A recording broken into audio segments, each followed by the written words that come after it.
or earlier, so that there can be a break between the two meetings. There are 9 items remaining for debate and decision, and further requiring recommendations and providing reports. So try to keep things brief and to the point. If we have not completed all agenda items by 7:15, they will be added to the end of the April 9th meeting. We begin with item motion without notice, carried over from the last meeting, which is related to budget bid for Laurel Avenue. Councillor Jones. It was actually Councillor Davis. Sorry, it was apparently, apologies, it was apparently Councillor Davis. Are we doing the...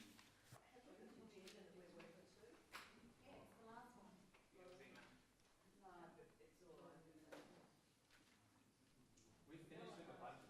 We did. The budget's done. Hang on a minute, we're just checking, because I was told we had to start with that one, and I'm just checking.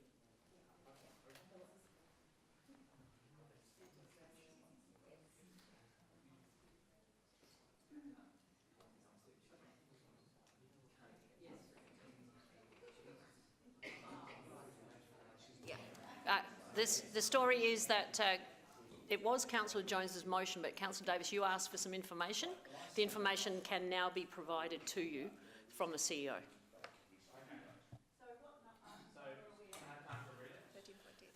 Yes. It is item number... Sorry? 13.8.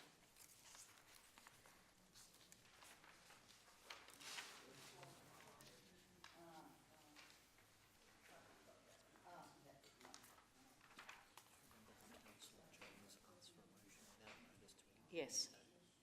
So it's not 13.8, it's not after 13. Oh, is it 13.9? No. It's not. It was a not numbered. Oh, so we dealt with this one. It was a motion without notice, but it relates to the budget, which is 13.8. Sorry. That's okay. We're just getting this clarified. Through the Mayor, if members can cast their mind back to the previous council meeting, we dealt with 13.8. Council resolved to include a number of operating projects. One project which wasn't included was the budget bid by Councillor Jones for $200,000 for the Laurel Avenue community garden. Now, during the course of debate, Councillor Davis requested, pursuant to Regulation 18, I think it is, submission of documentation relating to previous consultation that had been undertaken on that matter. And at that point, the administration advised that we did not have that information at hand, and that matter then was suspended until this evening.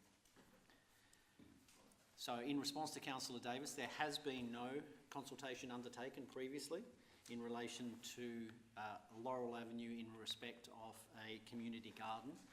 While there was a motion, a resolution of council previously that be undertaken, councils subsequently resolved to move into a different direction, and therefore no actual consultation was undertaken. So we're in the middle of a motion, are we? Is that right? It was my understanding that Councillor Jones said that there was a report which had been done back in 2010.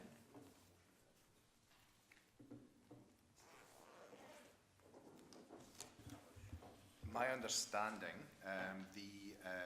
through the chair, apologies, was that the resolution that Councillor Jones referred to in his budget bid was from a motion without notice from the floor that referred to the renaming of the soon-to-be community garden at Tregenza Oval to be the Peter Bennett Organic Community Garden. However, that consultation never occurred. So what's the report that Councillor Jones referred to? Because Councillor Jones, so there was no report.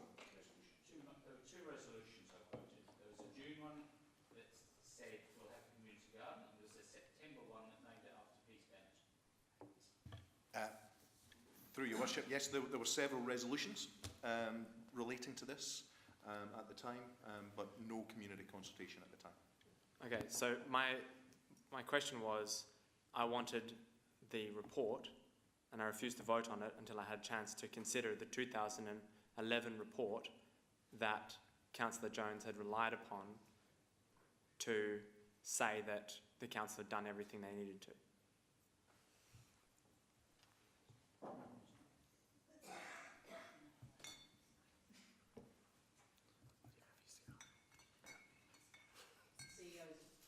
CEO is just reading a summary of all of these reports. Through the Mayor, there are 12 resolutions relating to do this matter in one form or another. Lay it So on the table. unless it's very specific as to which report you wish to have tabled and on what particular matter, it's difficult for me to provide that. Can I suggest there's a report coming back on this matter? We can provide a full chronological account of all of the work provided.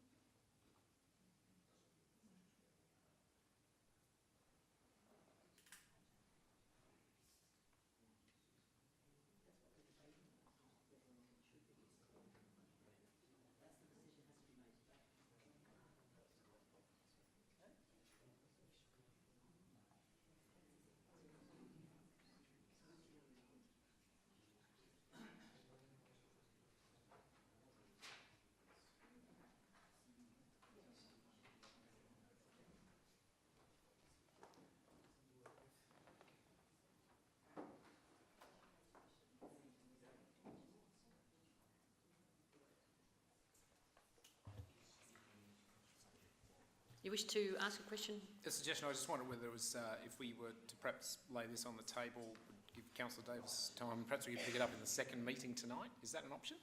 I don't think I have enough time to. Through the Mayor, no, you can't, because the only way you can retrieve something off the table is to have a motion on notice to retrieve it off the table. It's the Local Government Act. We spent some time discussing this on Monday.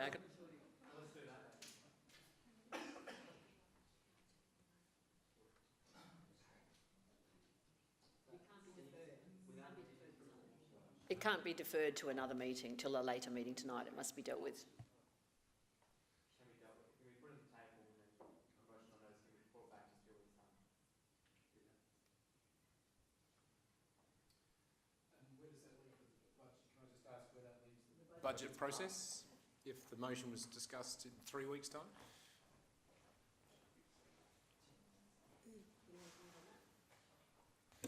Through the chair, it won't be included in the draft budget.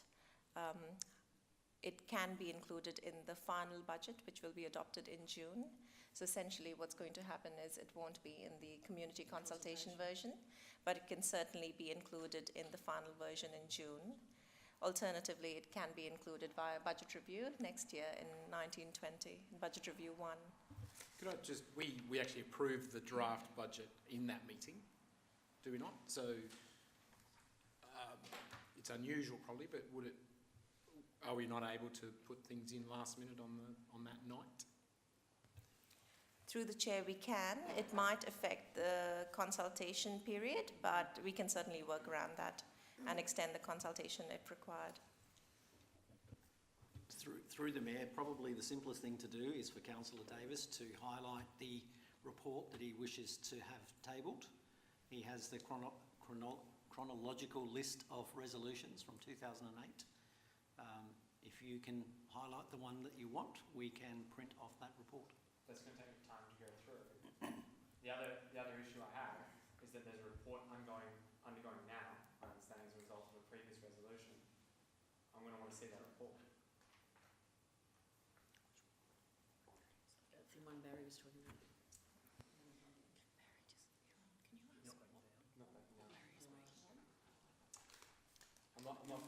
I don't feel All I'm comfortable worried about is voting on it community at all until I consultation. have If it's a not report there, in it'll front be of me. outrage. You know how many people are interested in women Through the Mayor, that's a different issue to what you asked for previously. I understand that. I'm just So, explaining yep. that unless I have the information before me, that I refuse to vote on it.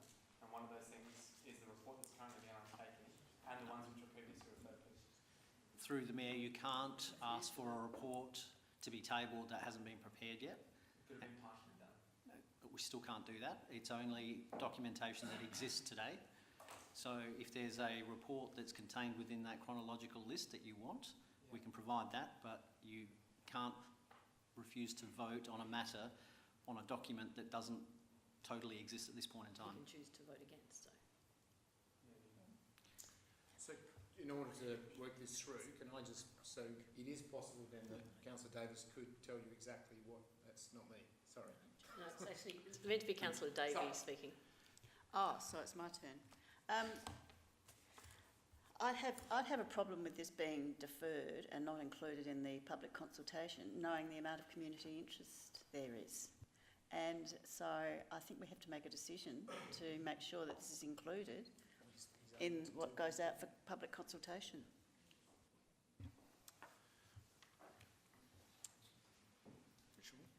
Yeah. We don't have the information before us. How can we possibly make a decision on this? It's irresponsible. We just have to do it on the night. Do it on the night. It doesn't have to be in the budget either. It's important to be on the budget. Through the Mayor, there's two options. One, Councillor Davis, you choose one of the reports that's on that list, Yeah. and we can provide that to you. Yeah. And then you will have the information that you need to be able to vote on the matter now. Well, I need to go through it and read it. Yeah, and we can do that. Or alternatively, you withdraw your request for the reports and the council can continue the debate on this particular motion without notice. No. Yeah, I'd need to go through and find out. My understanding was that there was a report where consultation was done.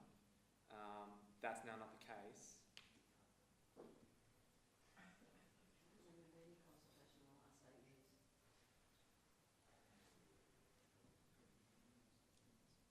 Councillor Piggott, while they're conferring, do you have a question that relates to this? Well, actually, it was a suggestion, really. I think there's a third alternative, and it does put extra pressure on administration, but I've seen them at work, and they do cope. I feel the appropriate way to go is to debate it at the next meeting, but I don't accept necessarily that it doesn't get into the draft budget. I feel the council only decides the draft budget at that meeting, and so therefore anything the council chose to put in it needs to go in it.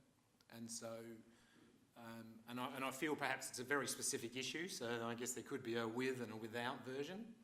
I know it messes things around, but I just think it's a way through where it's quite important, I think, that it does anything that if it was to be decided to put it in it, to be in the draft budget, it's a very different thing putting particularly that sort of money into a budget after it going to consultation. So it's the draft budget for mine is the key play.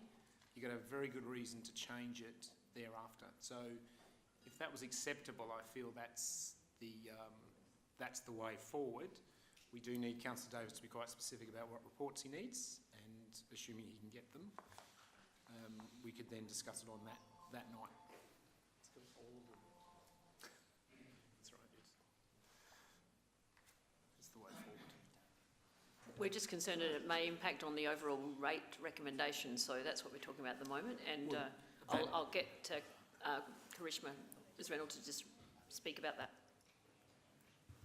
Through the Mayor, you're absolutely correct, Councillor Piggott. There is a third option, which would necessitate us having two versions of the draft budget to go to consultation, one including the project and one without the project. So if the council was of the mind to defer this matter until the next council meeting on the 30th of April, it can do so, and then we will endeavour to provide the information that Councillor Davis is seeking to be submitted as part of this deferred matter on the 30th of April. It seems the only reasonable way through. It does mean administration's got to pick up the tab, I understand that, but in terms of Councillor Davis in his rights to request the reports, to get them, for him to use them, and still debate this ahead of the draft budget, that seems to be the way to go. Do we need a motion to that effect? How do we get that done? Let's wait till the report.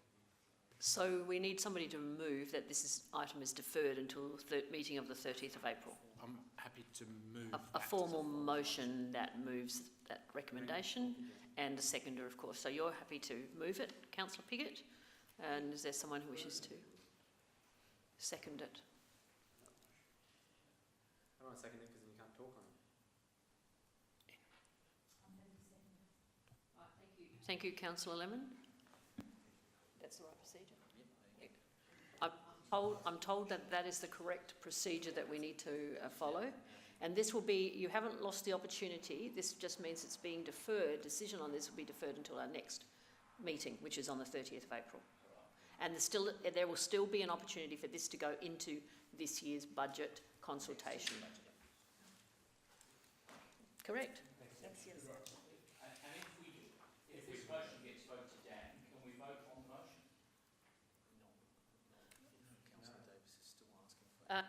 Not if Councillor Davis is still asking for information that would help him to influence his decision. Even though he knows which way he's going to vote. That's irrelevant. That I'm afraid is irrelevant. But I mean, that's probably a code of conduct, actually. No, if you don't know how I'm going to vote, you shouldn't make those kind of joke.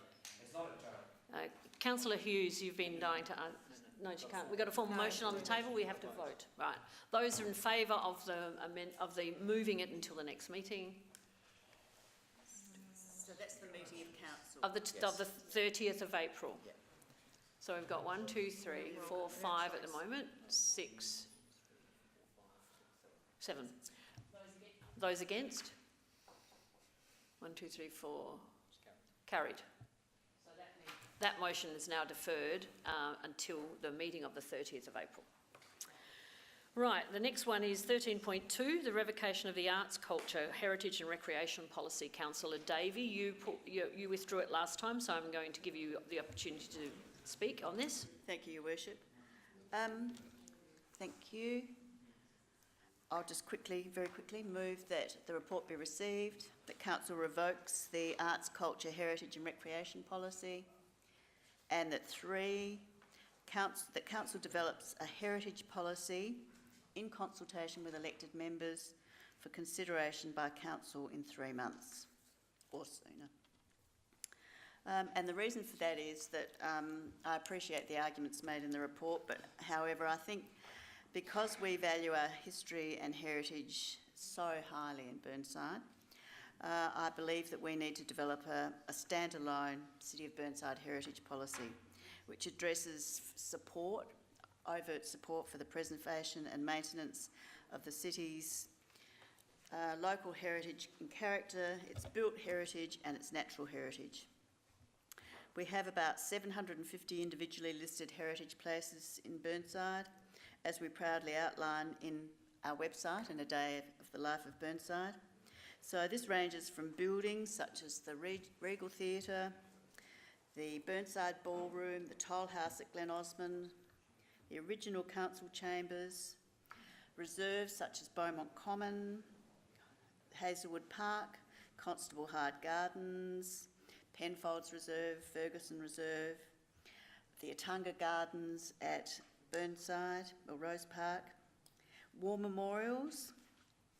In Hazelwood Park we have the Monument and the Avenue of Tree Gums, Kensington Gardens Reserve and Prescott Terrace war memorials. We have historic mines, and we have a whole range of historic trees from eucalypts to olives. So our strategic plan actually reinforces in Strategic Direction 1 the importance of our historic character, and which we know is highly valued by our community. And the desirable outcome of this is that we can conservation and enhancement of the historic character of the city, and that we will support the protection of Burnside's built and natural heritage, including trees of significance. So the indicators of success are that our historic items and historic conservation zones are protected and enhanced, and that conservation programs and initiatives are undertaken by council to assist residents. Therefore, just in summary, we need an overarching heritage policy to guide staff in their planning and management of our assets, built and natural, and application of all our policies across the city. So that includes our streetscapes, memorials, bluestone curbing, etc. Our community expect us to preserve our heritage, and we as a council are under constant pressure to ensure this. A heritage policy will give us all a blueprint to work to. So I hope you'll support this. Thank you. Councillor Hubel, are you willing to second this? I would like to second it, Your Honour. Thank you. Your Worship, sorry. Thank you, Councillor Davey, for moving this and the points you've made about heritage in the area. I second all of those, and I guess also I drew a lot from the perspective from administration in the report that previous policy was a little bit too broad to be effective, and this is something we really need to take very seriously, particularly in light of new planning laws. So, very happy to throw my weight behind this. Councillor Pickett. Oh, sorry, Councillor Davis. Yeah, in items 22 to 26, the administration addresses the issue of heritage and states that it should be in the strategic plan. That's on page 38 of your report, 38 of the agenda. I'm just wondering if the administration could expand in terms of whether the council does need a heritage policy and what the consequences of that can be, or should that be managed through the council strategic plan? Strategic community plan.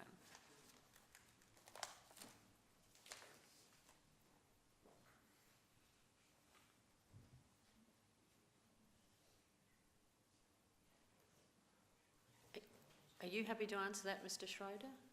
Or Ms. Patelli? Through the chair, heritage is very much constrained via legislation, and through the planning reform system is where we may be able to influence some of that. So from a policy perspective, council will have very little influence over what happens on ground because we're constrained by that legislation. And that's what I guess the report is alluding to. Okay, so essentially the administration is stating that a heritage or separate heritage policy wouldn't contribute over and above what the legislation currently requires us to do. Okay, in that case, I'll speak against it. In my view, it's the administration's recommendation that we disband a number of these policies, not because they aren't important, but because they're covered by other areas, particularly in relation to the heritage one.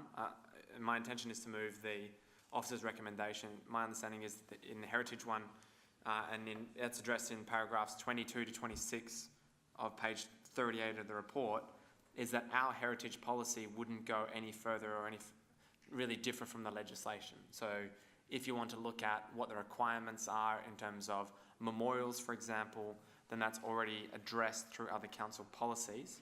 And as the administration points out, that it would be far more impactful, I suppose, or you can set that heritage importance or that heritage value through our strategic community plan and set heritage as a priority there. And I think that's more appropriate than contributing to the 86 policies that currently that we have at the City of Burnside Council. So in my view, it's duplicitous, and we shouldn't have a separate heritage policy when it's already covered. Can I just ask the CEO to make a comment?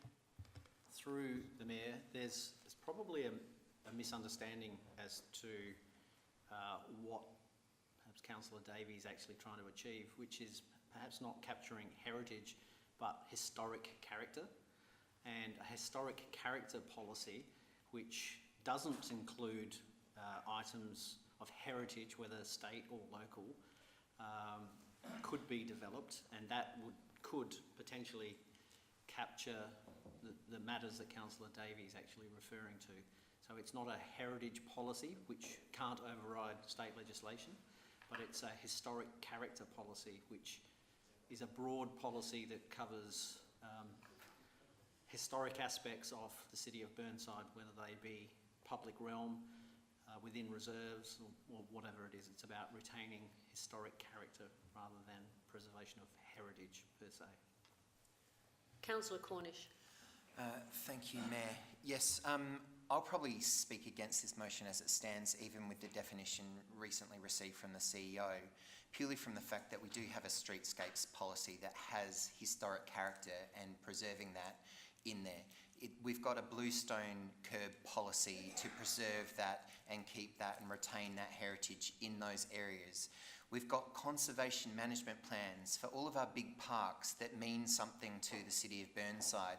We've got conservation management plans for all the big buildings that have historic character in the city of Burnside. We manage our history, our local history and our heritage extraordinarily well through those. We don't need an additional policy to be reported on and for us to trip ourselves up in the future on. We've got all of the plans and the policies and procedures in place, I think, to manage heritage and the historic character of the city of Burnside, and we don't need another one. Councillor Lemon. Thank you. I too will speak against this, but I take a more pragmatic view. In the council's report on page 36, 38, items 22 to 26, I really like the recommendations that are made by council, because those recommendations take our heritage character to a strategic level. And from my point of view, if we want to make heritage important in the city of Burnside and give it that centre stage that it does have, it has it with us and it has it with the people that live in this city, you make it part of your overall strategy, because that's where it is more powerful. And what will happen with that overall strategy is that policies naturally fall out of strategy. Strategy isn't made by policy, it's the other way round. And I think having it in our strategic plan gives it the importance it should have, and it also gives it the importance it should have in relation to planning legislation that's going to get rolled out from July this year. I think having it settled in that, being very clear about the fact that it is actually part of Burnside, is much more powerful than having a policy document that in a lot of ways duplicates other policy documents that we've got. A policy document is a low-level document. Having it in a strategic document elevates it to the status it should have, which is why I actually will be supporting the officer's recommendation. Councillor Jones. I'm going to speak in favour of the motion.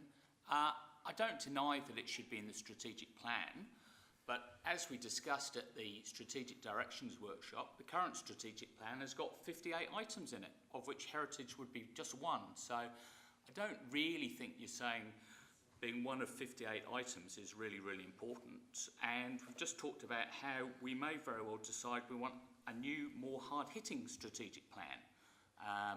So, you know, I think it should be in the strategic plan, but I think what you can realistically say in a strategic plan is not very much about heritage, and it's really not going to harm to have a heritage policy.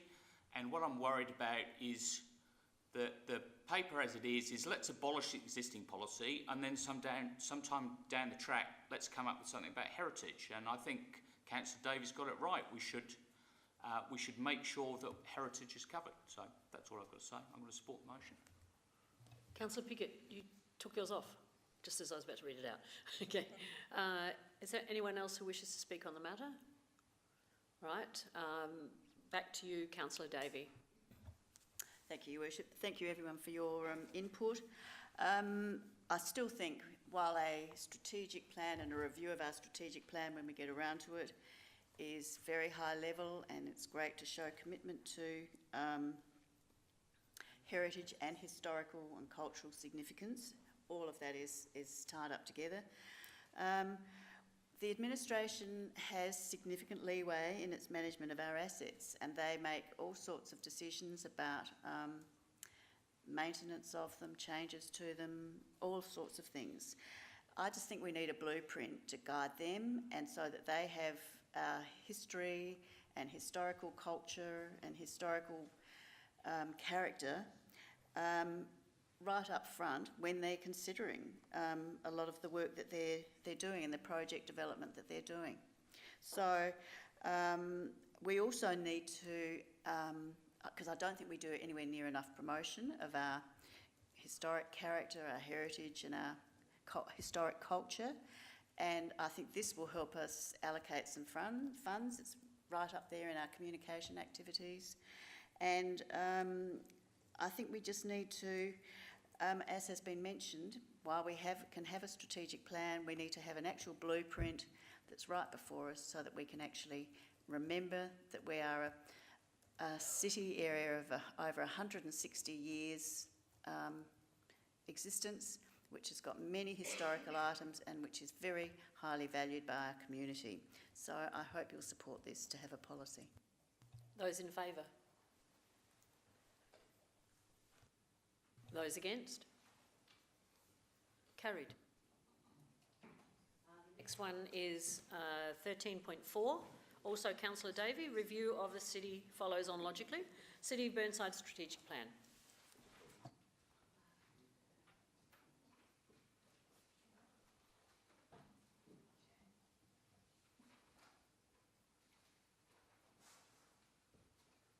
Thank you, Your Worship. I actually move that the report be deferred and to be considered later in the year or in the for the next cycle of the budget decisions. I know a lot of work's gone into this, but I don't believe, and you could correct me if I'm wrong, that we don't need to do this process until we need to do this process in the first few years of our term. Within 2 years, but your suggestion does comply with that legislation. Thank you, yes. So I see that, of course, it's very worthwhile and it's a very significant review. My main argument is that the timing just isn't right. We've got half our council are new elected members, and we've recently moved to have a whole lot of information workshops and briefings to update both us, more experienced councillors, about what's happening, but also the new councillors about a lot of the historical aspects of, and we've just had an example of that, of issues like Tregenza Oval, Constable Hyde, some of our parks, our conservation management plans, all sorts of our procedures, how our strategic plan was developed, our financial allocations and how they're made. And I just think we need to be having those briefings from the staff and have all that information before we're in a good position to be able to consider this item and this whole strategic planning. So I ask for your support for deferral. Can I just make a suggestion, having conferred with the administration? In terms of the date and the timing, the suggestion is that it is, instead of or in the next cycle of budget decisions, it reads, That it be undertaken in 12 months. be undertaken in 12 months' time. Yes, I'm happy with that. Are you happy with that? Be undertaken. Sorry? Commenced. Commenced, all right, commenced in 12 months' time. So let's put a date on it. It's commenced in April 2020. Are you happy with that, mover? Right, do I have a seconder, please? I don't know what that means. Deferred and considered later and commenced. How can you commence it? Should we just defer it? Okay. Yes, we can delete some of it. Okay. No, but what are we commencing? Isn't there, there's 3 options with different allocations. Okay. My intention was to have it included in the next budget cycle. Next year. Yes. So it needs to be. I just say then that it be considered. Needs to be removed. You need to do it in February if it's in the next budget. Yes, by February 2020. Do you want to interrupt? You do. Through the chair, can I suggest that we say that it be considered as part of the 2021 budget? And then that way it would line up with all the timings and we don't tie ourselves to February or April. Okay, yes. So that the review of the strategic plan be in line with the commencement, with the 2020-21 budget. Be considered in line with, yes. Yeah, be considered in line with the. Because there's still 3 options. Yeah. She's saying don't make choices. There's 100 2021 budget cycle. Sorry, some discussion is just going on that it's actually not the budget that's driving this, it's legislation and the timing that, or the time that needs to be within But this. I'm just thinking of practicalities and council's suggestion is? Don't move it then. No, I'm not going to. Okay, we're happy, administration's happy with this. Between 2020 and 2021, AVP and budget. So do we have a seconder, please? Councillor Hughes. You wish to speak? No, okay. Councillor Piggott. I wish to speak. Yes. What this report did, I think, was sort of a background, I suppose. We did at a workshop, at the budget workshop, talk about 3 different versions of strategic plan review. We've got to take one of them in the first 2 years. What Councillor Davey is seeking to do here is to put it into next year as opposed to this year. I would speak in favour of keeping it in this year. I think it is. I agree with Councillor Davey in that right now it's a bit challenging, but we also did see quite and I remember actually bringing that back in terms of the finishing line, or suggesting we should, that we sort of finish it ahead of next year's budget.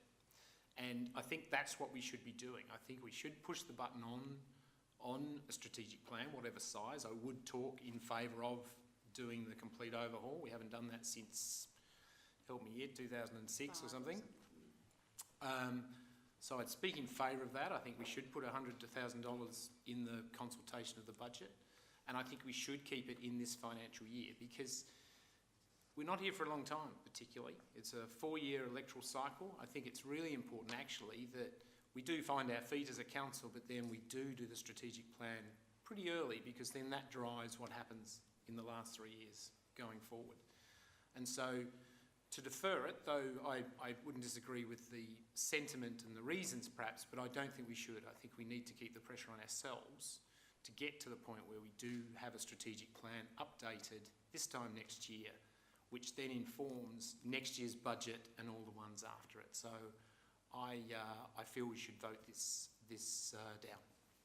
Councillor Davis. Yeah, I feel we should vote this down and move option 1, which is to do a full review. And in terms of, for the new members as well, I'll take you to page 94 of the agenda to set out and have a look at the next steps. In reality, we won't actually see it again until February 20 anyway.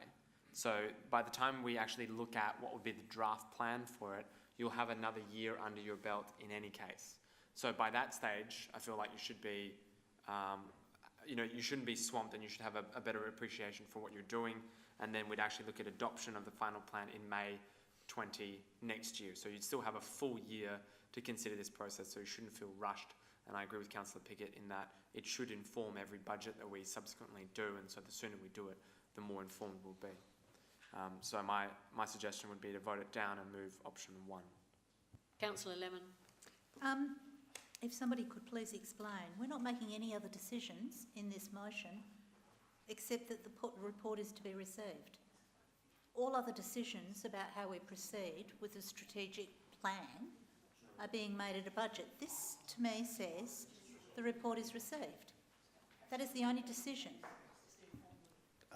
Through the absent Mayor, no, Councillor Davey has moved an alternate motion. Yes, but if that motion had not been moved, the only decision we're making tonight is that we're receiving this report. We're not saying, yes, we're going to do a strategic plan, yes, we're going to do this, yes, this is the timeline. We are receiving this report, nothing more. That is it. That's correct. That's correct. And the decision as to which option you would take is a budgetary consideration. Yes, correct. Which we will do at some stage in the future. 30th So of April. talking about where we're going to go with this and what time, this is not the place to do it. The place to do it is at the budget talks. Yes? Given that the report is received. Through the Mayor, there are 2 different processes, and one doesn't drive the other. At the end of the day, the council has an obligation to commence and attempt to complete a review of the strategic plan within 2 years. That's the driver, it's a legislative driver. The budget comes after the event, so it's not the tail wagging the dog. So I'll speak to it now if I may. I actually think we should receive this report and that is all we do. and that the process we go through is the budgetary process where we can argy-barge about what sort of options we want, which is actually in this report. So I will not vote for Councillor Davies' motion, I'm sorry. I think we should receive this report and we should go through the time frame. I actually think we will be able to go through this time frame quite happily. I think we will have some workshops, we will get this right, and Councillor Piggott's quite right. It will set the tone for the next 3 years. If we don't do this, we are actually working with something that is close on 10 years old, longer. And I think the time has come for us to set our own strategy into the future. And I don't think that the time frame for this is too hard for us to do that as a new council. Councillor Davis used to have a question? Yeah, question. So my understanding is that in the budget, it's currently, the draft budget has $100,000 spending on it, so it'd be option 1. So if you receive the report tonight and then vote up the budget in its current form, for example, then option 1 would go ahead. Is that right? And then that timeline would commence. That's Okay. correct. So Councillor Davey, do you wish to sum up? No. Right. I'll put the motion in. Those are in favour of the motion? Those against? Right.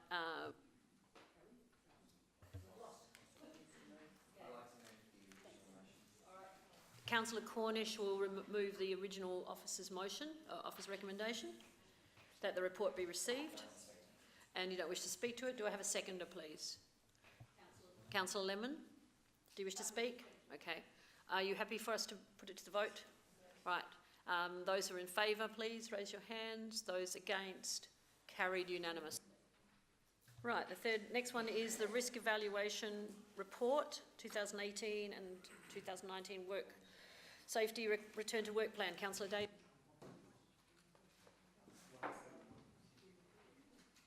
$13.9.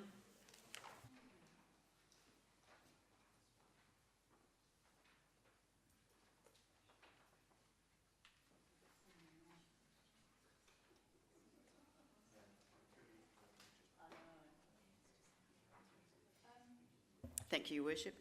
I have a supplementary motion. 1, that the report be received. 2, that Council adopt the 2019 Work Health and Safety and Return to Work Plan. And 3, that the non-conformance issues identified in the report be included as a progress, that progress against the non-conformance issues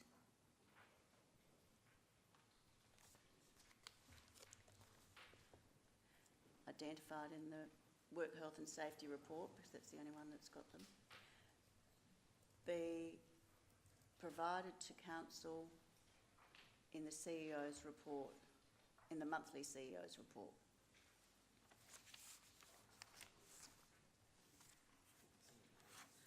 So it's just to simply say that there were, I mean, this is very comprehensive work, but an assessment has been made and there are some non-conformances in the WHS systems management. I remind you all that we have significant duties in terms of our responsibilities as a council, in terms of overseeing that safe work systems and injury management systems are in place in the workplace that we oversee. And so this is very detailed, and I know there's a commitment to implement these non-conformances, but I'd just like us to be updated on them each month as we're progressing down the rectification of all of these non-conformances. So that's my summary. I won't go into any more detail. Okay, seconded by Councillor Cornish. Yep. Do you wish to speak? I'll just say it just makes sense that we keep on top of it, so please vote for it. Anyone else on the screen? So are you happy for me to put it to vote now? Those who are in favour, please raise your hands. Those against? The next one is proposed 13.11, proposed actions regarding parking petition in Union Street, Beale Park. Councillor Hughes. I'm just looking it up, page 170, yeah, 270, yeah, 3. So I agree with the motion that's been provided by the administration to keep it short and sweet. I don't have to read it out, do I? No, you don't. No, so I guess, yeah, happy with what's been presented by administration and seek your support. Councillor Davey seconding. Is there any discussion on this matter? If not, I'll put the motion. Those in favour? Those against? Carried unanimously. Moving to the annual canopy plan, action plan, page 279, and that was Councillor Lemon. Thank you. I pulled this specifically to draw attention to it in the sense that I wanted to congratulate administration for an excellent job. This was really good reading for me. I loved the fact that you looked at the carbon pumping that trees did, the water that they used, the amount of CO2 that they displace, the value that they have. Sensational, sensational work, groundbreaking work. I wanted to say thank you. I move the officer's recommendation. Seconder, please. Councillor Davey. Anyone else wish to speak? Yes, Councillor Davey. I'd just like to ask, I endorse all of Councillor Lemon's comments. It's a Huge amount of work, and it's fantastic to see.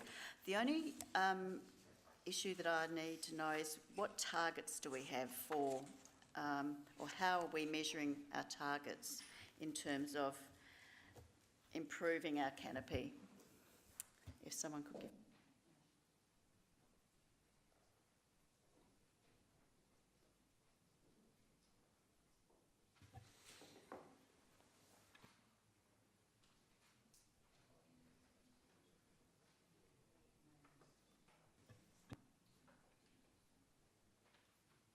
Mr Harvey or Mr Seamark going to respond? Through the Mayor. The total canopy coverage is monitored on a 5-yearly basis. So we would look to do that, or have that done again in 2020, so next year. And that'll give us an idea of either the increase or the decrease in coverage across the city.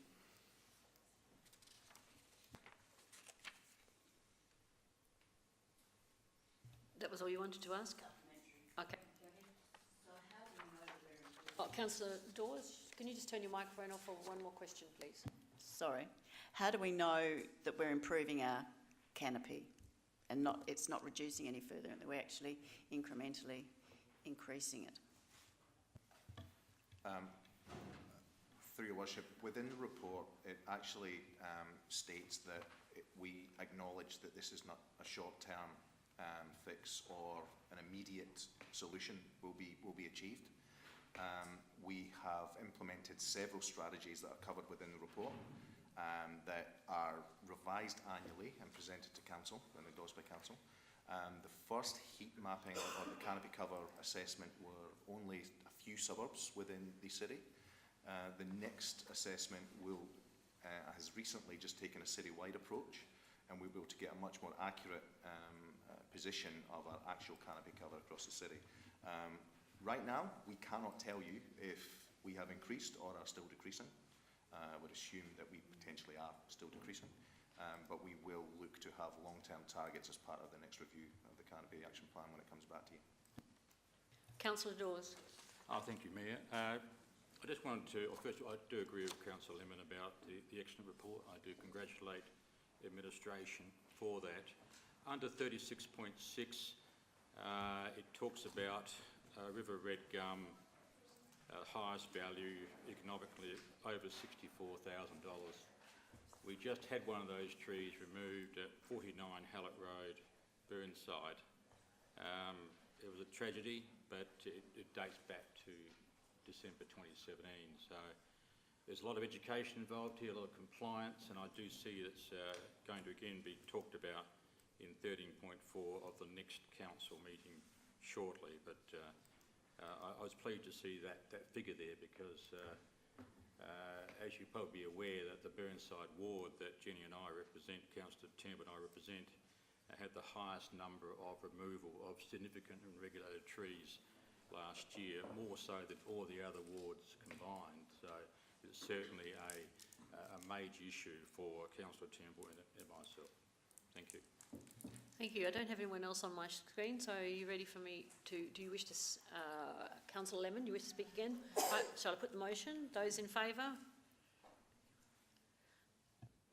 Those against? Carried unanimously. Now we're going to move back to motions on notice. Item 10.1, I'll get the page for you in a minute, but it's Councillor Jones. Waterfall Gully Community Bus Service.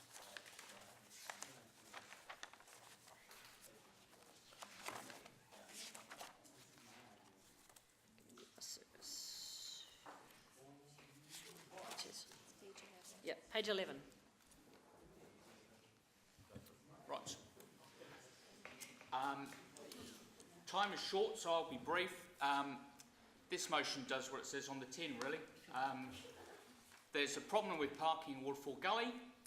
We all know about that. There's a good idea that's been put by Councillor Davis that I agree with, that a park and ride solution is worthy of investigation to see whether it would work. I think it is certainly worthy of investigation. I mean, there's potential pitfalls, the cost, availability of bus and drivers. We might just shift the parking problem to the Civic Centre from Waterfall Gully. But, that said, for the sake of an investigation, I think we should get a report. I haven't put a time limit on. I use it at management's discretion. The problem has been there for a number of years. It doesn't need to be solved tomorrow. But as I said, I think we should investigate it. I think it could be a really good, cheap solution to a problem. And we've had members of the public come and speak about problems of parking on that road. And Paul and I in our ward, the residents are always on us about the parking and the dangers to pedestrians and cyclists. So, yeah, I just commend the motion to you. Seconded by Councillor Hubel. Do you wish to speak? No, I don't. Yeah. Councillor Davis? I'd like to move an amendment. The amendment being, in terms of number 1, between possible, so delete Civic Centre and put in possible pickup locations. Yeah. And number 2, that, can you show me a second?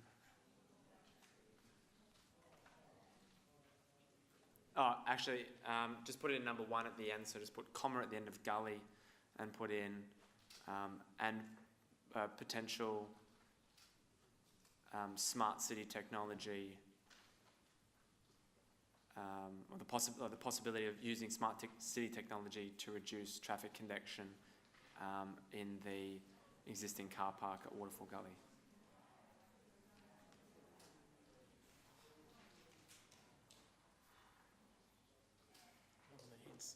Sorry? Not in their heads. If you're saying the car park in Waterfall Gully, we don't control the car park in Waterfall Gully. It belongs to DIPTI. It belongs to state government. Yeah. So that would, you're asking for an investigation or discussions, getting the council to discuss with DIPTI. Well, we can look at what the options are. How about I speak to it? Yep. That could be good. Yep. Yeah. No, thank you. Thank I was you. just trying to. No, I appreciate the comment. I was just trying to identify whether it could be, rather be an amendment that it could be taken on board as the original motion. That's all. But obviously that slightly. Oh no, that's fine. Yeah. I'm happy for it. If the mover and seconder wanted to take it on board, happy to. But You want to speak to it? Just do it. Let's have amendments. Show them amendments. Go. yeah, I'll just speak to it. Just move the amendment. Yeah, that's fine. I'll just move it as an amendment. So I think this is a fantastic initiative, one that's, in my view, traffic congestion along Waterfall Gully has been a problem, and I've contributed to that as a Mount Lofty runner. And I think that many people from across Burnside use that great facility. And it's a nightmare up there in the mornings, particularly at 6 a.m. if you go up and you can't find a park. And what I see happening is that cars will go up and then they'll drive back down and try and find a park, and then they'll do a U-turn halfway through if they see a park on the other side of the road. So the inclusion of the smart city technology is actually a reference to what Adelaide City are doing. And so hopefully the administration doesn't go into too much detail, delay the report, but Adelaide City Council, for example, are using smart city technology to, they can actually predict at what time and how frequently a car park could be available.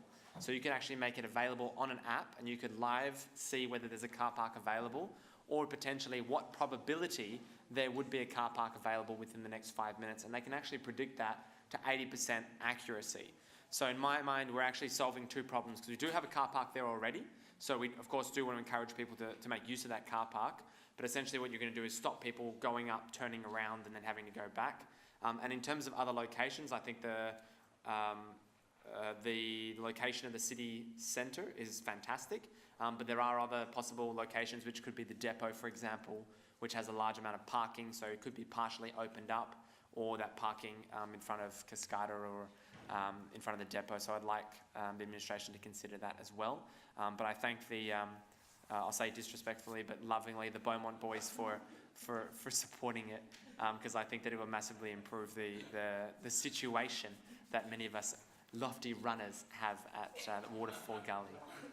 Do I have a seconder, please, for Councillor Davis's motion? Councillor Hughes, thank you. Do you wish to speak? No. Is there anyone else who wishes to speak? We're looking at the amended motion first. No one else wishes to speak. Are you happy for me to move to put that motion? Those in favour, please raise your hands. Those against? Carried unanimously. Now we're going to be moved. Oh no, we've got to go back to the original motion that the administration noting. Sorry, the amendment. Amended motion. Anyone? No one wishes to speak. I haven't got anyone on the screen, so can I put that motion? Those in favour? Those against? Carried unanimously. Now we move to the dog poo bags. Councillor Davey. Thank you, Your Worship. My motion is that a report be brought to Council which addresses the availability and costs to provide biodegradable, fully compostable dog waste bags, compliance with Australian Standard, just AS 4736, for inclusion in the 2019-220 budget preparation, or budget process.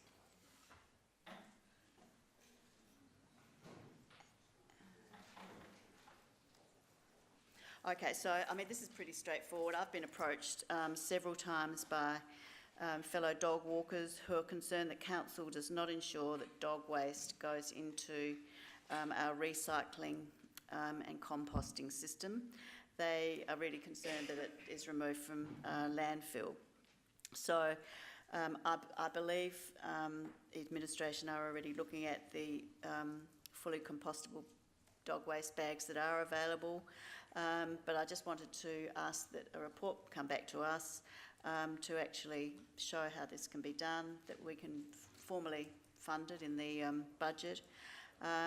We do provide 110 dog waste bag dispensers, which means approximately 600,000 dog waste bags per annum are used across Burnside, so it's a significant amount. And I just want to see that we dispose of these properly, that they get into the green waste stream and go into that stream, and that we no longer have them in landfill. So I think we could also probably use a communication, education and marketing campaign for this, and hopefully the report will address this. So I ask for your support. Do I have a seconder? Councillor Hughes, do you wish to speak? No. Right. And Councillor Cornish. Nice. Thank you, Mayor. I won't be supporting this motion as it stands. There was a question on notice about this on the 8th of March meeting, the early March meeting. and the administration has provided that. I have two similarly recently received emails from residents inquiring about the bio bags for dog poo, and it's in the budget for next year. It's happening. I don't think we need to waste the administration's resources on providing us with a report on something that's already happening and already underway. So I won't be voting for this motion as it stands. Councillor Piggott? Question, could I just clarify that? What is the intention if we don't do anything tonight in regard to dog poo bags? Through your worship, the response, I'll probably just read the response that was provided at the question on notice last time, if that's convenient. The initiative to move to biobags, combustible bags, is underway for the new financial year.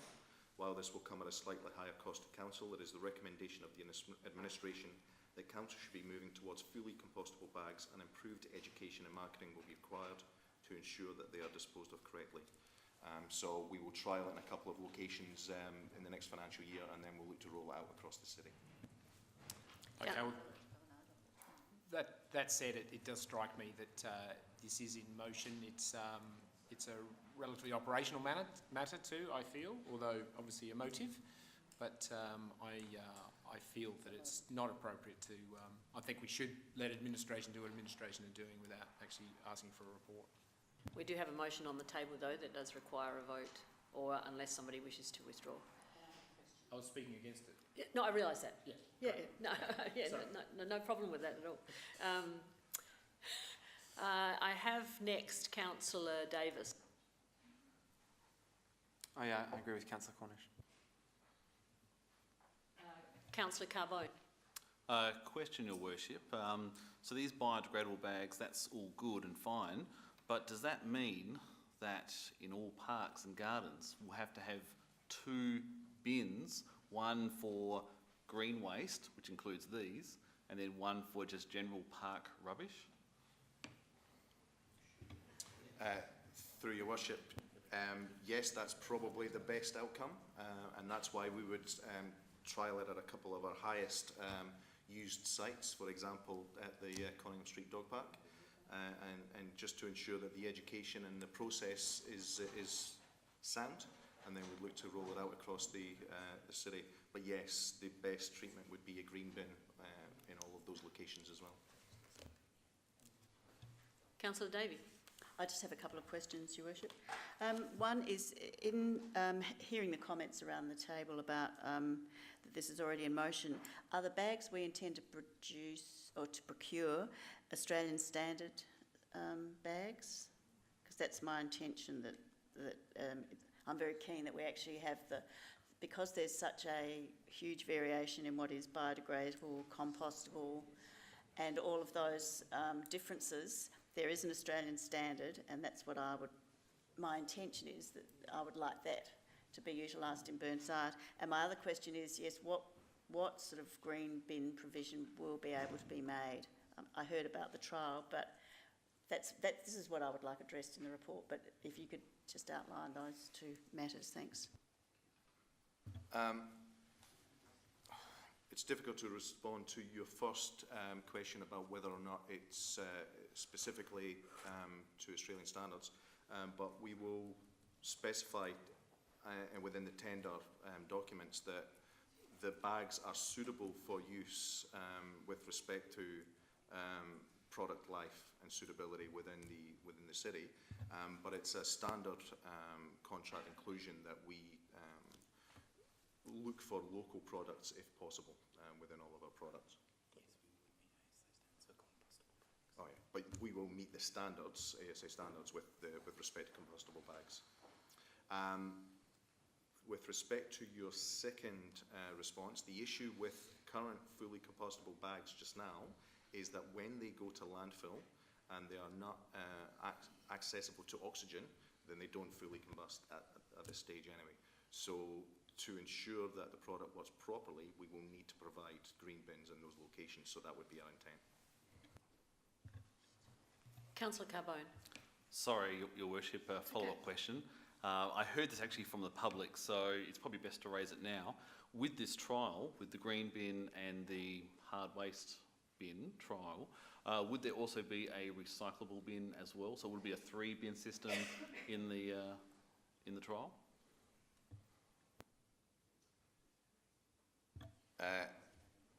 That's a separate discussion, and probably not one I would trial as part of a combustible dog bag trial, but that's something that we would have to look as part of our review of waste strategy all the way down the track. I don't have any other names on here. Councillor Davey, do you wish to speak again, or can I put the motion? Very briefly to say, I think the discussion around the table and the questions indicate that there is a need, and I respect utterly that the administration have done some work on this matter. I'd just like to see a report come back to us which summarises how these issues are going to be addressed. Our community is very interested, and I'd like to see how we're going to acquire the bags, manage them, educate people about them, and dispose of them so they're not in landfill as quickly as possible. So hopefully you'll support this motion. Thank you. Those in favour, please raise your hands. Those against? I think we've got 5. I got 6 and 5. Can't be. Is that right? There's 11. Oh, of course, Councillor Henschke's not here. Okay, so the motion was carried. Right, can we move on? I'd like to get this last motion hopefully up before we break, and that is the funding of the Murray-Darling Association. Councillor Davey. Thank you. My motion is that the administration write a letter of support to the Murray-Darling Association, advising of our support for the state and federal governments to continue to contribute to the funding of the Murray-Darling Association. 2, that we write to our local, state and federal MPs, asking them to support the continuation of state and federal funding of the MDA. And 3, write to the LGA and all councils in our region, encouraging them to join the Murray-Darling Association and support the activation and development of advocacy priorities for this region. As you'd all be aware, the Murray-Darling Association is Australia's peak body representing local government and communities across the Murray-Darling Basin.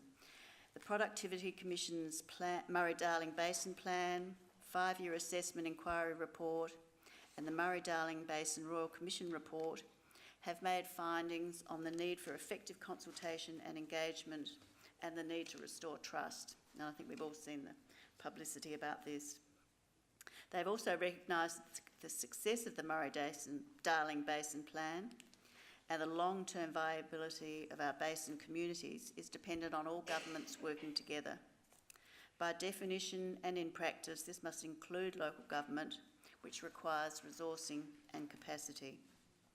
In light of recent comments about water flowing across the South Australian border and into the sea, and the large irrigation schemes being approved by the New South Wales Government, we need to present a strong defence of South Australian water entitlement, I believe. And our strongest point is a unified position.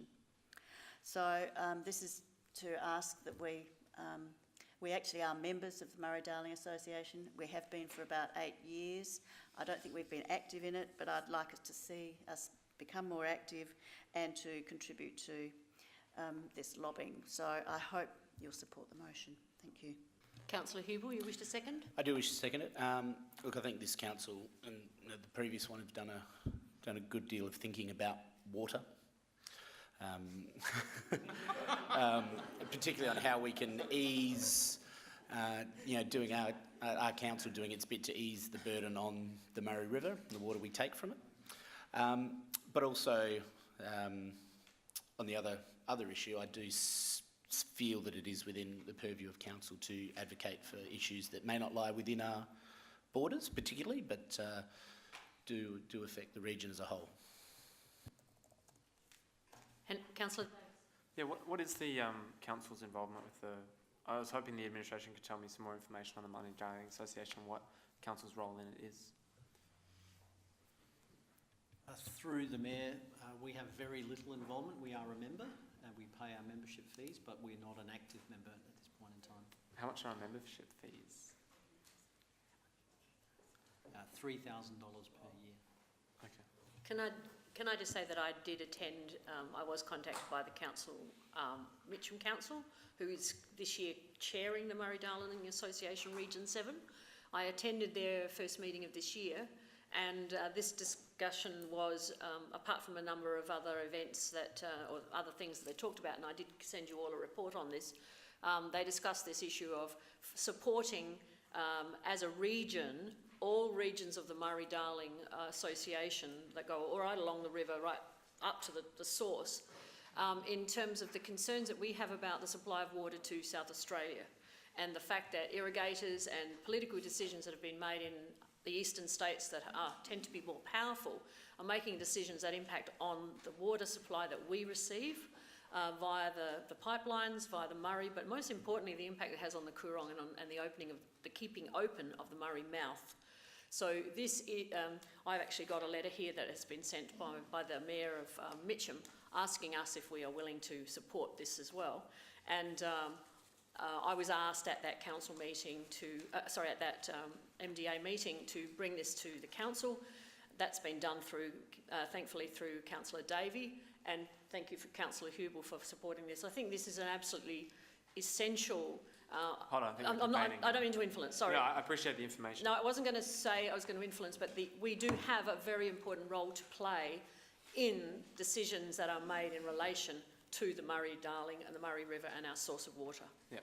I'll speak to it now. I'll support it too. I was of a mind that perhaps it's not within the purview of council, but considering we are a member and it does affect us, I'll support it, and I think it's, of course, it's something that I'd support naturally, but I want to ensure that it comes within our purview, and this seems a little bit of a stretch and slightly outside our jurisdiction, but it seems that it's just within our borders. Since I have no one else in front on the screen, are you happy for me to put the motion? Those in favour, please raise your hands. Those against, carried unanimously. Thank you. At this point in time, we will call this meeting to an end.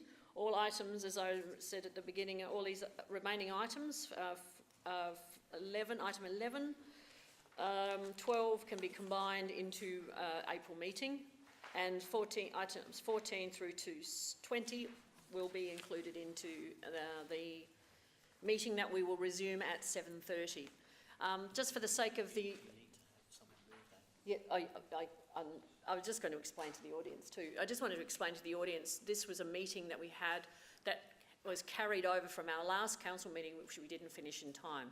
So hence, apologies for the start of this next meeting, which will start right on the dot of 7:30. I do have to have a motion in order to move those items to the next meeting. So thank you, Councillor Piggott. Seconded, Councillor Lemon. Thank you very much. So we don't close the meeting because it's still not finished, is it? No, just take a vote. Sorry, those are in favour? Those against? Carried unanimously. Close the meeting. And now I can close the meeting, right, at 7:14. 7:14.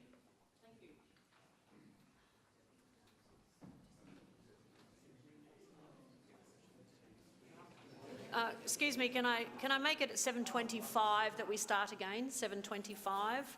That gives 10 minutes for a break.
We need to start this meeting.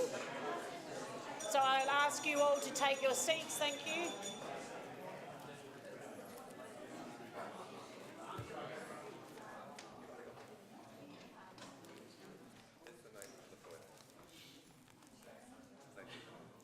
Good evening and welcome to tonight's meeting of Burnside Council. Would you please all stand for the acknowledgements? We acknowledge that this land we meet on today is the traditional land of the Kaurna people and that we respect their spiritual relationship with their country. We also acknowledge the Kaurna people as the custodians of the Adelaide region and that their cultural and heritage beliefs are still as important to the Kaurna people today. We also pay respect to the cultural authority of Aboriginal people visiting or attending from other areas of South Australia and Australia. On behalf of the City of Burnside, I gratefully acknowledge and pay respect to those who gave their lives for this country and its people. Please remain standing for the opening prayer. We pray for understanding and guidance in our debate as we make decisions that will impact on the lives of all those who reside, study, work in and visit the City of Burnside. Grant us wisdom as we serve our community. Please be seated. I welcome a large group of members in the gallery, but I do ask them to observe in respectful silence as the Chamber deliberates on matters that relate to the City of Burnside. Should there be a fire or any other emergency, the alarm will sound and you are asked to follow directions of Council staff. I need to remind you that all Council meetings are live streamed through the City of Burnside website and a copy of tonight's agenda is available by downloading this from the website. I remind elected members of the importance of using their microphones appropriately so that those at home can hear clearly. Round two. And apologies again for the late start of the meeting, but it was unable to be prevented. We now are moving to the item 3. We have no apologies. Item 4, no leave of absence. Item 5, no confirmation of minutes as we only just finished, in fact we haven't quite finished it, that meeting 15 minutes ago. We do have one deputation and that deputation comes from Mrs Heather Twelftree. She's in the room. Could you come to the table and the seat in the middle please, Mrs Twelftree?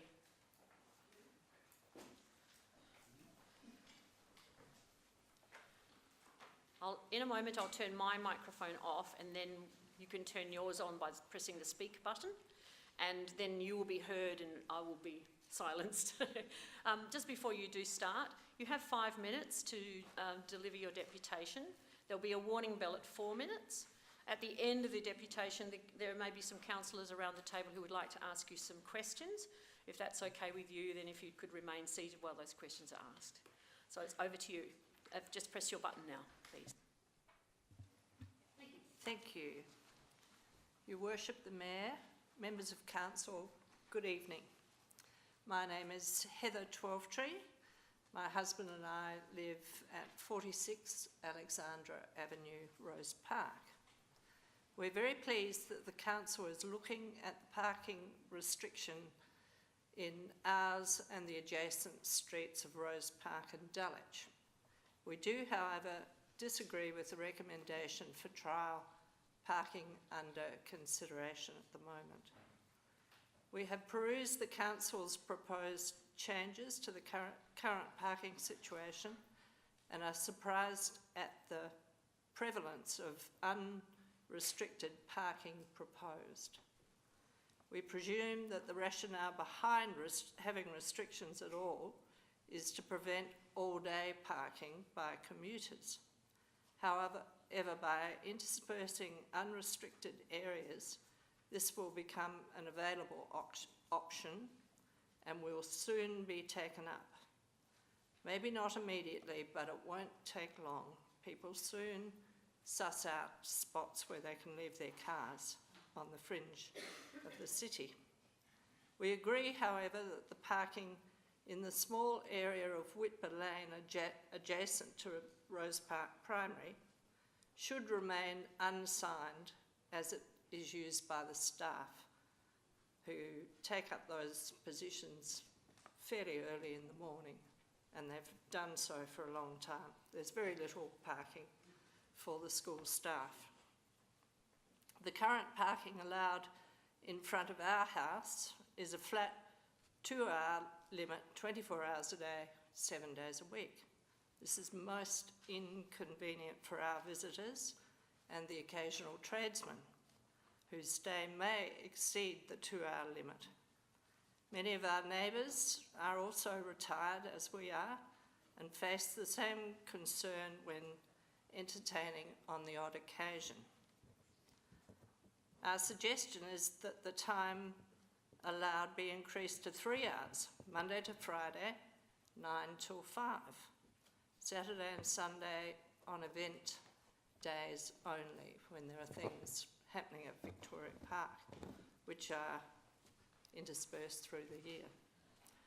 This would relieve the pressure on invited guests and tradesmen. Clear limits should be stated and not left open-ended, as ours currently is.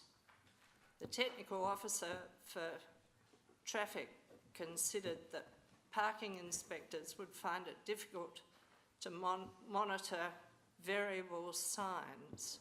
However, if they were all 3-hour parking in the neighbourhood streets, that would alleviate that problem. And I gather Grant Avenue already has 3-hour parking. There are currently some variations which they seem to manage, particularly around the primary school. The officer in his email to me said that council is aware of the possibility of people from the CBD workers using the council streets to make their way to the city. This is not the intention of these changes, and for this reason, council will be undertaking parking surveys when these changes occur to ensure that this isn't happening. Now, I'm very curious to know how this is preventable if a car is legally parked. I don't know how you're going to survey and find out what's going on there. Businesses who offer meal service, hair and beauty therapists would appreciate the change to 3 hours for their customers too, so I've been told. I'm sure you will agree with me that for people with the intent of parking all day, the difference between 2 hours and 3 hours is negligible. In the main, they will not park there for such a limited time if going into the city on foot, bus or bike. In the interest of your ratepayers and residents, however, it would make a huge difference. Rose Park and Dulwich are suburbs, not the CBD. Most residences are houses and with a few small apartment blocks. And though we are close to the city, we live normal suburban lives. Rose Park and Dulwich are wonderful areas to live, but parking restrictions have always been a concern to residents. In closing, I'd like to thank you for hearing my deputation, and I hope you will give my suggestions some consideration. Thank you. Thank you, Mrs. Twelvetree. I'll just ask now if there are any elected members who wish to ask Mrs. Twelvetree any questions, please. Councillor Piggott. Actually, not a question. I just wanted to thank you for coming in with such a, what seems like a common sense, I don't know all the facts around it particularly, and I'm sure we will look at it, suggestion and the respectful way you put the deputation, so thank you. Thank you. Councillor Davis. Yes, also thank you very much for coming in. In terms of the change from the 2 to 3 hours, I agree with you in terms of all-day parkers, that it would prevent that problem. And I also acknowledge your difficulty in terms of having friends over for longer than 2 hours. My friends generally go home quite quickly. I wonder why that is, Councillor Davis. There are also a lot of businesses around that area, and perhaps I might have used to work in one of those offices And a number of those office workers actually park on Alexandra Avenue, and I note, personally, I suppose, that it's actually 2 hours is a big inconvenience, but 3 hours would actually make it quite viable to park there for all-day parking. And so I'd suggest to you, or I guess how do you think that those local office workers, because I know there's heaps there, if you increase it from 2 to 3, you might actually dramatically increase the amount of parking from local workers. So I have a concern in terms of that proposal. And it was probably me. So that's not really a question, but a comment. Okay, what do you say? Yes, well, I mean, these things are intangible, you just never know. But most of those offices have quite a bit of building, quite a lot of car parking associated with their buildings, and they have a lot of visitors' car parks too, so that if you're coming in to see someone for a meeting, there's usually a park. Probably not always, but I think the provision of putting up those buildings is to provide sufficient car parking. Shall I come back to you then? Yeah, that's okay. Councillor Hedgie? Oh, thank you very much, Heather. You've spoken for many, many residents in the ward, and Peter and I both acknowledge that we've had many conversations, both of us with everyone, and we have asked questions of the administration before about why there's 24-hour parking, and it appears the answer was that it was in the chamber here, it was recorded that it was to do with the hospital, the Queen Victoria Hospital. So it's time to review that, and it's time to review the hours of parking. So my question is also about the businesses around there, and as a resident, you know the comings and goings of people. And one question I had from a resident, perhaps closer to Fullerton Road in Dulwich, was they've noticed a lot of part-time workers coming and going. Have you noticed that as well? Not so much, no. We're up a little bit further, but no, I haven't noticed that. Yes. But, we did have a property at one stage in Norwood in William Street, and my daughter lived there in the latter years. And in the early days, there was very little parking other than residents in that street. And then by the time she was leaving the house, we would see people come along in their cars, pull the bike out of the boot and ride to work. And you couldn't get anywhere near your own property. Yes. Yes, and I notice that myself when I walk around the area. Yeah, it's quite a typical thing in the morning to see. The other question is that there's a parking trial, and you've all received correspondence about the parking trial, and perhaps it's an opportunity now for the administration to let the community know that are here about that the parking trial is being put on hold, in effect, because of the concerns of the community. You all received flyers about unrestricted parking experiment here and there. So I understand. I haven't heard anybody agree with the unrestricted parking. No. And have many residents been very upset about this? Because I received a phone call today of a resident who left a message on my phone, actually, and she rang twice and left a very lengthy message about how distressed she is about this, because for 20 years it's been working fine in their area, and this change is causing her great distress, and she can't sleep at night, she was telling me. So have you heard any other residents really adversely affected in their quality of life with the worry that this could have on their life? I haven't actually canvassed anybody. It's purely our thoughts on the matter. But I have spoken to a few people, but I certainly haven't done any door knocking or anything. Thank you. Councillor Davis. I suppose I'd ask for your discretion. Well, yeah, I'm the councillor for Kensington Gardens McGill ward, And we have similar issues with people who park their cars, get their bike out and ride to work.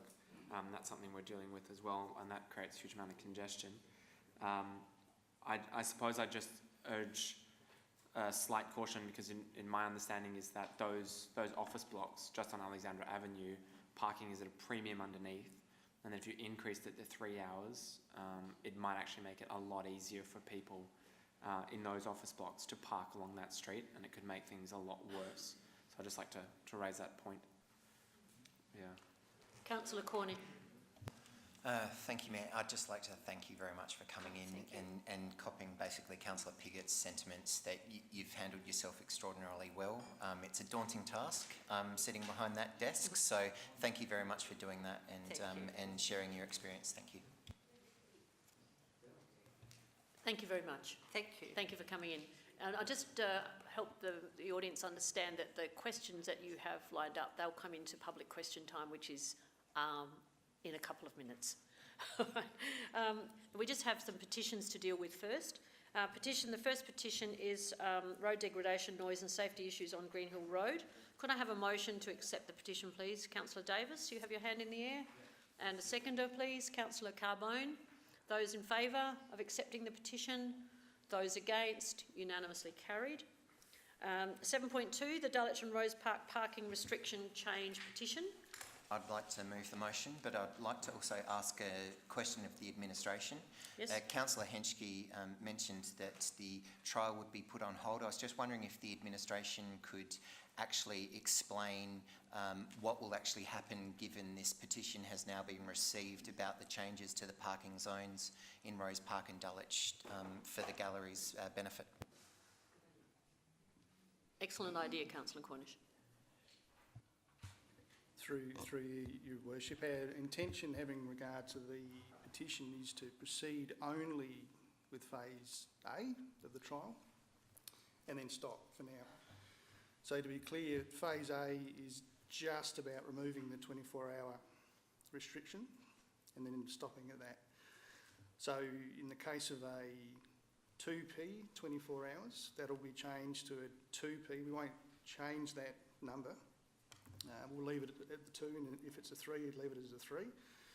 And it will be 2P, probably 8:30 to 5 or 5:30 to reflect business hours. So it's just about taking away the 24-hour nature of those controls.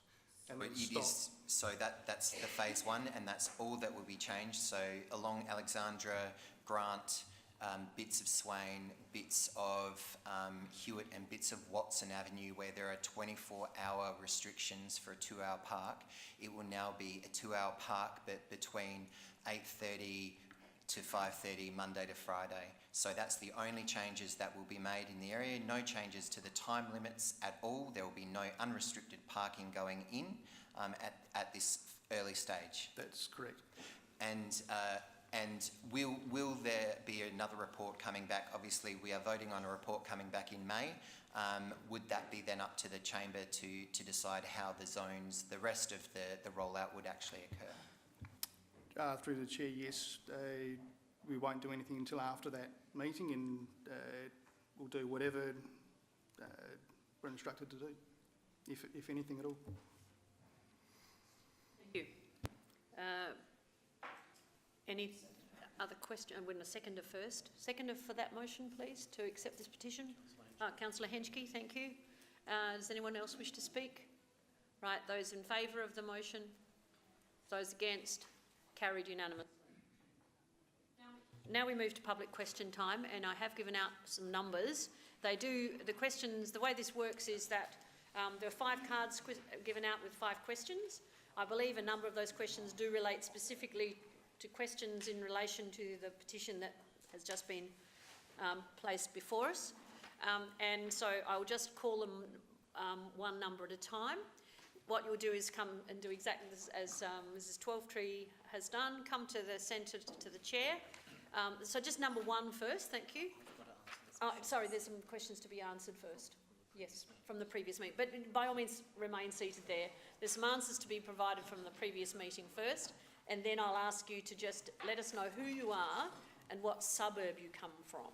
That's all. You don't have to give full address or anything. Okay. So. Are we in public question time, agenda item right now? Yes, item 8. Through the Mayor, where an answer is unable to be given at a meeting, it is required to be brought back to a future meeting of the Council in the public question time section by the CEO. At the meeting held on 12th of March 2019, Ms Margot Overton did not ask a direct question, however requested consideration be given to control mechanisms including stakes being driven into ground to educate the public on parking.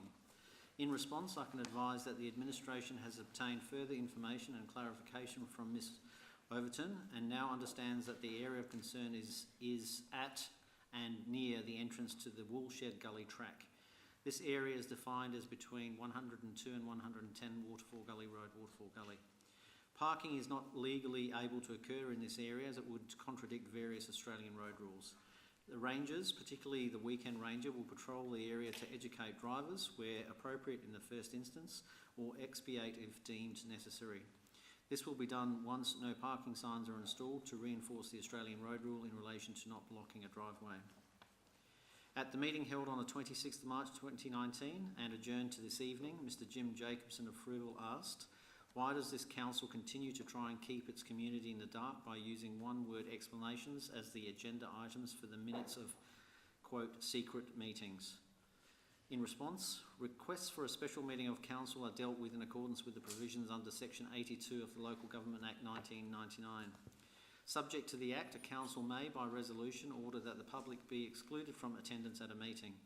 This is to the extent that the council considers it to be necessary and appropriate to act in a meeting closed to the public in order to receive, discuss, or consider in confidence any information or matter listed in section 90, part 3 of the Act, after taking into account any relevant consideration under that section. If an order is made to exclude the public, an entry will be made in the minutes specifying the grounds on which the order was made, the basis on which the information or matter falls within section 90 part 3 of the Act, and if relevant, the reasons that receipt, consideration or discussion of the information or matter in a meeting open to the public would be contrary to the public interest. The Council complies with its obligations under the Local Government Act and in accordance with its responsibilities to act as an informed, responsible decision maker in the interests of the community. At the meeting held on 26th of March 2019 and adjourned to this evening, Mr Jim Jacobson of Fruitville asked the following question. Did private individuals receive from the City of Burnside either directly or indirectly in excess of $400,000 of public money for private legal actions? The answer is no. Right, so now if you would like to state your name and suburb and ask your question.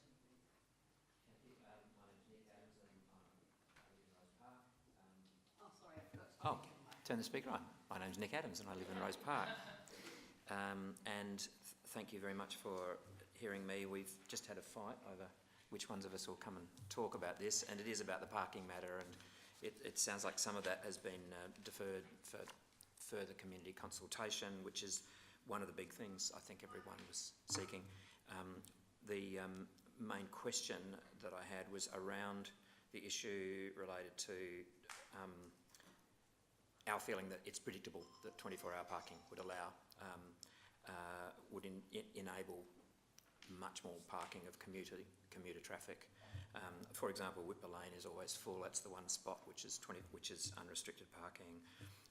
And we were concerned about the fact that currently quieter streets will become very quickly filled with parkers in the areas that are unrestricted parking. So we feel, I think, I'm speaking for the others, that we feel that is already a reasonably predictable event. So we're glad that there's going to be some more community consultation about that matter. A couple of things that were related to it were that the Queen Victoria Hospital parking is kind of replaced by large numbers of residents who have visitors, and in fact their parking requirements are quite high, and there are large numbers of people who park near there as a consequence. And secondly, that the primary school is much larger than it was at an earlier time, and therefore the parking requirement there is greater. There's no question. So the question is, how is the, and the one other part of my preamble is just to do with equity of parking, because it's a different matter for local quiet streets versus in commuter type parking. So the question is, how is the council going to deal with that, and in particular, how we're going to manage a feedback process.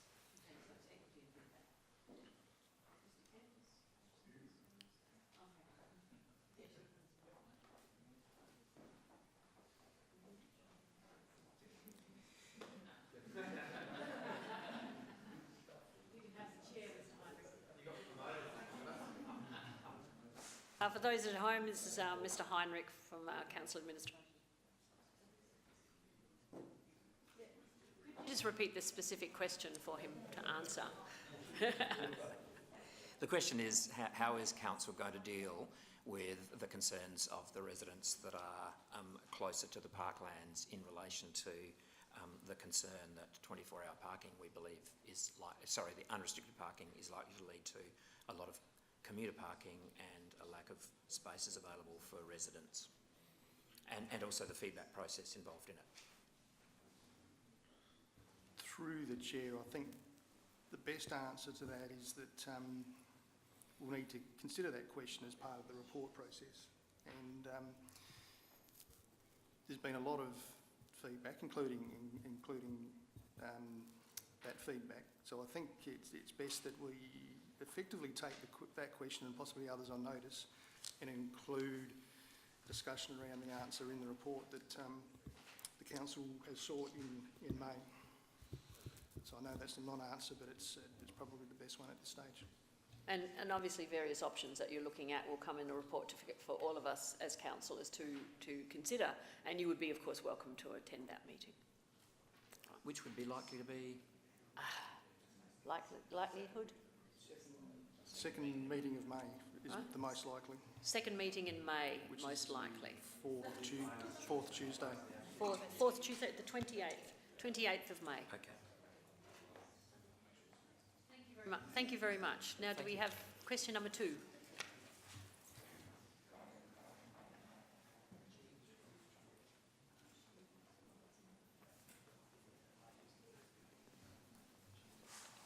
Yes, my name is Bronwyn Bart. I live at Dulwich, and my question is also in relationship to the now parking changes that I believe are being put on hold.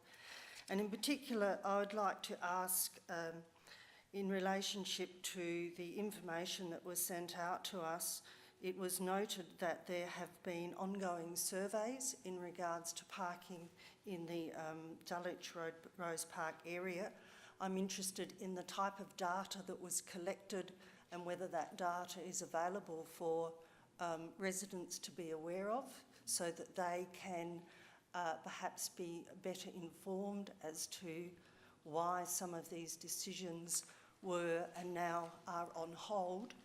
And then in relationship to the ongoing survey, I was particularly interested in how the monitoring was going to continue, and again, what sort of data was going to be collected, and in particular, how the residents may be able to assist that data collection when trucks won't be able to go down streets because there's parking on both sides of the streets, or rubbish bins can no longer be collected because there is now parking in such a way that the residents cannot fulfil certain regular routines. Some of the streets further away from the hospital centre are by the plan to have no parking restrictions on both sides. One side we can perhaps quite imagine, but in particular Ascot Avenue was going to have parking restrictions taken away from both sides. The amount of small vehicle trucks that now cut through some of those areas is amazing during the day. So my question really goes back to the monitoring of the data, what's being collected, and when and how that review would have been established. Perhaps now that is irrelevant.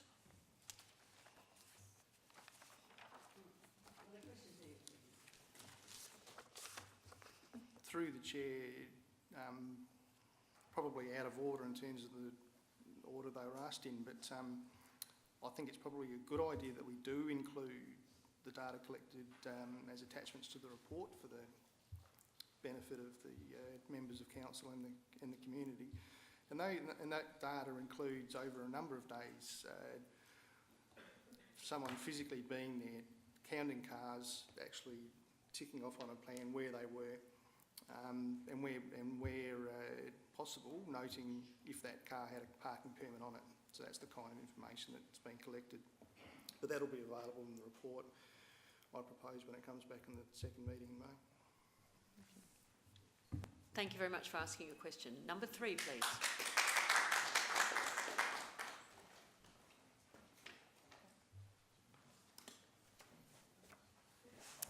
Hello, my name's Sally Savalas and I live in heritage listed Rose Park. You have said the trial's been put on hold, but if the trial does go ahead, you're going to have to put in over 120 poles with signage. That's going to be quite costly for the signage and to put the poles in. If the trial says, no, it's not a good idea, you not only have to remove the signage off the poles, you're going to have to remove the poles as well. So the trial, as far as I'm concerned, is going to be quite costly. How much do you think it's going to cost to put the poles in, get the signs, and then remove them if the trial fails? Well, through the chair, we'll just have to take that one on notice. So did you hear the response then? He'll have to take that on notice. They can't give you an answer right this minute, but the answers will be provided at the next council meeting, which you can, of course, observe from home. Okay. You can come in, of course. You're welcome, but you can observe this part of the, any part of the meeting by watching it online on the 30th of April. Thank you. Thank you very much for coming in. And question 4.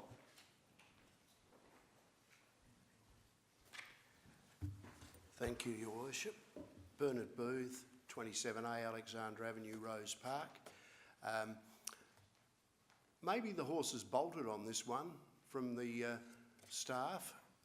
Obviously, they're very busy monitoring and working out data and so on, because 4 phone calls to the Director of Traffic were unreturned, but I remain unperturbed. Monitoring over in Watson Avenue, 6, 8 car parks, unrestricted. A friend of mine lives there. Cars park there all day, get their bikes out, some of them, off into the city. They get there at about 8, 8:30 and they don't return till 5:30. Unrestricted. So commercial parking provided for the City of Adelaide. Perhaps some parkers from the office Fullerton Road developments, but I would have thought whenever I've made applications for office and Fullerton Road development, traffic parking is a huge issue and needs to be provided along with the space provided for office or business. We live diagonally opposite the Rose Park Primary School. 200 or 300 metres either side is occupied by parents dropping children off between 8 and 9 o'clock. They'll have a bit of trouble when it's unrestricted parking. So when we talk about monitoring, I would have thought that would have been handled before the the stable door was opened. And what's more, as ratepayers living in a conservation heritage zone, zoned residential, I would have thought perhaps we would have been consulted as clients of the council before this thing got to the stage where we have to come out on what's now feeling like a winter's night and presenting ourselves here to hear quite inconcise information. My question is, has there been homework done on this, and has the administration just taken a step in the direction to create what reads in your pamphlet, community equity? I'd like to know what community equity is, please.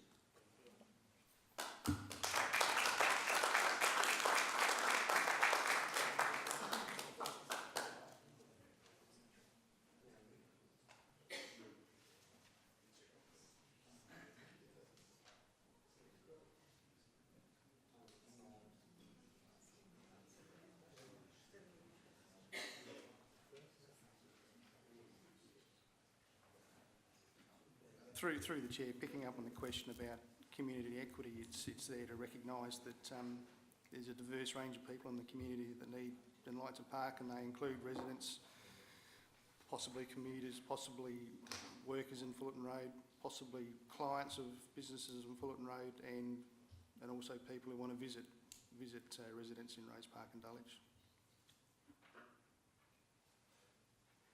So you're really just saying it's a balancing act between catering for all of those varying needs and you're trying to cater for all of those varying needs. Okay. Question 5. Point of order, Your Worship. There's a council resolution which sets aside 15 minutes for public question time. That time has expired. As per the resolution, we should move on to the next point of business. Unless you want to go against the council resolution. My concern is that the first part, which was answering questions from last council meeting, I don't think that should be included in the public question time that is opening on this night. And if that's the case, we do have another, how many more minutes? You'll do anything, Henry, to stop me from asking the right questions, won't you? You are an embarrassment. All right, the 15 minutes are up, but I think that there is a question that... Invalid motion, Your Worship. The motion is there. No, it wasn't. I have to accept the motion. Is there a seconder for that motion? Councillor Davis seconded the motion. Those who are in favour of... Can I speak to the motion? Sorry? Well, it wasn't a No, formal can't speak to a motion formal because you motion. didn't call it a formal motion. Oh, I've suggested that there should be an slight extension of time, but the motion has been put to change. Clarify, this is the last question? Yes, absolutely. This is the last question. This is likely to take 10 minutes. No, he's only got 2 minutes. Formal motion. Okay, I have a formal motion. We have to deal with the formal motion first. The motion has been put. The motion has been seconded. Sorry, motion has been put. The motion has been seconded. I need to have a vote on this motion. Those who are in favour of the formal motion being that we discontinue public question time now. Okay. We move to the, which does of course mean that. Okay, then we move to the next item on the agenda. Those who are in favour, please. Those against? And what's, can I have your rulings on the point of order? Because there was a council motion that 15 minutes be set aside. You need to rule against my point of order, and you need to decide whether you go against the council resolution or not.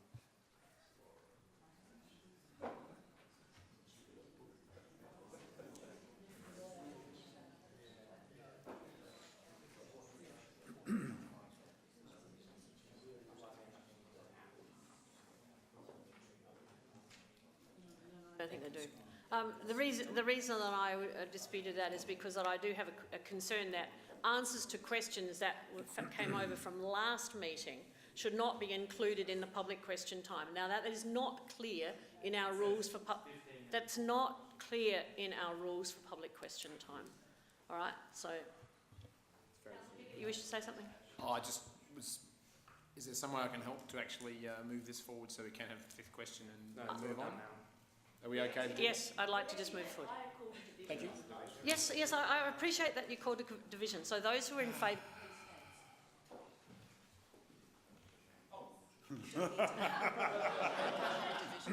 Sit down, Harvey. Sorry, apparently I've just been told that you cannot have a division on a formal motion. Huh? Right, so, Okay. could you please state your name and... The mayor went against the council resolution.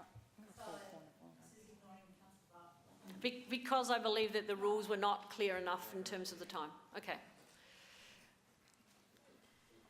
Please could you ask your state your name and suburb and your question. Thank you, Your Worship. My name is Jim Jacobson. My question tonight concerns what actions the Council has taken to prevent the previously forewarned airborne dust pollution at the Conningham Street depot site. I hope the answer which I'm provided with tonight is better than, next week is better than this one, where the first question I asked last week was incorrect. The second question and third question were not even mentioned, and the fourth question equally was misrepresented with a monosyllabic answer, Could, no, which could was we not just the keep question. focus on this question I will for tonight? question now focus on this one, but I just thought I would draw it to all the elected members that they are being treated very poorly. My name is, the Council should be aware that on Thursday, 29th of March 2019, I contacted Mayor Monso to inform her of the huge amounts of airborne dust being generated by earthworks being conducted on the Council's behalf by its contractor. When I arrived at the site, no dampening down of the site was being undertaken, with large plumes of contaminated soil drifting in the air and onto the adjoining houses, many only a couple of metres from the boundary fence.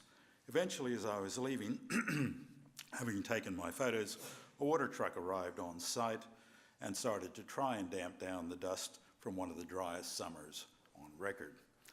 You can imagine how successful he was. On Friday the 29th of March, I again contacted Mayor Monso via SMS to again inform her of the large amounts of dust being created on site, with one of the presumable neighbours wandering the site looking for someone in control whilst dodging the earth-moving equipment. Again, I took photos of the dust being generated by the front-end loader and scraper, filling trucks with dirt. Only as I was leaving did someone start spraying with the huge 4 piles of dirt with a very small hose connected to an inactive water truck once they appeared to observe my photographic activity. On Monday, April 1st, I again walked by the site, again to be greeted by the loading of trucks with dirt, large crowds of dust, and this time only a single hose excuse me, staked and sprained at the base of one of the mounds of dirt, not in proximity to the loading operation. Again, I left a voicemail from Mayor Monso advising I did receive and your... you've gotten all those, but I think just so that No, I you need to finish Can now. the CEO, I will do that You now. need to finish I will now. ask the questions, but it was important to have them. Mr Jacobson, okay.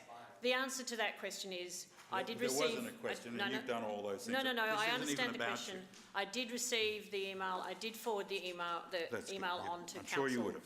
I have also since done some follow-up investigations in relation to this, in relation to local residents, and I haven't as yet informed the council of continuing concerns, but I will be passing that on later on this So, evening. can the CEO inform me what compensation the council has offered the surrounding residents for... No, you haven't even... That was a preamble, Your Worship. I'm sorry, Okay. you know the 2 minutes. You don't want to have know the questions, you don't want to know the problem. You're going to have to just pay for all the compensation for drowning residents of Okay, Freewill I and know the Burnside in contaminated soil dust for 3 days in a row Mr. with Jacobson, no appropriate we have taken action on board taken. your concern. This council has been grossly negligent. Thank you. Now we move on to questions on notice. The answers have been provided. Motions on notice 10.1. Councillor Piggott, I believe you have a motion that you would like to run. So, apologies, no, yours is a motion without notice. I have to move over here, sorry about that. It is motion on notice, it's 10.1, and that is Councillor Hubel. Thank you, Your Worship. Just bear with me a moment while I get my notes.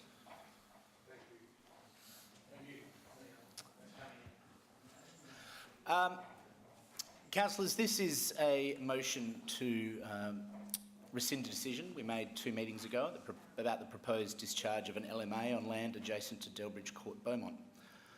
There is a further motion to be put this evening if this rescission is successful that calls for the discharge of that LMA. At this meeting, it was felt that there was no particular reason why the LMA should be discharged, so there was a decision made to not discharge it. Since that meeting, Councillor Jones and myself have been illuminated, as it were, to the bigger picture. The initial report at the first March meeting was unclear as to the full picture of the issue, yeah.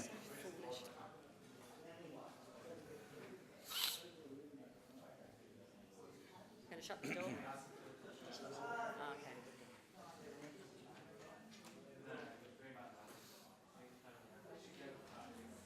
I'll carry on. Yes. Look, reading the report at the time in the lead up to the meeting, I personally felt there seemed to be a bit of a discord between really the one side of the issue that we were seeing and the recommendation that the LMA be revoked. However, now having met with the owner, walked on the land myself, seeing the trees in question, a greater perspective has come into place on this issue. Approval of further subdivision on the eastern part of the land where these trees lie into 5 single blocks effectively overrides this LMA. Now, 5 of these trees actually lie on a single block of land.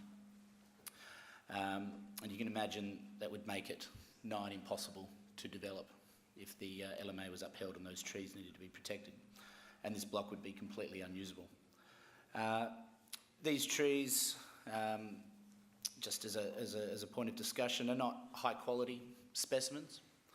Having seen them in the bark, they are sitting on a very steep slope, and certainly any construction, even on before the second subdivision, construction would likely lead to damage to these trees. The owner of this land, the greater development, has voluntarily planted trees lining the road into the land, and there are currently 2 applications before our CAP to develop on blocks within this development. I guess it is in our interest to allow this land to be developed as approved through subdivision consent. It is in the interest of the greater community, I feel, that vacant land is developed, and rescinding this motion that we made a couple of meetings ago and subsequently discharging the LMA as originally recommended is a move towards this reality.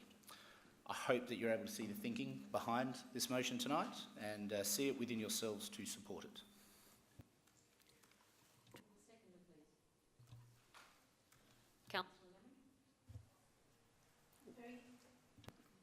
I'm very happy to second that, and I do like a flexible man.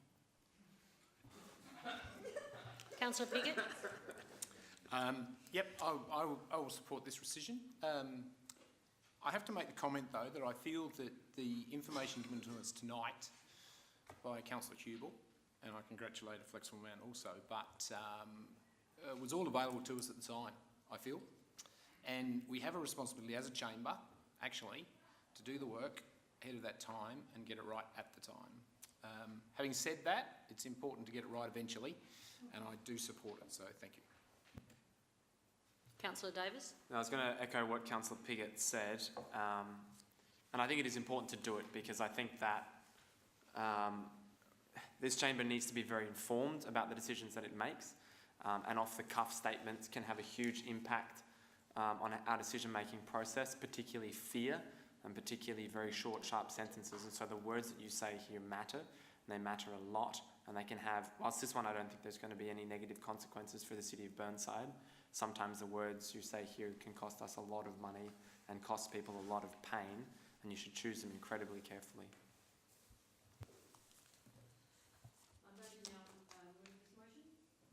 I've got my... Sorry. I apologise, Councillor Davis. I have a question.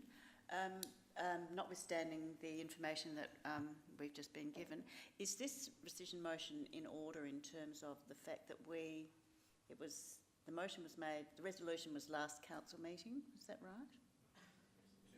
2 weeks. Oh, so we have approved the minutes of that meeting and everything's in order in terms of the legalities of it.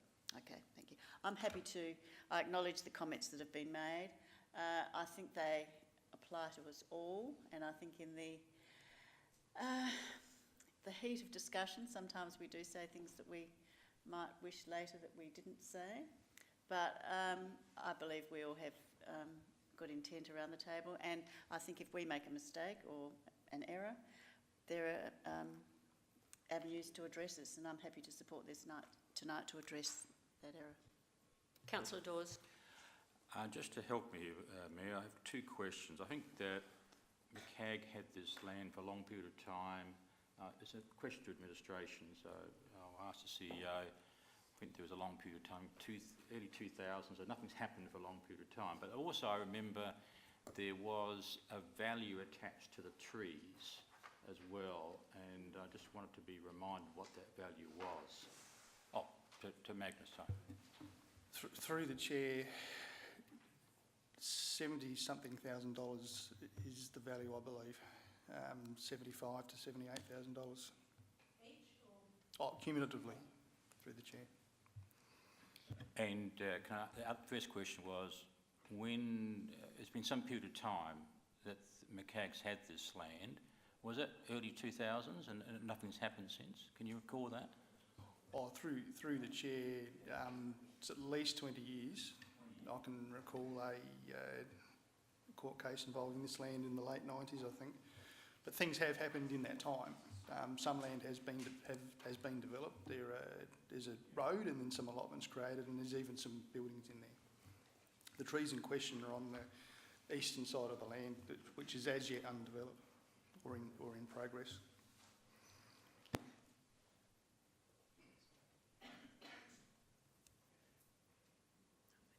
Do you have any other questions to Councillor Dawes? Are you finished? Okay. Councillor Hughes. So I think I asked at the last meeting, the email that was attached to the agenda didn't make it clear that the owner was clear that the trees were either regulated or significant. Is that now the case, that the owner understands the requirements around those trees regardless of the land management? Through the chair, I think one of the trees is regulated, one or two. And the rest are not. Councillor Piggott. I just wanted a question on the value of the trees, because I read that, and I'm careful not to be an anti-tree person. I do worry about the financials around it, and my question is whether a valuation of those trees, which we've had explained to us tonight, are actually not particularly aesthetic. They are across the fence from several thousand trees. Do those sorts of things come into the valuation, or is it purely just it is a certain size tree, a certain species of tree, and the other sort of perhaps localised issues, which might reduce the value of a tree, are they considered in the financial calculation? Through the Mayor, the public amenity tree evaluation that's undertaken does cover off on a number of different elements. It covers off aesthetics, it covers off the type of tree, the locality, the condition, which can refer to the structure, the trunk, the growth, and that then is put together into a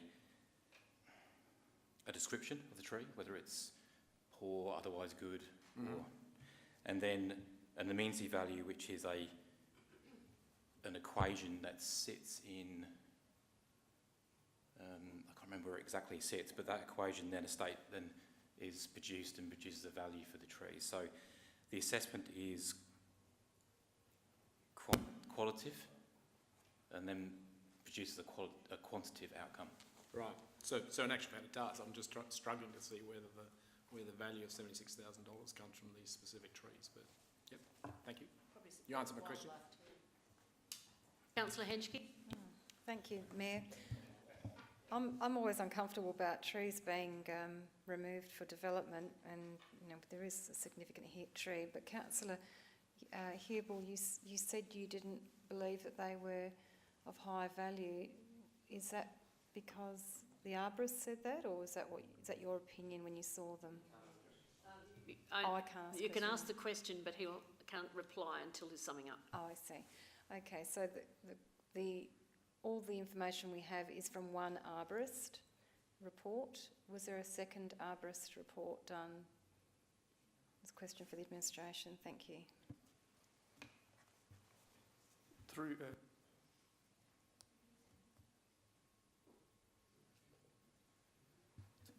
the chair, there was one visit with more than one arborist. There were at least 2 or 3 of them there. So it was a team effort, if you like, and they were our staff arborists who advised what I put in the last report, which is that the trees would be unlikely to, notwithstanding their current condition, would be unlikely to survive once those allotments are developed. Councillor Turnbull. I too am uncomfortable about removing trees for development. Here we are talking about urban canopies, retention of trees, there's reports coming up. Councillor Davies got one in, I've got ones with facts in, and here we are talking about getting rid of 5 trees for one block of land for one lucky lot of people. So I'm afraid I'm against it, and keep the trees if they're significant, but stick with our rules. So I'd say no. Councillor Davey? Hughes has reminded us of. What, if the land management agreement is overturned, what will happen to those 2 significant trees? Through the chair, if the LMA is removed, that removes one layer of control. But in relation to the significant trees, there's still the Development Act consideration. So the trees couldn't be removed until and unless a separate development application was lodged and approved if that was appropriate. So there's another process that the owner has to go through. Councillor Lemon? Sorry. You have a subsequent question? Just a follow-up. Sorry, Councillor Lemon, I'll let her ask the question and then I'll come to you. Just a follow-up in terms of, so that they wouldn't necessarily be able to be knocked over without controls in the development plan, which we would impose. That's right. A development application would need to be lodged and then considered as it normally would be. So the LMA doesn't necessarily mean it's curtains for the significant trees. There's a separate process. Councillor Lemon. Yes, my question is that my recollection of this was that the report that we voted on 2 council meetings ago recommended that the LMA be removed. We voted to keep it, and now we're voting to rescind it. Have I got this wrong? So, thank you. Somebody else, you threw your voice rather well. Councillor Jones. I wasn't going to speak, but I will. Having seen the trees, the fact that there was a land management agreement on them, I thought it was going to be Rivendell. They are the ropiest trees you've ever seen, quite frankly. Even the significant tree, it's been damaged by vandals. I know the land management agreement says you've got to replace it, but they are not great specimens of treehood. But really what drives me towards this is, having met Mr. Seeley, he thinks we're on pretty shaky legal ground. He's a very litigious fellow, as I think we know, and he thinks there's 2 things we've done. One is he says you can't team up a land management agreement with development approval, which is what initially happened about 20 years ago, and he said, I'll see you in the Supreme Court. And the second one is he says, on the eastern side, there are originally big blocks going right up the hill, and about 6 years after the initial development, he's split them in 2, and the problem is further up the hill, and he says, and you know, he knows more about land law than I do, that the fact that he got that development approval for the top 5 then means that our LMA won't stand up in court, because the 6 trees block one of his blocks, and you couldn't possibly build a house where the 6 trees are, so therefore his development approval will beat our LMA. Now, I don't think that was terribly clear in the administration's report, and if I missed it on page 480 of whatever it was on Friday night, then I apologise. But I think we'd save ourselves a lot of money going to court, frankly, for not really much benefit. So. I have no one left on my screen. That means it goes back to Councillor Hubel. Oh,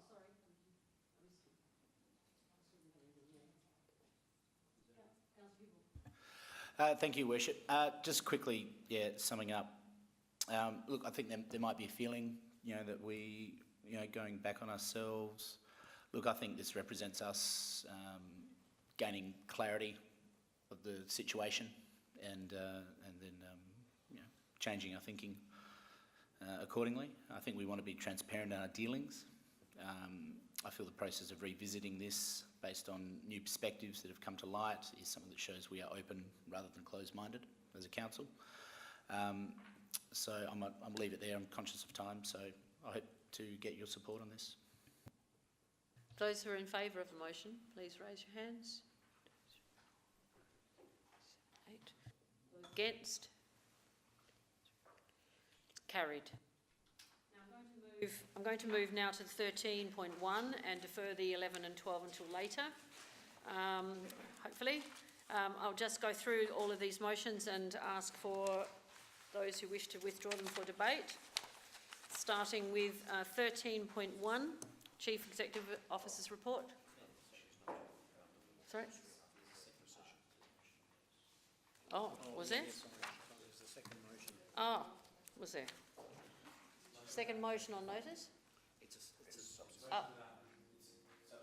Subsequent motion from you in relation to this.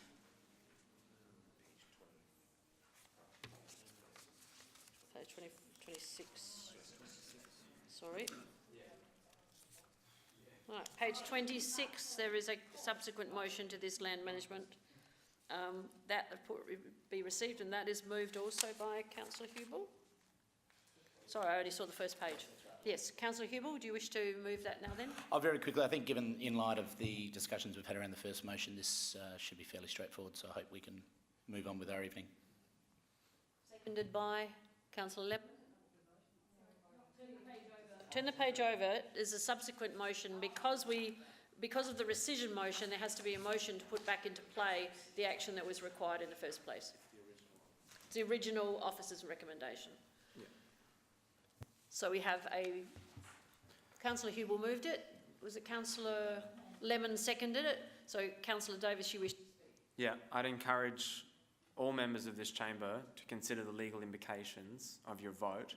And I understand that everyone has strong views on something or other, but at the end of the day, the way that you vote does matter, and sometimes things can be won or lost. And so my understanding is that there could be significant legal costs involved in this, and we'd be on very, very shaky ground. So voting against this motion is essentially saying, I'd like to defend the land management agreement and be sued on it, and you're committing the council by voting against it to that. Councillor Henschke. Thank you, Mayor. I'm not a lawyer, and I know that Councillor Davis is a lawyer, but you're a tax lawyer, I understand. So I would prefer to hear advice from a lawyer in regards to this, risk that I'm hearing, and I think that would be the advice I would need to answer the issue that Councillor Davis has raised this evening, please. Thank you. Do you wish? CEO wishes to respond. Through the Mayor, I'm not a lawyer either, but I've had intimate knowledge of this land division over the time that it's occurred. I respectfully disagree with Mr. Seeley's assertions about whether or not you can enter into a land management agreement through a development process. He did, he's signed it, it's party to it, so that stands as it is. His second assertion that through subsequent land divisions, having trees on an allotment, making the allotment undevelopable, is also not correct.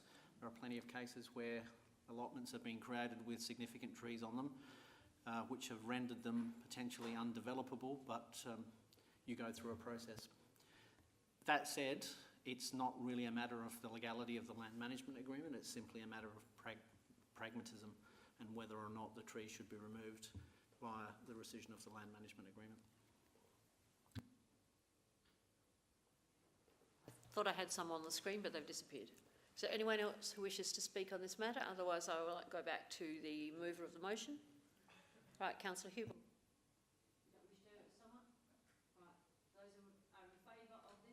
Sorry, those in favour, please raise your hand. 5, 1, 2, 6, 8. And those against?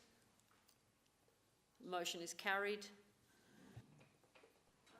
Now move on to the reports of the officers, number 13. The first one is the CEO's report. Do we have anyone who wishes? Councillor Lemon. Eastern Regional Alliance Water, Councillor Hughes. 13.3 differential rates on vacant land, Councillor Piggott. Request for statistical info on regulated significant trees, Councillor Turnbull. Plans to upgrade Hazelwood Park, Councillor Hughes. Union Street screening land revocation, Councillor Davey. Initiatives to promote maintenance and retention, Councillor Carbone. And was that it? Homepage? Yes, that was all. So we're going to be going through each of them. CEO report, please. And who? I didn't have a pen to write it down. CEO report was Councillor Lemon. Thank you. I move the officer's recommendation, but I just have one question. My question is on page 36, item number 4, about the Glenunga Tennis Club, that there was some additional information that was that administration was waiting for. Can you assure me now that this particular matter is on track? Through your worship, yes, that's correct. We received the last information yesterday. The draft budget, as discussed there, will be presented in April, and the outstanding resolution will be presented in May. I have no one here. I need a seconder. Second, Councillor Davey. I have no one else who wishes to speak, so I shall put. Do you wish to speak again? Right, I would put the motion. Those in favour? 3. Those against? I think that was unanimous. Okay. Now we'll move on to Eastern Regional Alliance Water. Councillor Hughes.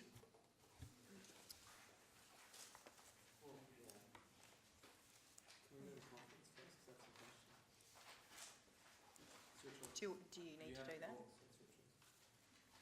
Do you have a question that you feel would be best done in conference? I think we should debate the issue out of conference. Well, you can jump in if you want to move into conference later. That's... Sorry, let's read the motion first. By the process. So yeah. I have sent an alternate motion, so I will read this out. So, point 1, that the report be received. Point 2, that council receives and notes the information presented by Era Water Board appearing as attachments A, B, C, D, E, F, G, H, and the board's recommendations contained therein. Point 3, that council engage an independent advisory body or high-level firm to conduct an independent financial strategic technical review of the long-term sustainability and value of the Era Water project, up to a budget of $50,000, that the terms of reference for the review be drafted and agreed by Councillor Hughes Piggott and the CEO, that the review be presented to Council during June 2019, that Council approves the necessary funding for Era Water to continue operations until 30 June 2019 based on the Era Water FY 2019 monthly cash flow forecast. This funding does not include provision for the drilling of the additional bores. So I'll talk to the motion, and I appreciate that there's significant history on the scheme and we've gone through numerous workshops over the last few months. So I guess I just want to set the scene straight that for me this is, I guess, not trying to delay or hold up the process or not trying to hold Era Water to ransom. It's really just about giving confidence to the City of Burnside and that we're essentially investing potential ratepayers' money in the best scheme that we see fit. So I understand that although this extension really relates just to funding and it's not City of Burnside's money as such, but essentially the liability for that money sits with the City of Burnside. So my view on this is that I see that this is really an opportunity to take stock of where we're at and see where the scheme is at. So that's why I've put forward this alternate motion. I appreciate the situation that Era Water are in terms of the financial modelling that we've seen and the requirement that to continue operations past May 2019, they require those additional funds, hence point 6, so they can continue that operation. But in the meantime, we can get a report and I'll provide a little bit around what I'd propose shortly. So I guess I see this as a critical time for the scheme. So construction is completed and commissioning has commenced, and we're now at the point where we can look at the scheme and ensure that we have a level of comfort around where we're at, but we can also look at maximising the operations as part of the board's responsibility, and also, I guess, the ongoing function of the scheme and how that scheme is going to run going into the future. So I see this as really an opportunity to look at the risks and ensure that these are being suitably addressed by Era Water, and essentially we're committing this funding in the future going forward, but this will just give us assurance that the scheme will deliver the expected outcomes that have been documented to date. So this is really just an opportunity to get an independent report. I know that we're all for our reports at the moment, but I see this as something really important going forward. So what I see in terms of, I should read the screen that's closer, point 3, just to give an overview of potentially some of the things that I would propose would be included. So it would be looking at potentially an independent engineering assessment of the scheme to review the estimated harvesting yields and volumes, as well as looking at the financial modelling. And I guess one of the key things that I've seen is, although it was in the 2015 report around the cost per kilolitre for the City of Burnside, I guess there's this additional funding. Personally would like to see where we now sit in terms of $1 per kilolitre rate based on the additional funding and the projected forecast where we sit. Another point is potentially looking at net present value of those options that have been presented, as well as a consultant being able to give an analysis of the external market for Irra Water's treated stormwater, and I guess an understanding of competition within that market. I guess I will kind of wrap it up because we're probably going to be in for a long night, and I will have the opportunity to speak again at the end. I guess really where I see this being is it's an opportunity to review where we're at. Essentially, that's what I'm saying. Perhaps look at the governance and how the scheme works. I know that the other councils have approved this, so I appreciate that there could be a view that we are holding things up.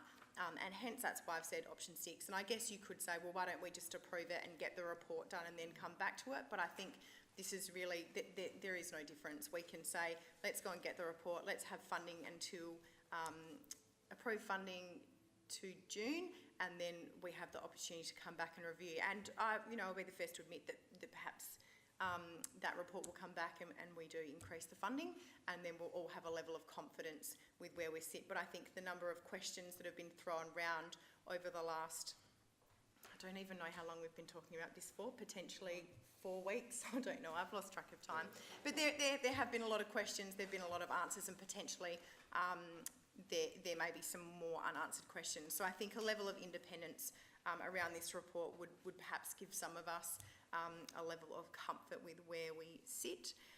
In terms of timing, so from the documentation that I've reviewed, I understand that obviously the key is getting the decision for funding to continue post-May 2019, but in terms of timing of the board, the documentation actually stated that wouldn't be required until September. So this gives us a chance to seek additional information, approve funding so that we don't have to shut the door on Irra Water, because I don't think that's necessarily the right thing to do at this point in time, but it gives us an opportunity to come back and then approve additional funds as we see fit and make a strategy around that. Yes, sorry, I guess in terms of 4, I had proposed, and I don't know whether Councillor Biggett is happy with this, but I guess someone who's been involved in the scheme to date, this is kind of the rationale behind it, someone who has the history, I guess, of where the council has been with Irra Water. So this would be us essentially agreeing as to what would go to the consultant and what information we would essentially seek as part of that report. I did have a proposal with all of those documented in the motion, but thought perhaps it might be a bit of overkill for us to debate that line by line this evening. Councillor Jones, you wish to second? Yes, I'd like to support this motion. I'd really like this scheme to work, but I have significant doubts as to its financial viability. And I reflect, would I invest my own money in this scheme? And I have to say that I wouldn't, based on the information I have available. And if I wouldn't invest my own money in the scheme, I can't possibly invest other people's money in the scheme, because the public trust surely demands that I exercise even more diligence and care in investing ratepayers' money than I do in investing my own money. So at the moment, I couldn't say go ahead with it. I think we're quite blessed as a council in we have 2 engineers with a water industry background, which must be pretty unusual. Both of them have expressed some doubts about whether the scheme works from an engineering perspective, and I think that needs to be investigated by independent engineers. There are similar schemes we know in Salisbury and Onkaparinga that have not been runaway successes. So I'm very concerned that the engineering doesn't work, but particularly, being an accountant, I'm very concerned about the financial viability of the scheme, because as we know, it was originally approved for 5 Eastern Regional Alliance councils to do it together, and we 5 would take all the water that the scheme produced. And that could work, because effectively we'd say, well, as councils, we might be paying a bit over the odds, but we think it's a really good thing to do. But unfortunately, as we know, Tea Tree Gully dropped out because they didn't like the risks, and Campbelltown dropped out because they didn't like the risks, and basically it really left the scheme too small to succeed without these external sales. And as we know, these external sales that people keep on telling us are going to happen never seem to materialise. There's competition in the market. We know that SA Water, they've got the pipeline from Glenelg, the Gap pipeline, that will sell water to people for $1.30 a kilolitre. And it's all the way to the parklands. Burnside Council is using Gap water to irrigate some of our reserves. It wouldn't be that hard to say, let's take it all the way out to Burnside. It's also in the northern parkland, so it wouldn't be that hard to do some of our supposed potential customers who are in Port Adelaide Enfield, and then, SA Water, what do? They build water pipelines. They could easily take it out to Campbelltown. They could easily take it out to Tea Tree Gully. So I'm really just not convinced that even if we have the water, that we will ever sell the water for the price that we think it's done. That's why calling on, we'll have an independent review who might say, guys, you've got nothing to worry about. You should continue to invest ratepayers' funds, or they might say, guys, this is never going to work. But I think that's why we need the review, because at the moment, all we have is the board telling us, gung-ho, let's go ahead, let's go ahead. They've got their advisors who've been in it from the start, who keep saying, go ahead, go ahead. We need to stop, take scope, get an independent view, and then, we're talking a couple of months, we're going to continue to provide cash flow funding for their operating costs. We just don't have to go ahead with $2.3 million of capital. So that's why I'm supporting the motion. Councillor Piggott. A couple of questions, if I may, and then I probably will speak to it. Can I just confirm with administration through you in regard to the I think the idea of this motion is not to actually get in the way of anything. So I just wanted to confirm that number 6 does allow that to happen. That it doesn't actually stop anything happening in the next 3 months while we do this that would compromise year of water. Is that your understanding? Through the Mayor, yes, that's my understanding. And the second part of motion 6 is explicit in that it doesn't provide a consent or funding for the additional or the new bore. And just on that, thank you. My understanding is that the time to push the button on the bore needs to be September. So that also is perhaps a nod of the head from the gallery. I'll just take that as given. I'm really certain of that. Thank you. Perhaps I could. I'd like to speak to it if I may. Look, I will support this motion. I feel it is a positive motion. I think the key thing is not to get in the way of something that we perhaps need to do now that will compromise it further on, and I think it's been carefully crafted to do that. So on that basis, I think it is worth having a look at where we're up to and what happens next. I do need to take issue, though, with Councillor Jones on a couple of things he has said in regard to this in seconding the motion, and presumably voting the same way I'm going to. But I feel he misrepresents how we came to this decision. Certainly the initial run of this had 5 councils, but the decision taken by this council was very much based on a report with just the current 3 councils. It went in eyes open in regard to that. So it's not fair to say that it was great when there was 5 councils and all that they're all going to take the water. And I'm not sure that was true actually, that they were going to take all the water. But certainly the plan that we looked at as a council had just these 3 and did require third parties. The other thing is that Councillor Jones said about that he wouldn't put his own money in. It's actually an asset now that he already owns. It's not about whether we go into this or whether we don't go into this. It's a matter of the fact that we've got an asset of value. We're not sure what it's worth, but our job around here is to maximise the value of that asset. And so it's not about whether we do or whether we don't. We need to find out the best way to maximise the asset. And that may be selling the asset. That may be, taking the water at whatever it costs. But the fact is we already own this. And that's the way we need to think. It's not a, shit, I wouldn't have done this if I was there. And fair enough, people can take that view. They don't have the ability of knowing what actually was presented at the time and how it was discussed.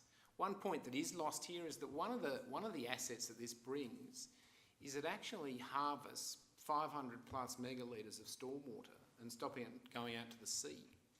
And that is actually not an insignificant issue and not an insignificant thing to be achieved by us and the other 2 councils. And I think that's been forgotten.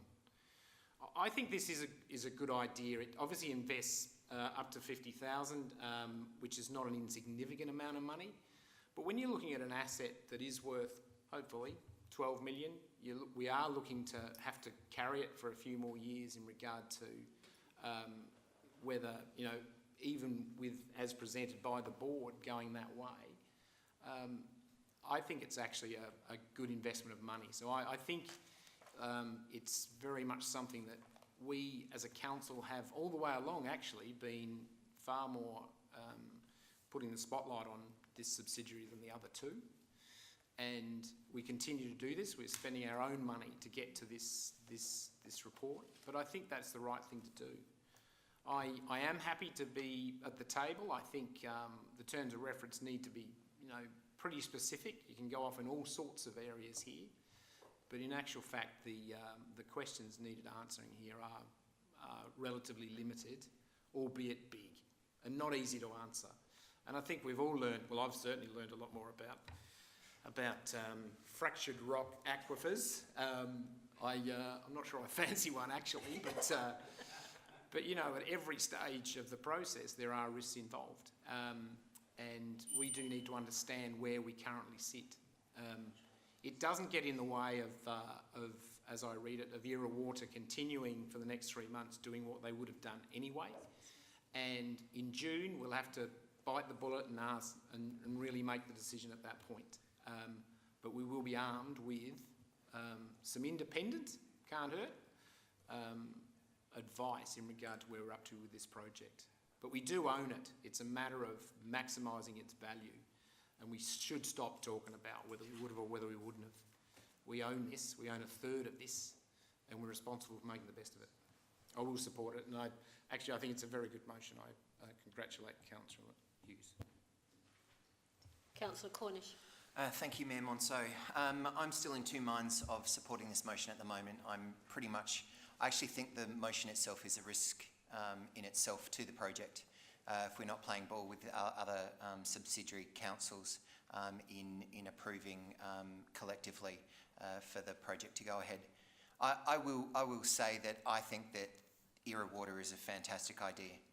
We had level 3 water restrictions, and 80 of our reserves had their water cut off. 80. Not all of them came back on when the restrictions were lifted.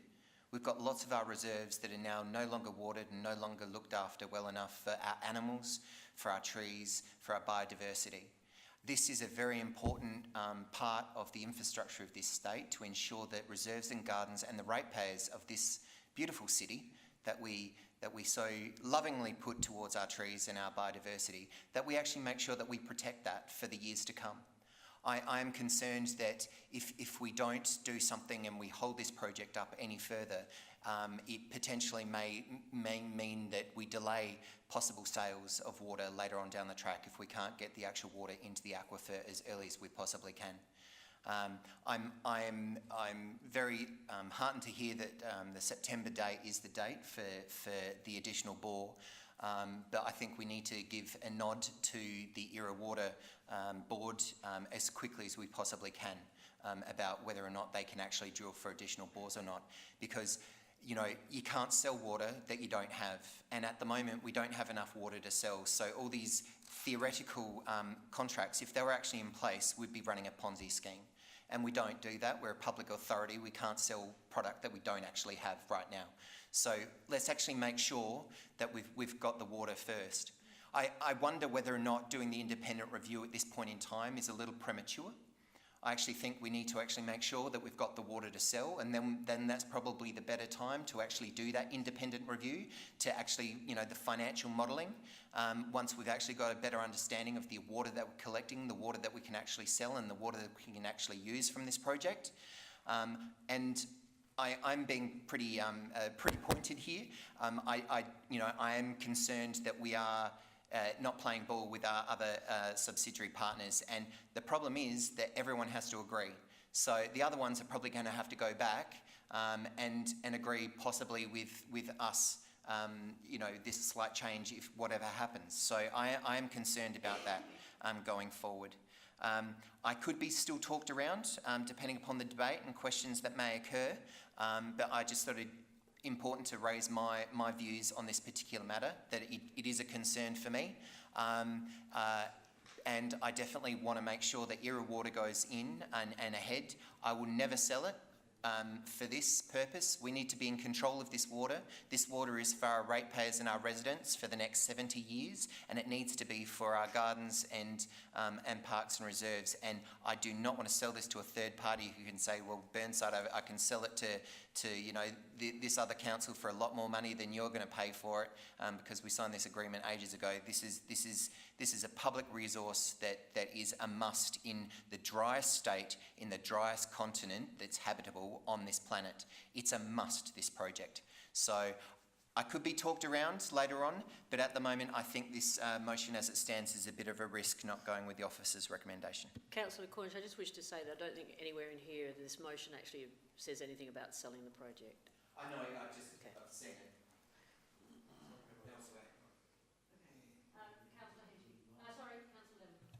Thank you. And let me consolidate your position, Councillor Cornish.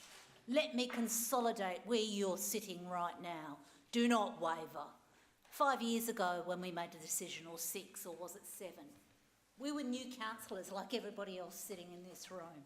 I could weep that we found ourselves in this spot today. We made a decision, and it was the most far-reaching decision that this council has made since then, subsequently. A 70-year plan for the future water of this city. In the driest state, in the 100-year drought, we looked at it. We didn't, when we made this decision, look at things like net present value. We didn't look at whether we were going to sell that water. We didn't look at how much it was going to cost us. We took that leap of faith knowing full well that some of the bores might fail, that we might have a dry year, that we might not actually go down the path. It might be a wobbly path. We took that leap of faith, and it was a fantastic thing we did. And I haven't done anything similar to that in the 8 years that I've been here, in the 9 years. The trouble with this particular project was there was a high degree of paranoia from the chamber floor, from this chamber floor from the very start, picking at the edges of it, from the very start. Yes, I'd put money into it. I would put my own money into it. I'd put my heart and soul into it. I'd put my future into it. And I don't even have grandchildren. I will never have grandchildren. You people that are sitting in this room with kids that have got an investment in the future, you should be looking at this. You're talking about this in terms of money. And to me, that makes you no different than Scott Morrison walking into our federal parliament with a lump of coal. If it all comes down to money, burn the stuff to give us cheap electricity. That's what you're saying to me. Do not vote for this. Vote for the officer's recommendation. This is about the environment. This is about the future, not my future. Not anybody in this chamber is going to be sitting around here in 70 years' time. But this water will still be watering our parks and our gardens from the aquifers. It won't be going down, it won't be hitting hard surfaces, stormwater runoff, killing reed beds on our beaches, eroding beaches down there at the coastal area. It will be here and it will be used for us. We've got to have this leap of faith for our future. We talk about our green leafy suburb. We talk about our heritage value. We talk about all these sorts of things and we talk about it, and it's actually all that value stuff that you're supposed to have when you live in the eastern suburbs. But when push comes to shove, you talk about net present value instead. Talk from the heart. This is important. This is something that we must do. Councillor Henschke.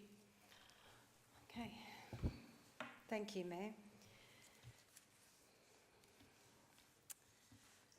We can talk from the heart. We can put our own personal money into this. But the other day we did hear the problems, and I was so grateful that we heard from a hydrogeologist only a couple of days ago. And we all could appreciate the complexities of this, the world underground, that this water we're trying to put into the ground is going to, and it's a fractured rock aquifers, and they're sort of thin, like sort of sliced bread, sort of turning up somewhere, and they didn't quite know where it was going to be, and so, okay, we've put a bore here and we've put another bore there, but okay, and this time we're going to try and put another bore down, and maybe we might hit that slice of bread, which is the fractured rock aquifer that we want to fill up and help build up our plume. So we're just, you know, there's a real risk, you know, and we did hear from this hydrogeologist. She said, well, we might need to put another bore in, okay? So we need to be prepared that, you know, we'll put one in, but we might need to put another one in. And we also heard that we need to, it's a great opportunity to learn about fractured rock aquifers. It sounds like we don't know very much about fractured rock aquifers. So this project, it's a social project. It's going to create more information about fractured rock, whether we can create a plume underground. Great. I'm looking forward to a plume being built up. So, where does it leave us? We had a project and into project managers, engineers, people in business like Harvey and others. It's really just good due diligence. We have due diligence obligations for our ratepayers to do a very simple exercise. It's called an independent project review. Here in this motion, I was actually going to suggest an amendment here, so it's independent financial strategic technical review. That simply, all in one, is an independent project review. An independent project review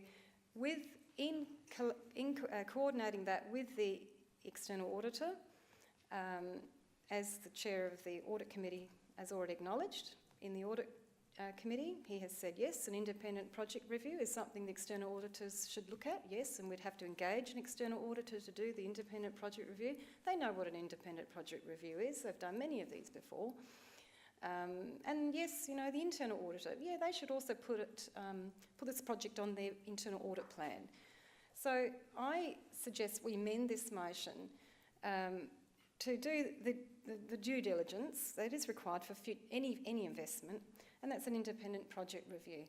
And to address the concerns of Councillor Cornish and Councillor Lemon. Yes, you know, that the amended motion could read that it be presented to Council in a time frame to ensure the cost-effective operation of ERA water. The amendment could add the CEO to instruct internal auditors for their views of the project and the CEO to engage external auditors to schedule and conduct an independent project review. The Council to receive the views of the Audit Committee. So these are a few items that we could weave in here so that we don't delay ERA water and getting on with building the plume. But we really do have an obligation to do an independent review, project review, because we can't just keep investing millions of dollars into a project which has not been completed. This project has not been commissioned, and we owe it to our residents and ratepayers to do that. Yes, and I acknowledge the leap in faith, and you know the fact that in the past it appears they didn't. Councillor Lemon says that the project you didn't look at net present values, you didn't look at what it was going to cost. I guess at the time it was quite a visionary project, and that was the context at the time. But the context now has changed, and this project's costing us a lot more than we envisaged, and it's not working. So we haven't technically proven it, and we haven't financially proven it. I acknowledge that you can do a financial evaluation and you can do an economic evaluation. You can gather all of those economic benefits that Councillor Lemon has identified in an economic evaluation. There's two different things. Nevertheless, all I request is that, suggest that we amend this motion for, as I've suggested. Are you moving an amendment? Moving an amendment. Where in the motion do you wish to move it? Wish to move? I'm just seeking to find out whether it is consistent with the motion that stands, or if it's completely different. It could be just a slight change or an addition. So item 3, financial forward stroke, strategic forward stroke, technical forward stroke, independent project review. And though I think that's consistent with you've got an independent advisory body. Yeah. I mean, it's not inconsistent, that's all I'm saying. And then the other aspect is to amend in there that this item 4, that the terms of reference for the review be drafted and agreed by Councillor Hughes and Councillor Piggott and the CEO. We need to add in there, and the views of the Audit Committee, that Council receive the views of the Audit Committee,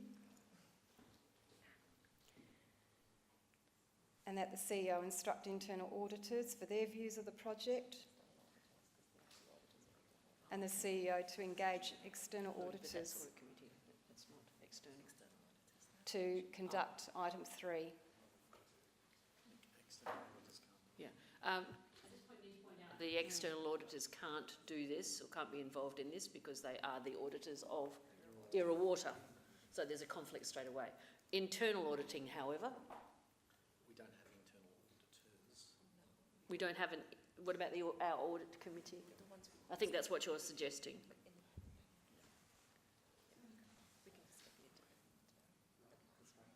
So,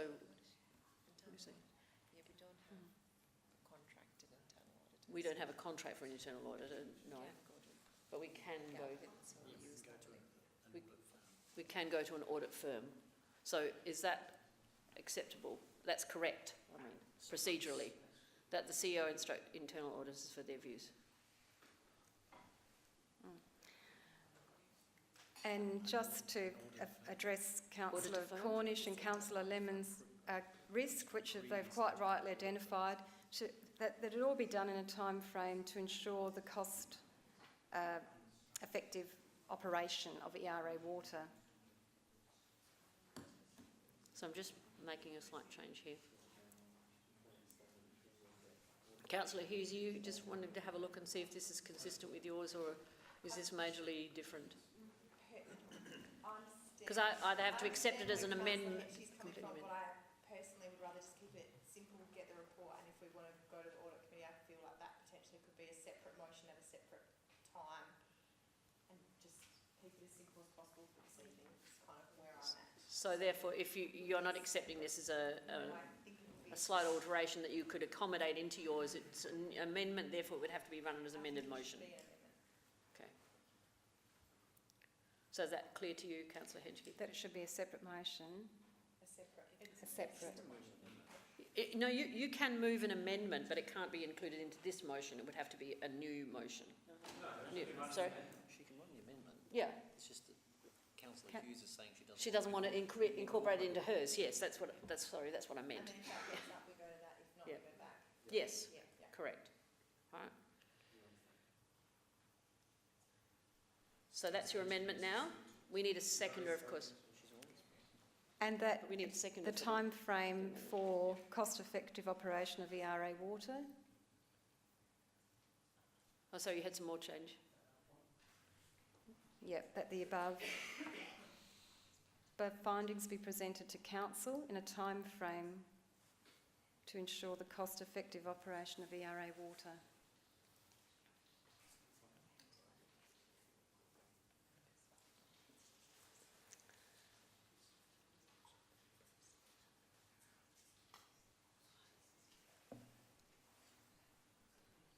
Oh, no, she's already spoken, so I'm just looking to seconder. Yeah. So now is that it? Yes. Now I need to see a seconder for that motion. Sorry, for that amendment. Is there a seconder to the amendment? Appears not. So the amendment lapses and we go back to the way it was. A substantive motion. Thank you. And that's on the... Right, now I have a number of other people who wish to speak. The next one is Councillor Davey. Thank you, Worship. Yes, I'll be brief. I hear what everybody said around the chamber and the passion that a lot of people have. I too am very passionate and want to see ERA water work. I think the benefits are enormous for our community. Unfortunately, we're in a period of climate change and drought, and so there are great difficulties or significant difficulties in all of the drilling and a lot of the technical aspects of the project. But I think this motion actually addresses some of the concerns that I'm hearing too about the viability of the operation and how we're heading and the direction we're heading. So that's why I'm happy to support that we actually get someone in to look at and review just the long-term sustainability and all those aspects of it, just to make sure that we're heading in the right direction and that this won't delay the project. So I think this is, I thank Councillor Hughes for the motion and for crafting it together, and I'm happy to support this tonight. Councillor Davis. So the way I put it like this is, I'm happy to get the report, but imagine what the possible outcomes are in your mind about what the report actually says. So what actually comes back to you, and how will that change based on this report, based on this additional information that you want? How will that actually change how you're going to vote on the officer's recommendation? Now, going back to the officer's recommendation, what they're asking and what the other two councillors have approved is that $2.3 million be made available in the event that there are 5 really bad years for ERA water. So if we have 5 bad years, then we're going to need the 2.3 to see it through it. It will be less. It will be less than 2.3, and they're not going to go and spend it if we have good years of ERA water. The other thing, what we need to do, in the context of a very, very expensive scheme with millions and millions of dollars, is spending 70 grand to put in another bore. That's the next thing. So when this report comes back to you, in my view, what this report is going to say to you is that there are a number of risks with this project. And those risks are, there is a risk that the aquifer doesn't fill, or there's a hole in it. And we can't store as much water as we thought we would. There is a risk that we can't sell the water to other people. That's another risk. And the third risk is it doesn't rain. Those are the three risks. And when we made this decision to proceed with it, we knew about these risks. We knew they existed. So it's not going to change. If you want to sell this project, you're still going to have to drill the extra bore, in my view. You're still going to have to fund it for the next couple of years, because this report is not going to tell you in any way, shape or form, it's not going to help you address any of those three risks. It's not going to go and tell you if the aquifer has a hole in it. It's not going to tell you if people are going to buy your water because it's cheaper. It's not going to tell you if it's going to rain or not. So in many ways, this report, and I don't think you should get your hopes up in terms of what actually comes back here, because I don't think it'll help you in any way, shape or form as to how you're going to vote next time. So in my view, if you want to get the report, happy to. But in my view, we should approve the bore, and we should approve the $2.3 million of funding, which is over the next 5 years, which is through dry years. And that is the only way, there's only one way to get the information that you need about these risks, and that's to proceed down that path. And yes, it takes courage. Yes, there are risks involved in it. We knew what the risks were. This is not 100% guaranteed to work. But from the technical advice that we've received to date is that we know 100%, without question, we know 100% that this scheme will fail. We know it will fail and not be commercially viable if you don't drill the extra bore. That we are certain about. We are 100% certain that if you don't commit to the extra bore, that the scheme fails. So that is already within your knowledge base. We don't need a report to tell you that, because we simply can't put down enough water into the aquifer to make it viable. So in my view, we should move with the officer's recommendation. We should show the other councillors and our customers, and most importantly, our customers, that Burnside is behind this. And we will only find out the answers to those risks once we go ahead and let the scheme run its course. We are so close to launching. We are so close to producing water. We are so close to getting customers on board. And what are you going to do right before the post? It doesn't matter what this report says. They're not going to help you with your risks. They're not going to tell you the answer. You're never going to know. They might help you with the finance. They might help you with different aspects of it, how we could better get customers. Sure, they might help you with that. They might help with governance issues that you might have. They might be able to suggest some ways that you can keep costs down. Sure. And I think that's all very helpful. But at the end of the day, it is not going to solve the problem for you of whether you should continue and invest another $70,000 in the context of a multi-million-dollar scheme, because we haven't spent the $300,000 to onboard the bore that didn't work. We didn't spend that money, so it's still sitting there. So what they're asking for is $70,000 in additional expenditure, and I'm really sorry that it didn't rain. That's very disappointing. Unfortunately, it's not a criticism of Era Water, it's not a criticism of the scheme that we didn't have enough water, and the fact is, even if it did rain, even if this was a wet year, you'd probably still be in the same position, because only one bore was being tested at a time, and they could only harvest a certain amount of water, and it was a bad year for it. So you need to let it run its course. You need to see whether all the investment, we've already committed all the money. We're already there. We're at the finish line. You just need to walk over the edge. You just need to take the extra step to find out if you've won or not. Because at the moment, you don't know. The only way you can know if these risks exist or not is to go ahead. They're not going to tell you if there's a hole in the aquifer. The only way you're going to know is if you put water down there. The only way you're going to know is if you drill an extra bore. So in my view, we should continue with the officer's recommendation, but I will support Sarah's motion because I think it is, I'm happy to get the more information. I am. I don't think that's going to kill it, but I think also that we should support the additional $2.3 million funding, because that decision about whether we sell it, that's not going to happen at this report either. This won't happen here. We're still going to fund it. That is going to be a much longer tender process. You're still going to have to go ahead and keep the scheme running. You're not just going to let it mothball. So if you did want to sell it, it's going to take you a period of time, and by then you probably know what your risks are anyway. So in my view, well, I suppose I would vote this down, and I would run a new thing which is exactly the same as that, but also includes the officer's recommendation to put down the bore and the additional funding of $2.3 million, because at the end of the day, if that report comes back as bad, we can change our mind. If it comes back as good, well, I suppose we're in the same position, but what we're sending is a message to our customers that we don't support the scheme and that we have worries. So at the end of the day, this report, this 50,000 is I don't think it's going to change the decision we have to make and really mitigate the risks that are there. Councillor Piggott, you have some questions? I did, just a couple. One is a personal sensitivity, I guess. Could I ask administration through you whether their memory of when we did consider this project in the first place, whether net present value was considered? And whether it was $20.3 million or something at the time based on the report? Largely rhetorical, actually, it was. If I could, could I ask another question?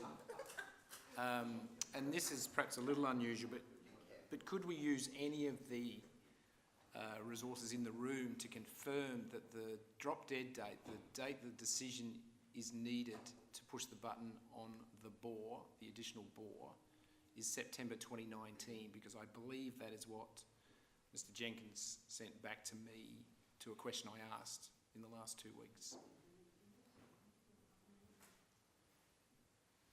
Is it? The answer's in your briefing papers, and that was September 2019. Thank you. September 2019 for the It was confirmed. benefit of the tape. I asked that earlier and he did confirm that it was. Oh, did he? Yes. Oh, I'm sorry. I thought I got a, we weren't sure. Sorry.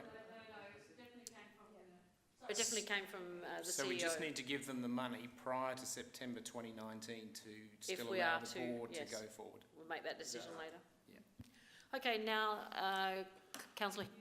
Thank you, Worship. Look, I'm in a position where I don't disagree with anything that anyone has said, which of course makes it very difficult to consider what I do agree with. I'm very much of the opinion that I feel very frustrated that we keep deferring making a decision on this bore and the extra investment. We have information, we've asked for more, we've gotten more, very kindly, and here we are again asking for more. Look, I always think the more information we have, the better decision we can make, so I will be supporting this motion, but I do want to, I guess, express my frustration at the process that we're going through. Due diligence is very important. This is community money. Really, we're talking about here. But we are in this scheme. That decision has been made. We're in, and I feel that a lot of the discussion and debate is bordering. This is my reading of it. I'm not projecting this on anyone, but my reading of it is that a lot of the discussion and debate is alluding to the merits of carrying on and continuing in this scheme, whereas what's being put before us is a question to make a specific decision about moving forward. I think we're in it. It's in our interests to make this successful, financially for ourselves, for our bottom line, for reducing our debt. It is important that this scheme is successful. I think in terms of caring for our environment, looking to the future, this scheme is important. I think if its success relies on this chamber being behind it, and if this extra report is what this chamber needs to feel that they can go forward with it, then so be it. But look, I think we really do need to move it on this. I think if we get this report back, we need to be making these decisions. Councillor Dawes. Thank you, Mayor. I do appreciate Councillor Cornish's passion, and also Councillor Lemon. I do appreciate their passionate views. I did pick up that Councillor Cornish can be talked around, so I'm going to try and do that now. I'm not an engineer, and thank heavens I'm not an accountant. But when I look at this, I look at an analogy. How can I just work this out, not from a water point of view, but from some other... So I thought about it over the weekend, and it's just like, we've just got a new ship. It cost us about $20 million to date, so it's really only a small ship, not a big ship. There were 5 possible investors. Now there are 3, which represent a number of shareholders, a number of mum and dad shareholders, if you want to put it that way. But it hasn't performed to its expectations. It's been stricken at sea a few times, going back to my ship analogy. So more investment is needed to right the ship. We can do it 2 ways, and the 2 ways are: we can buy a couple of tugboats at $1 million each to help it to shore, to undertake the repairs. Don't shake your head, please, Councillor. Or the alternative, especially with the amount of money involved to date, is let's not buy these tugboats yet, as we're not quite sure if the new ship is capable of doing what we hope it could do. So let's do an independent review of the ship's construction, its innovation principles, its financing. We can still bring the ship to shore and then undertake the review. And I think it's been said 3 times so far, it's called due diligence. And it's what the shareholders, the residents, would expect of us at this time. We do want to avoid a possible Titanic. I'm not saying we're at that stage, but an independent review would certainly help us determine whether Era Water is a goer or not. So that's my analogy. I hope it helps you, Councillor Cornish. Thank you. Councillor Turnbull. Well, mine is a much more simpler analogy. We spent a bucket full of money and there's a hole in the bucket. I'm sorry, that's very simplistic, but it's not really working as probably everyone expected. And I know it's been dry, etc., etc. But I think it is time for an independent review. There's no water for the hypothetical customers. Things are not going well. Let's leave it. Let's have this independent review, look at it again. Maybe it'll be raining by then and things might pick up, but we can't do this to our ratepayers. We cannot saddle them with more debt. It's not fair go. So my opinion is let's have the independent review. Councillor Davis, you have a question? Okay, well that was the last person on my screen. All right, I'll give it a go then. To date, we've collected 35 megalitres of water. Is that correct? It might be helpful if you even come to answer the questions, if you feel able.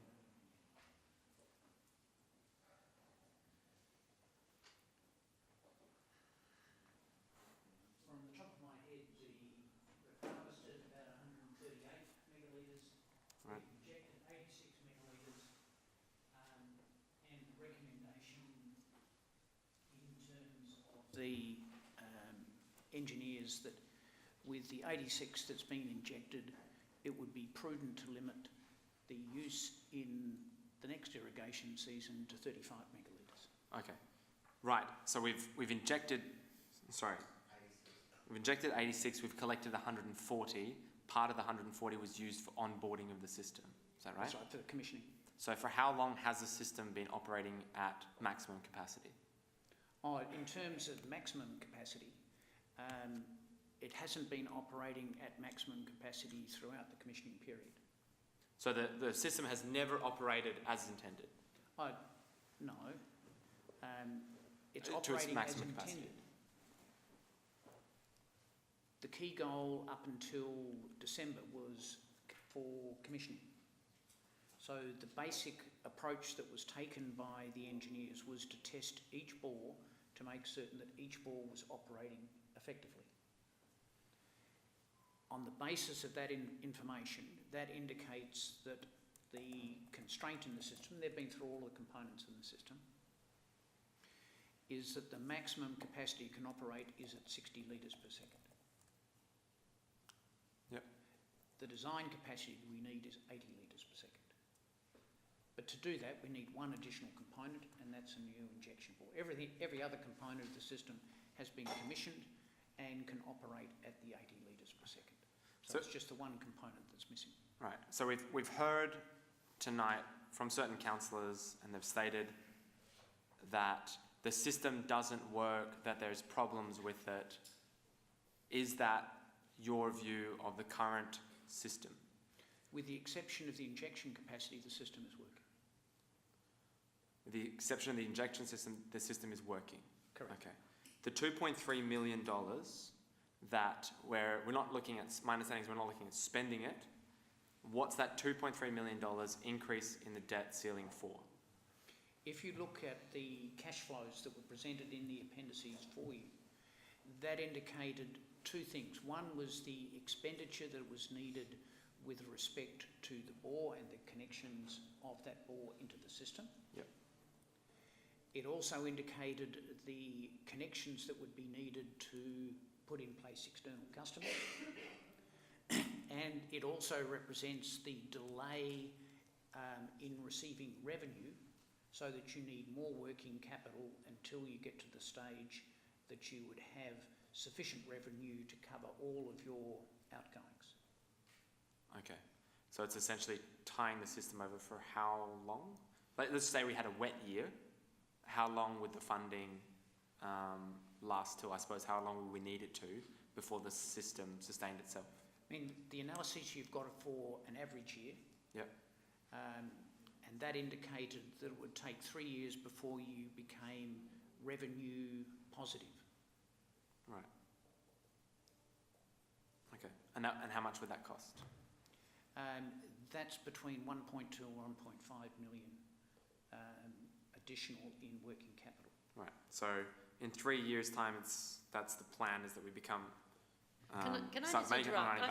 I think there's been ample opportunity for these kind of questions. So there's been have propositions that we asked. have a leaky bucket. We do not. No, I think that's what I'm there have asking. been plenty of opportunity for these questions to have been asked prior to tonight, and I think the opportunities have existed, and Brian has answered a number of those questions you've asked before at the 2 different workshops that have been presented, and through many questions that have been written and asked of him and of Robin, and I'm just wondering where this is leading, because I think I have one other person two other people who are now wanting to ask more questions as a result of you asking more questions. Yeah, I'm allowed This to could ask end up questions. going on for another half an hour or more, and I really would like to see I would like to be guided by the chamber in terms of how you feel this should continue.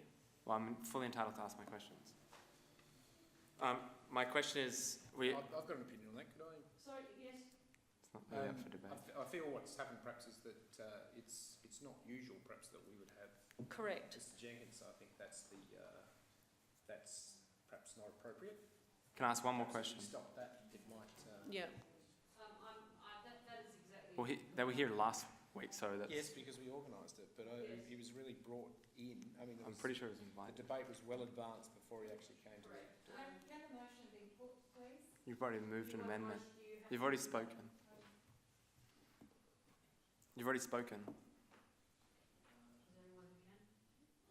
Councillor Carbine, you can move a motion that the motion be put.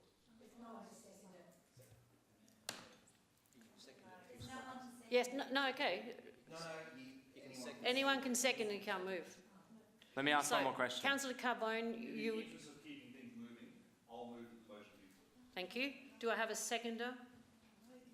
There's No, everyone's you won't spoken get to to speak it. again. Everyone's spoken to it, so there can't be a seconder. Only Sarah could speak again. No, anyone can second Oh, really? Formal motion? a formal motion. Right. You can't move a formal motion if you've spoken, but you can second it. Okay. I actually don't have any more questions. Councillor Henschke, you're seconding the motion? Right, I will put the motion. Those in favour of the motion, please raise your hands. This is the actual motion. This motion, no, this is the motion that the motion be put. Okay? Right. So you are supporting that the motion be put. Right. So those who are in favour of the motion being I think put? the question Sarah had was, can she sum up still? No. Sorry, could you get the hands up again, please, for those who are in favour? 1, 2, 3, 4, 5. Okay. That's... I can ask those who are in favour, those against, but the numbers will... by addition be lost. Right, the motion is lost, so we'll continue. But I am going to have to stop the questions. And Actually. I do have...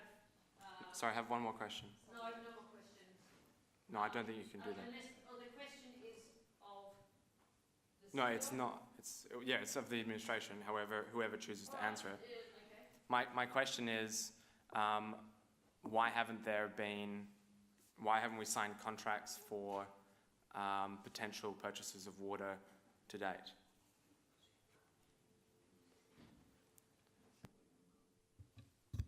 Through the Mayor, my understanding, and Mr Jenkins can correct me if I'm wrong, is that we don't yet have a product to sell.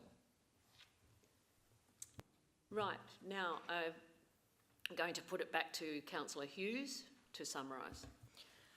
I'll keep it pretty short because I think we've all almost done this to death, but there are just a few points that I want to close out on, and I think I agree that we have invested the money, we are in the scheme, and essentially I just see this as an opportunity to have a health check.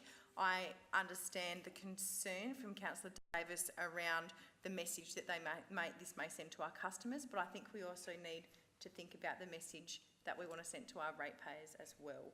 And so I think we can still present a united front. I think I would like to think the majority of people still are enthusiastic about the scheme, but I think the difference between doing this now and then coming back and approving the funding in July with that September deadline in mind, it essentially makes no difference whether, which way you want to skin the cat is what I'm saying. But I think this will perhaps give people more comfort in where we're at the moment. So I think we can, although the other two councils have done something different, and I appreciate the concern that may have, I think,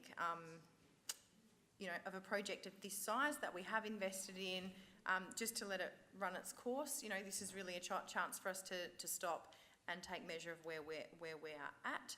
And really, it's an opportunity for us to look at how, as a council, we can maximise the opportunity for the city of Burnside. Essentially, that's where I see it. You probably realise over the last few weeks I have asked a lot of questions. I think that we're still getting questions this evening, so I don't see there being any harm in perhaps getting some independent advice to perhaps even it's just to alleviate some of these concerns that people have and give us all comfort moving forward. So perhaps we might be taking a leap of faith, as Councillor Lemon has mentioned, but we'll just be more informed as we leap. So I appreciate it's been a long night already. Let's do this. Right, those who are in favour, please raise your hands. Right, those against? Carried. Right, those who are for, please stand. Right, we have Councillor Davis, Councillor Piggott, Councillor Davey, Councillor Hughes, Councillor Henschke, Councillor Carbone, Councillor Turnbull, Councillor Dawes, Councillor Jones and Councillor Hubel. Those against, Councillor Cornish and Councillor Lemon. Thank you. Can I have someone move for a 10-minute recess? Thank you, Councillor Davey, and seconded Councillor Henschke. Right, we'll resume in 10 minutes. Those in favour, sorry. Just as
manager has been across the road and spoken to the guys and said, can't you get your hose on this because we are completely being covered in dust. She said, I said, well, you need to complain to council. You know, I mean, number one, she shouldn't be working all close to the construction site. Yes, it's absolutely true. Absolutely. Yes.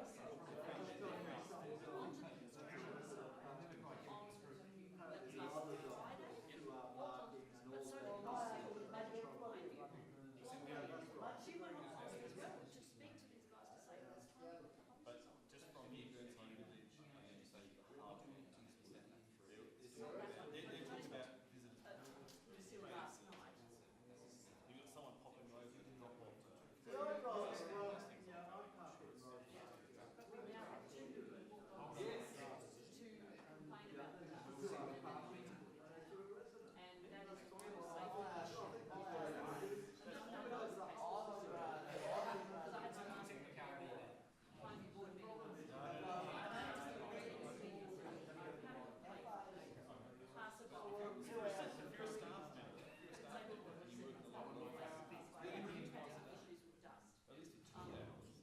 Because they're across the road. She said, yes, the neighbours are. So if you move fast, we are absolutely being covered.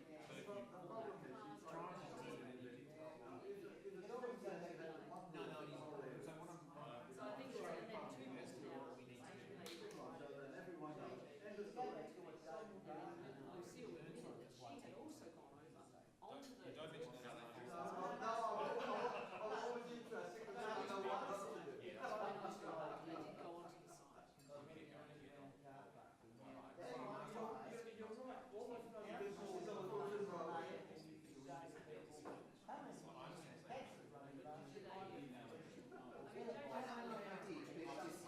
and then two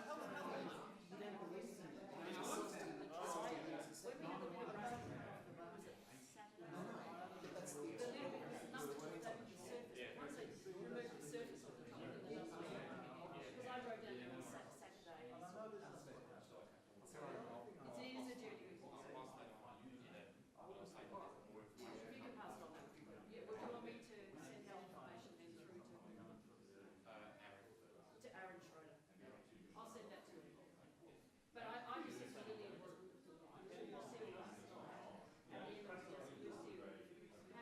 now.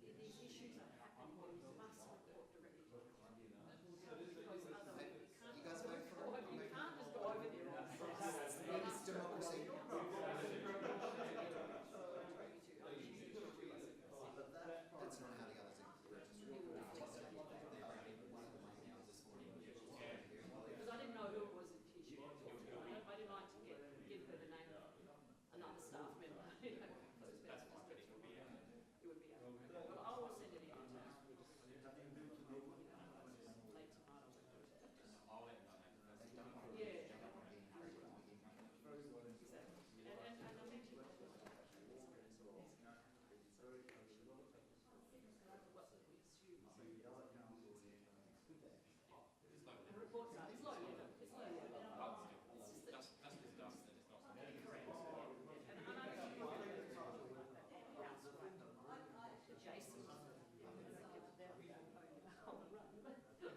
admitted that she had also gone over onto the. don't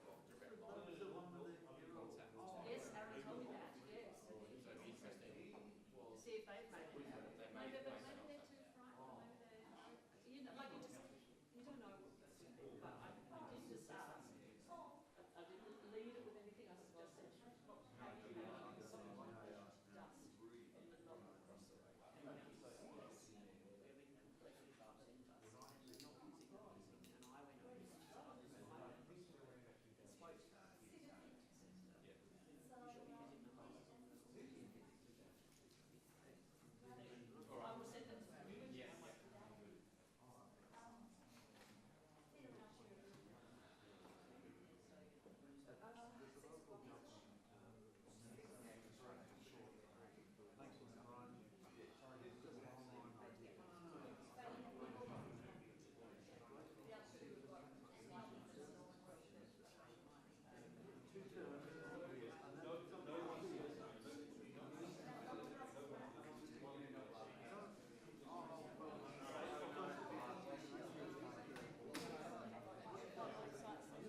Right, we got 7? 1, 2, 3, 4. We need some more elected members. Thanks. Julian, could you do a little bit of a roundup in the back there, please? Thank you. We've got 1, 2, 3, 4, 5, 6, 7, 8. When they sit down, we've got enough.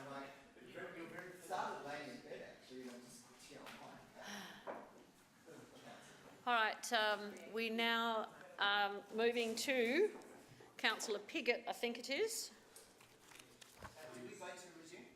No, we have to do that first, thank you. Thank you, Councillor Hubel. Councillor Cornish seconded to resume the meeting. That's all right, those in favour? Thank you. Differential rates on vacant land, I believe that is Councillor Piggott. Page 87.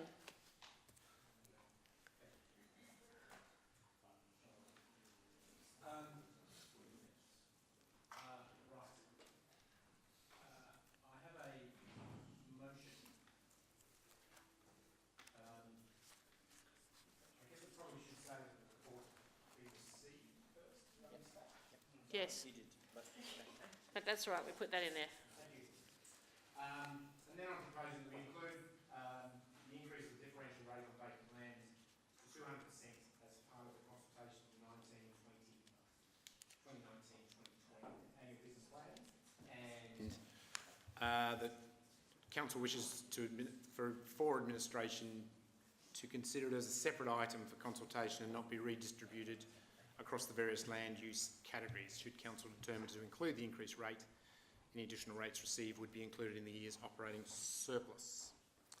Look, just discussing that, we looked at this a number of years ago and introduced differential rates on vacant land. It's, as you see in the report, it's fairly common across the city.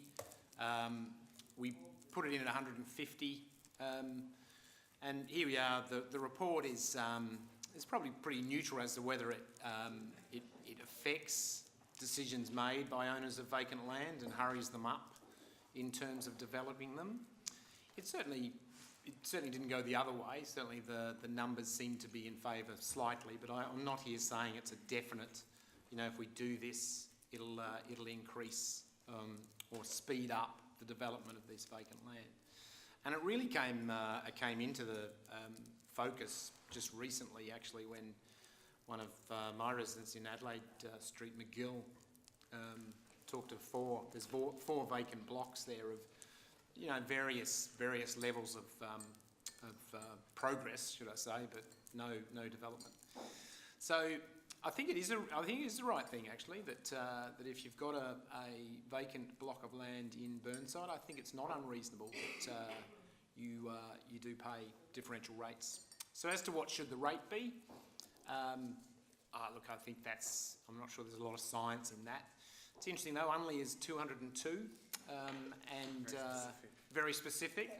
I thought about 200.763, but Karishma talked me out of it. The 200 seems right to me, actually, and I think we should continue sending that message.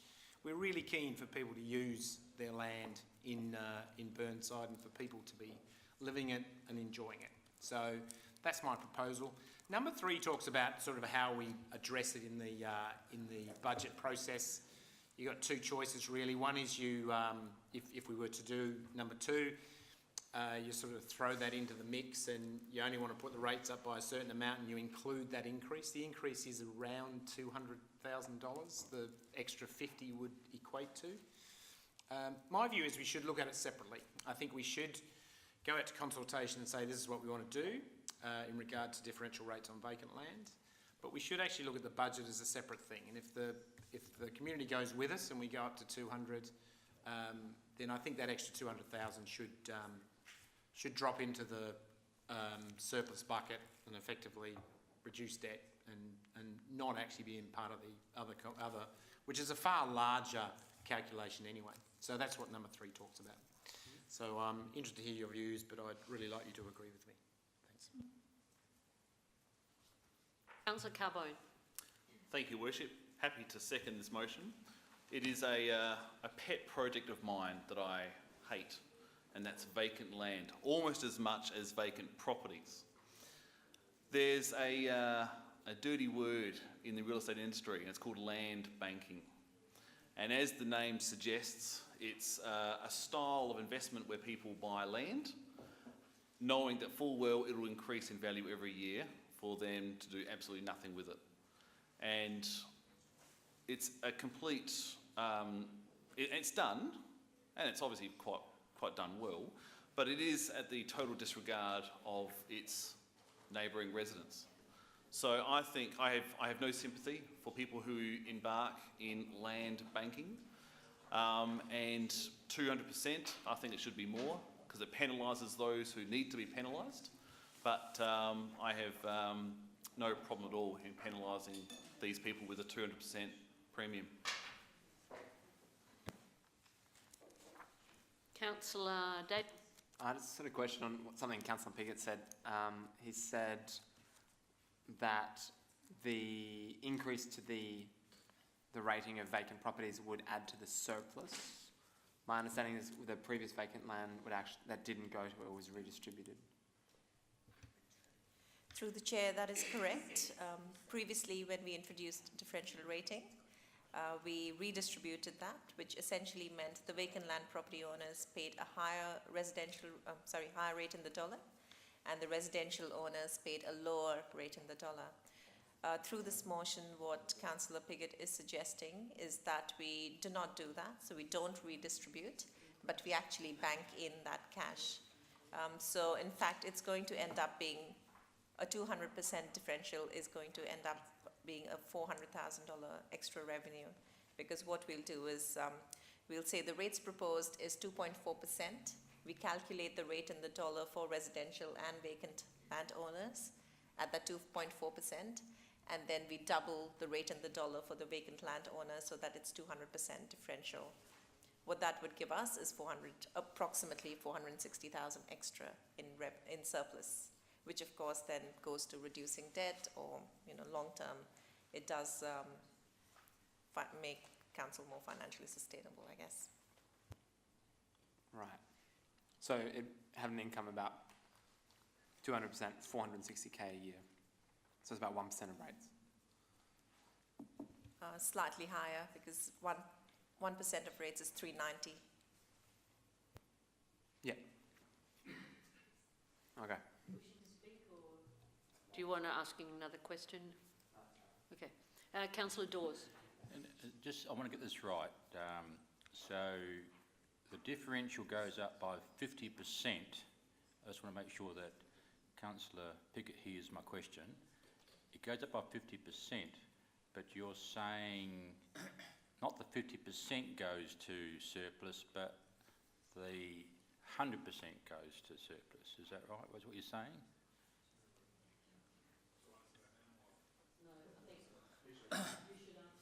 Sure. Through the chair, there's one out of two ways we can do it.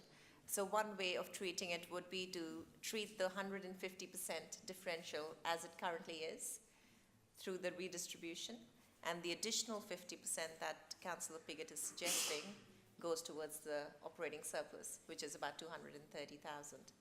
The second method is what I explained earlier. Yes. So that's one out of two ways. I believe, Councillor Piggott, correct me if I'm wrong, I believe it's the entire 200% that goes, or entire 100% additional that goes to surplus, but totally up to Councillor Piggott which way he would like it to go. Because at the moment the motion doesn't indicate that. That's what I was querying.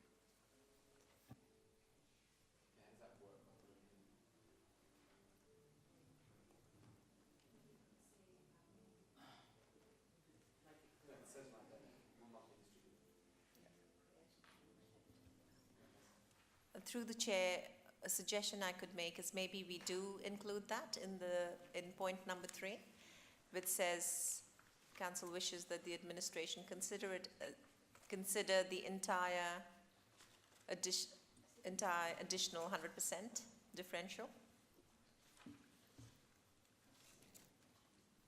as a separate item. as a separate item for consultation and not be redistributed across the various land. They might be doing a different thing. Could we just say entire additional 100% differential not be redistributed, just take the consultation out, because I'm not seeking to revisit the 150. I think that's done. We're really only consulting on the extra 50. So, but that's if that would, yep.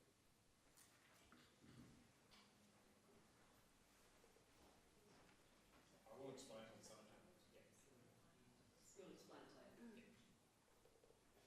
Okay, and next is Councillor Hedgie. Thank you, Mayor.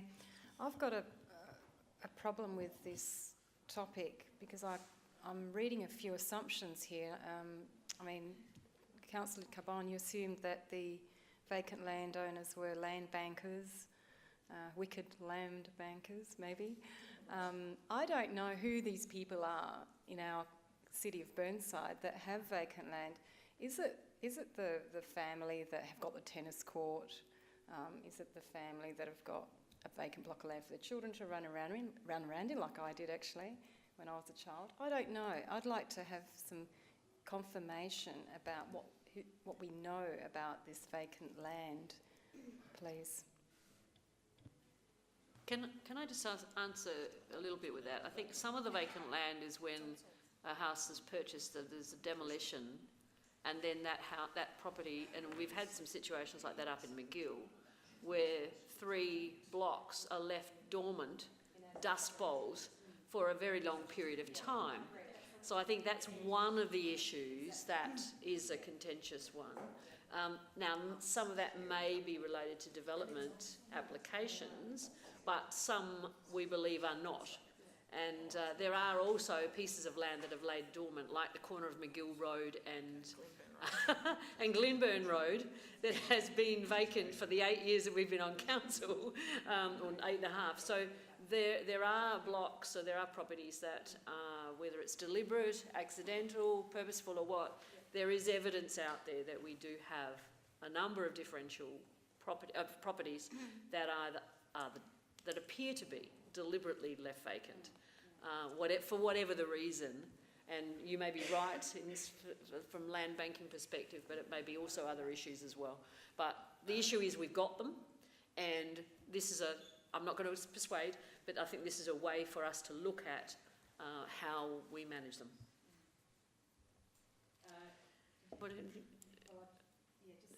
Did you? Sorry, I interrupted you. Oh, no, I think you'd finished. So, Councillor Hughes, you're next. I have a question. In terms of the information that was provided, it showed the different councils and the percentage rates on vacant land, but do those councils redistribute or not? I guess, is there a general vibe around redistributing? Through the chair, I do not have that information. I'll have to look through their papers. I'm not sure if they'll specifically say what it's for, because I know a number of councils, it was adopted a number of years ago as well.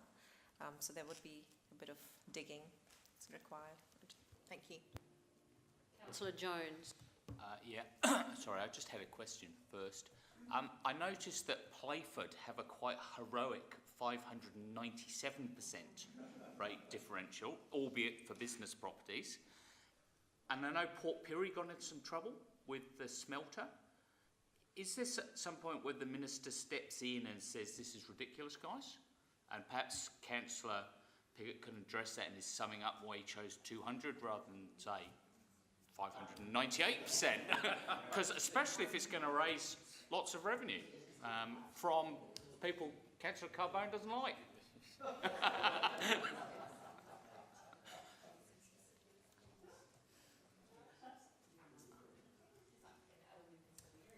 Ms Reynolds has got an answer. Okay.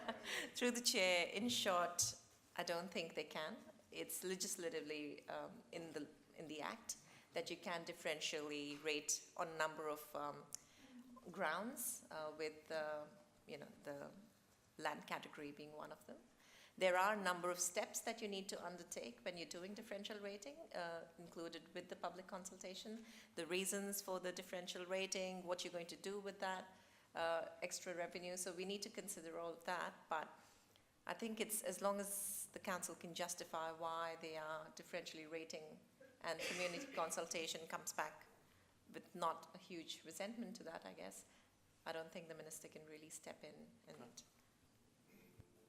Well, I'll speak briefly. I support the motion, but I would support even more. Councillor Davis. Yeah, so I agree with the motion, and there's good things and bad things. The good thing about taking the money out of the redistribution pool is that people's rates aren't going to go up and down based on how many vacant properties there are.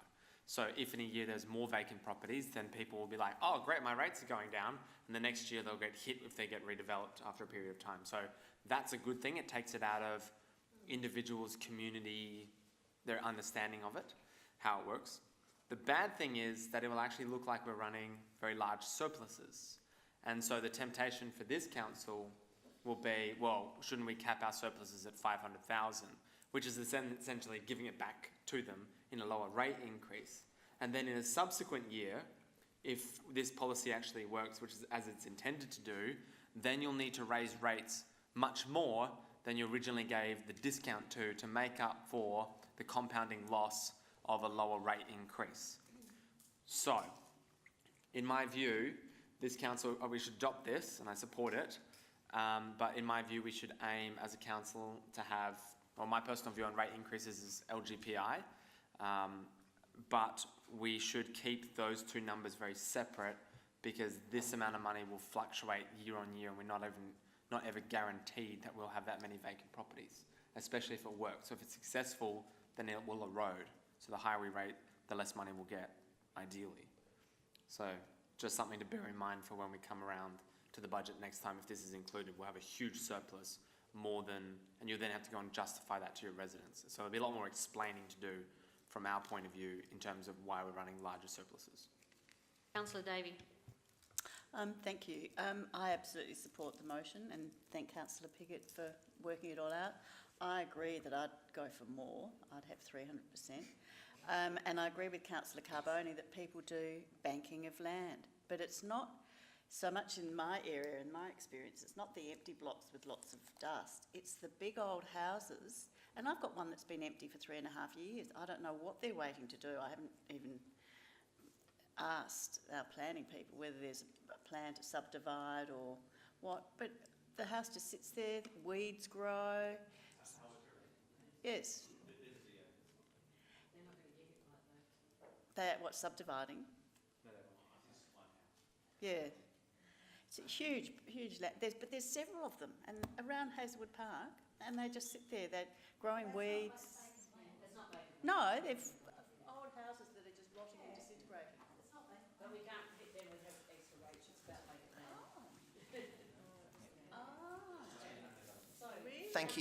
Thank you, Mayor Monceau. I completely support the motion. In fact, like many others, I would go for higher. One of the big rationales, and it peeves me every time I drive past Fullerton Road and Greenhill Road, is and seeing all of the trees in the Glenside redevelopment that got ripped down. You know, that's vacant land right now that Cedar Woods will be paying rates. And do you know what? I think we can bank that money. We can bank that into our urban forest and our canopy. This is where this money goes, is to look after our trees, because every time I see someone who buys a property now, they completely strip the entire site bare of every tree, bush, shrub, grass blade, everything, so they can build a new house. And this additional funding from those rates when they go and do that for vacant land can certainly go back into our urban forest. I think that's a perfect place to put the extra money. Thank you, Councillor Cornish. Councillor Piggott, would you like to sum up? Yeah, thank you for that discussion. I've been told by my fellow councillor to my right that I've got to do a few changes there. Could I, without changing the sentiment of the motion, could I take the words include, or the word include, that council increase, so take the words include the out of the top one, and I think the second one still has got, you might have fixed that when I wasn't watching. Right, so, determined to include the increased rates. No, that is okay there, yeah. Yeah, look, Look, I don't see owners of vacant land be particularly nasty. I just do feel if we could send them a signal to get on with it and develop it and live on the vacant on the property as opposed to leaving it vacant, I think that's a good thing to do. Could have gone for 300. Gee, the 200 doesn't put us out of line with our neighbours, and it keeps us. It's good that the minister can't stop us, but I think I think it's good to be comparable, I guess. And then the number 3 was, the accountant in me sometimes sneaks out, but the benefit, I'm not sure I agree with Councillor Davis totally in where he's gone with that, but the main here and now issue is that if you throw it in to distribute it across the lot, it actually gives you another, and we've already looked at the budget in sort of general terms about what percentage rate would sort of be the right thing. This extra money, yes, goes on top. And in this day and age, feeling the feeling of the council, that's probably not a bad idea. To have a surplus is a little bit more courtesy of owners of vacant land, rather than putting it back in the bucket, which, yes, okay, takes the pressure off all the other rate payers, but I just feel the decision's best to keep it out separately. So hopefully that helped to explain that. So I seek your support. Those in favour? Those against? Carried unanimously. To move to 13.4, request for statistical information, and that was, sorry, Councillor Turnbull. I'd just like to thank whoever produced this report for such a terrific detailed report. It'll certainly be a good help to Councillor Dawes and myself, because we have a lot of issues in the Burnside ward about trees, as Mr Heinrich already knows. I wondered why there was 27 in Burnside ward. Was there a weather event, or it seems very, very high amount last year? And was there a weather event or something? 217, or how come so many? 216 is, there was a weather event, I think. Was that the storm? February storm? Sorry, 218. Sorry. 218. Through the chair, no, that storm was 14. Yeah, it's a long time ago. So was there any special reason why so many were? I couldn't point to any one particular reason. I can't recall a significant weather event in that year. So like seeing second arborist opinions, that helps people a lot to understand things. If they know that there's 2 arborists going to be looking at them, it sort of helps them to realise that they might not get their own way. And just wondered, will there be a special consideration given to the Burnside ward in the autumn planting because we lost so many trees?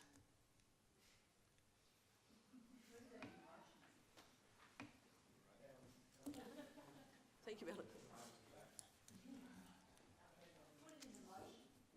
Put it in the motion? I'll just get a question, that's easy. Question. We can consider it, yes. Thank you very much. Can I have it in writing, please? It now says yes, councillor. Sorry, through the mayor.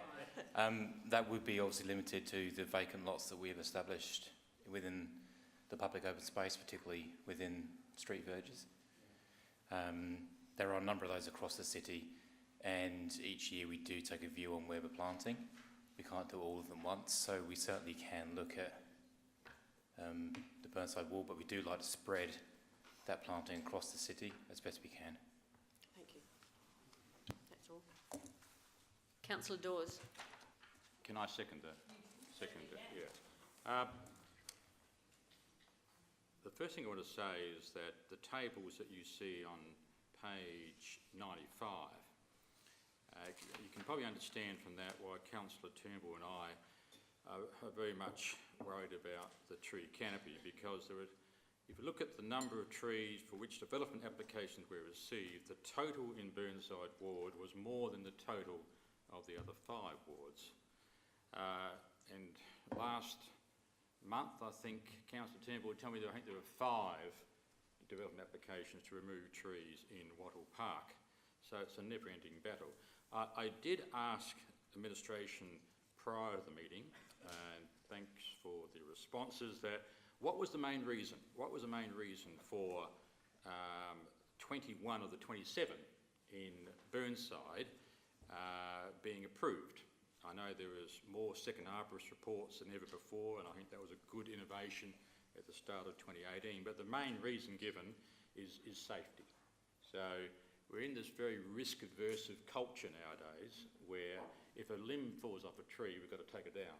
So I am very, very worried by the fact that it's continuing, and I think this information that we've got before us, and I do thank administration for providing it, just highlights for us how important it is about the tree canopy action plan we talked about at the 6 p.m. meeting.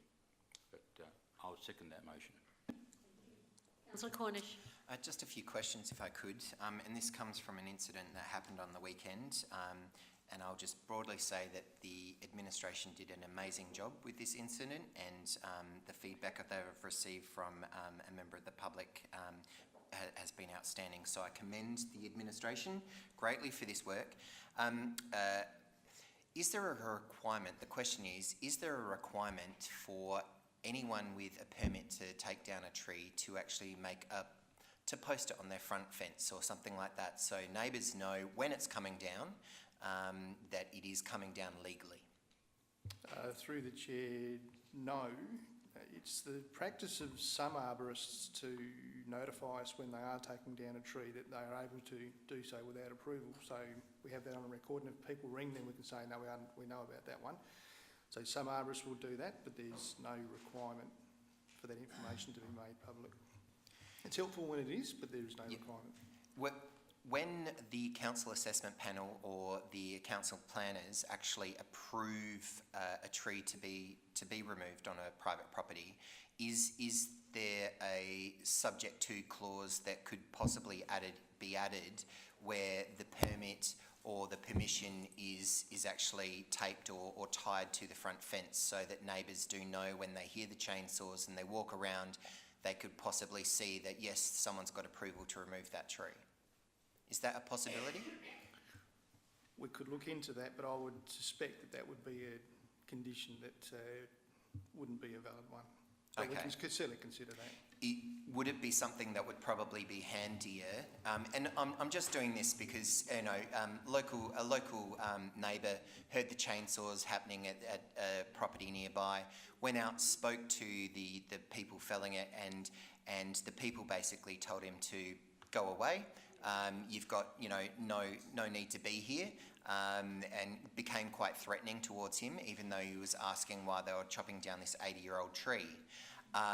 And I suppose my big fear was, they do it sometimes on the weekend when we don't have staff, we don't have people to quickly go out there and respond. Luckily, we were able to grab some people to go out there and double check things and go through paperwork. But I just wonder, is it something that would probably be better to be raised at the state level, that it's actually a standard point of view across the entire state, that when you're taking down a tree, there has to be some sort of signage, like they're going to try and bring in the signage for new development, but there's some sort of signage at the front of the property so that people know that the tree has been taken down legally?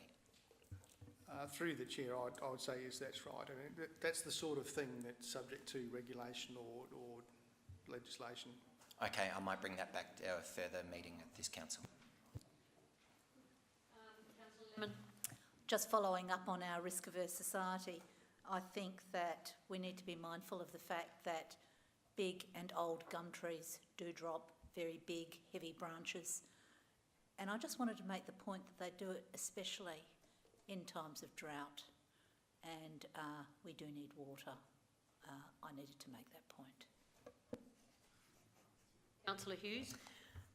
I had a question, and it does relate to the removal of trees, and it's perhaps maybe should have come into questions without notice, but I think we skipped that. But it does relate to this section, and I guess I have a question in regards to requests to remove council's trees from council's property.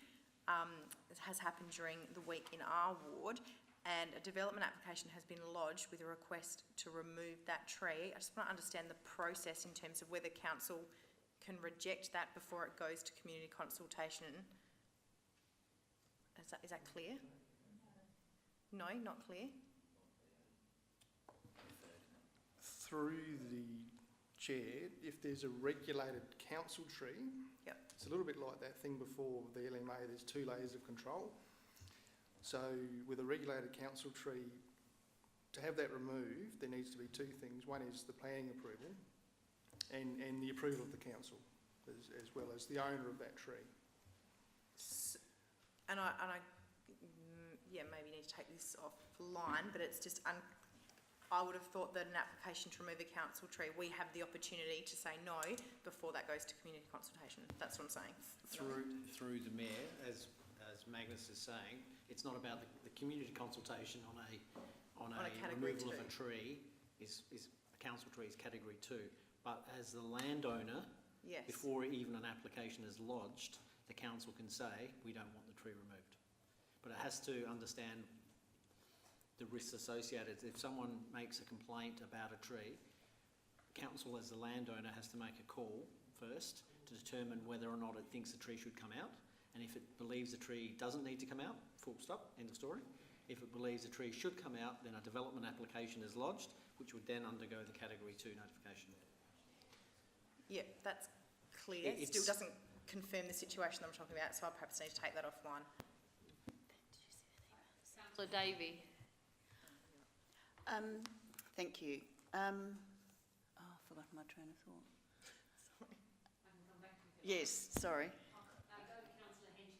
Thank you, Mayor. I think it's really good that we as a council start collecting data on trees, what we're doing to, what trees are being removed and where. And it's really timely, and I want to provide this information to the chamber, but also find out what we can ask the administration to do to show we are a city of Burnside that values the green canopy. I'm just letting you know, you may well know this already, but David Spears MP, Minister for Environment and Water, only recently introduced the Landscape South Australia Bill to Parliament. I won't read this all, but essentially there will be a new board called the Green Adelaide Board, Green Adelaide, and it's about building a reputation as a cool, clean, green and vibrant city to help attract industry, commerce, residents and visitors. So you can read all about this online, Green Adelaide, and so my question is, has this council, what can we do to ensure that the City of Burnside participates actively in the Green Adelaide strategy? We may have all, the administration, have you written to the Minister or engaged or commented on the Green Adelaide and the Landscape South Australia Bill?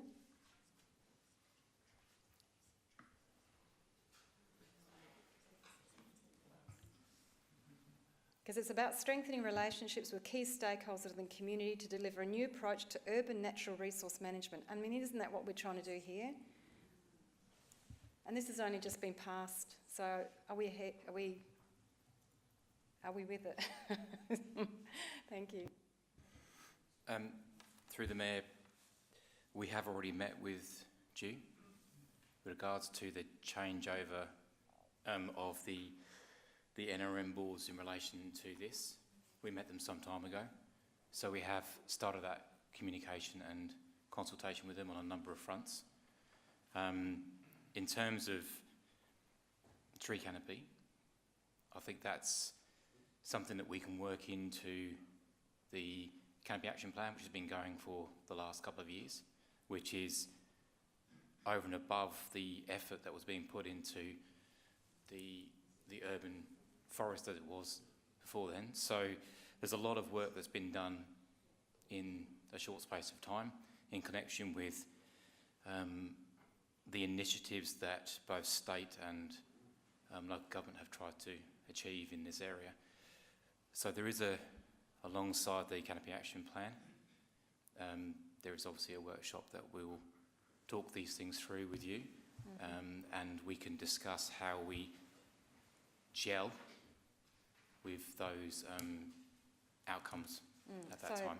Thank you very much. So I'm wondering whether we could add a motion to this, add to the motion here to support and be involved and participate in this new direction for Green Adelaide. If there's any ideas from the floor. Can I just suggest that you run one, put it in the next council meeting? Next council? Yeah, write it as a motion on notice for the next council meeting. Just in the same way as Councillor Davey did in relation to the letter for funding for the Murray-Darling, and I think that would be a better way for us to proceed at this point in time, if that meets the approval of the rest of the And group. Councillors Turnbull and Mark Dawes may want to do it themselves, seeing they've been driving this, so thank you. Okay. Can I please move put it back to Councillor Turnbull? Do you wish to speak again in summary? All right, so I'll put the motion. Those who are in favour, please raise your hands. Those who are against, no, it's carried unanimously. Let's move. No, we need to first of all move for. I need a mover to extend the time till 11 o'clock. Thank you, Councillor Carbone. Seconded hand. Well, I think no, you're only supposed to do half an hour at a time. So 11 o'clock. Okay, 11 o'clock. So seconder first. Councillor Turnbull, thank you. And those who are in favour, hands up, please. 1, 2, 3, 4, 5, 6. Against? I'm going to be the casting vote here and say I will support it for another half hour, because we're just going to continue getting further and further and further behind. And the issue is that we can't have another meeting between now and the 30th, because there are a number of people who are on leave for various reasons. And so there are some decisions that we really need to make tonight, and I will just consult quickly if there are some that we really need to prioritise in the next half hour, or do we just run through the list? I know I've got some staff over there who would like to lobby for positioning. Can we try? Let's try. Okay, the first one is plans to upgrade Hazelwood Park Reserve Car Park, 13.5, and I think that was Councillor Hughes. Yes, so I have sent a minor change to the motion. So I'll just wait for it to get up because I can't remember what I sent. The report we've received at the community consultation process to be developed. So essentially that first sentence is what was in the document, but that the consultation process include 3 resurfacing options, including at least asphalt, permeable paver and an alternative permeable option. Just to keep it quick, I guess this came up, I think at the last, I've lost track of meetings, last meeting before last, so everyone will have read it. Essentially, this is just to go to the community and seek their support. You obviously will have read the support and the previous consultation, which obviously there was strong support in keeping the park as it is. So I think it is important that we go back and seek support from the community in terms of options for the car park. I'm just going to leave it at that, really. A seconder, thank you, Councillor Davey. Do you wish to speak? I'm happy to second that. Thank you. And yes, the reason for the resurfacing options is to give people an idea of what is available potentially in terms of options for semi-permeable or permeable or pervious paving, and so that they can see what might be available and what they can see. One of them, if one of them could be, I know there's recycled rubber paving that's available. I know that's used in Victoria. And the other ones, there's a place in the hills called Eucharia that's a beautiful musical centre that was built by the woman who started Julie, Ulrika Klein. And the car park there is all, it just has light traffic. Looks like clay, but it's, so it's compacted earth of some sort. I don't know if perhaps we could consider that as one of the options. Yes, I hope you'll support this. It's just to give different options for a beautiful area that we could make as an environmental showpiece for Burnside in terms of showing our environmental credentials, good WSUD, and making an investment in a really special part of Burnside. So, thank you. Councillor Henschke. Thank you. Question, will the options presented to the community also include the budget estimates?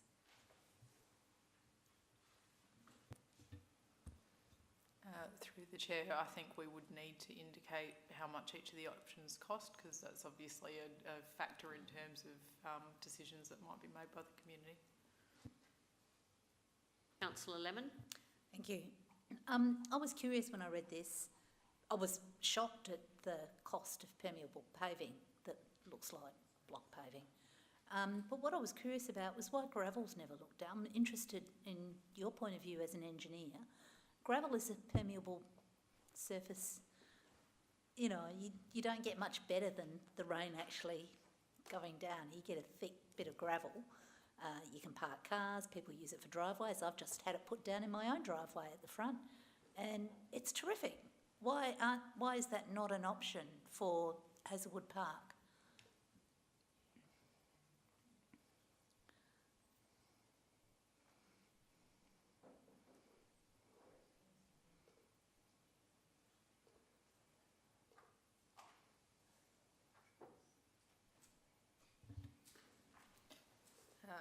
Through the chair, the last motion, the last resolution of council asked that we bring back a report that considered replacement with permeable paving, which is what we've provided. Gravel is another option that could be considered. We don't typically use it in car parks because of it's got quite a high maintenance requirement, so it wears out at potholes quite easily, and the maintenance is reasonably high. Yes, it's obviously permeable and has the benefits in terms of trees, and it would be lower cost than paving. And it's something that could be considered if we wanted to go down that track.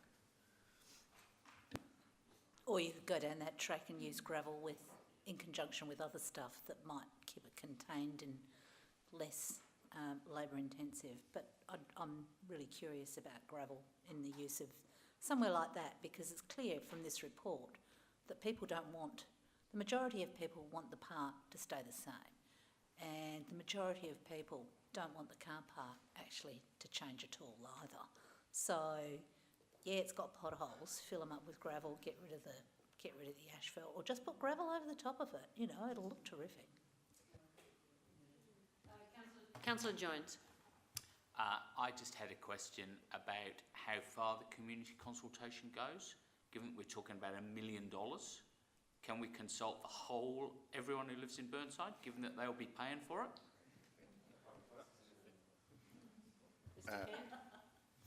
Through your worship, while there'll be an isolated direct community consultation with those directly affected or nearby the park, the consultation is open to any member of City of Burnside, and it will be used on all of our website and through Engage Burnside as well.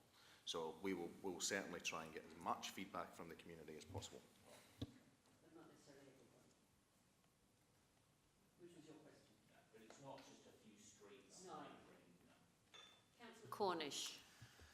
I'm not going to vote for the motion as it stands. I think it should just be the asphalt that we just do. My understanding of permeable paving is that its maximum benefit is when you're in a concrete jungle and you actually need to get water in the ground. In this particular location, you've got the biggest park in the city of Burnside right next door, and asphalt, the water runs straight off it, straight into the park, and that's then waters the trees and everything like that. It's an absolute waste of money. It's a waste of $900,000, and we shouldn't even bother going out to the community with the consultation with this. I do not see the need for it in this particular location, and given the fact that we just turned down actually, less than this for Eastern era water, a third of that, $2.3 million cost is less than that, and that would have watered Hazelwood Park for the next 70 years, and we're just looking to make something look pretty and to be a beacon for water urban design when we've pretty much got the really good water urban design right there. It's just like the car park out the back here where the water, goes in and waters the trees and stuff like that. I don't think we need to tinker with it, so I won't be voting for the motion as it stands, and if I get the opportunity, I'll just move that the report be received. Thank you. I have no one else on my screen. As no one else wishes to speak, then I will go back to Councillor Hughes. So just to address, I guess, some of the issues that have been raised, although the asphalt may be a sound solution in some regards, there are a number of trees in the car park, and this currently asphalt abuts up to the trees. So I guess there are a number of quite old and significant trees in that area, so any additional water that we can obviously get to those trees would be of benefit, especially given the comments, I guess, that Councillor Lemon mentioned earlier around the dryness of those trees can cause them to drop limbs. I think one of the other issues perhaps worth mentioning is that one of the reasons that this came up as a project in the first place was that there were drainage issues within the park. So it's this is, I guess, an opportunity to address some of those as well as send the water either through a permeable paver or running off appropriately to the surrounds. So this would really just give us an opportunity to consult with the community and see whether they see value in it, I guess, given the value of the project, and also the way that Hazelwood Park is held, close to our hearts to many in the community, not just those that live adjacent to it. So I hope you support the motion. Thank you. Those in favour? 1, 2, 3, 4, 5, 6, 7. Those against? 5 to 7. Right. Carried. Motion is carried. Division. Division's been called, so those in favour please stand. Councillor Davey, Councillor Hughes, Councillor Carbone, Councillor Turnbull, Councillor Dawes, Councillor Jones and Councillor Hubel. Those against, no, please just remain standing while I do the others. Those against, Councillor Henschke, Councillor Cornish, Councillor Piggott, Councillor Davis, Councillor Lemon. Thank you. Number 16, 3.6, Union Screening Land Revocation, page 177, and that was Councillor Davey.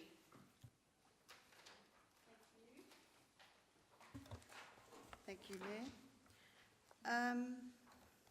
I'm happy to move in accordance with the recommendation that the report be received, that Council commence a consultation process in line with sections 50 and 94 of the Local Government Act for the potential revocation of community land classification of a portion of the Union Street Screening Reserve, Beulah Park, as delineated in attachment F of the report, titled Portion of Union Street Screening Reserve, Proposed Community Land Revocation, Operational, with all associated costs being borne by the owners of 47 Howard Street and 49 Howard Street, Beulah Park.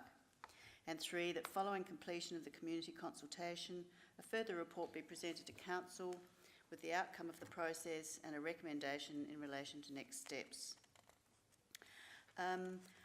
It's a pretty comprehensive report. It addresses some of the issues that were of concern in the earlier report. The only issue that I don't think has been addressed, and I think Councillor Henschke raised, was whether this, I mean, it's great going out to community consultation, but whether this increase in the size of the properties at both 47 Howard and 49 Howard means there'd be a change in opportunity for development on the blocks. So I don't see any mention of that. Otherwise, I'm happy with the report. Can that question be answered?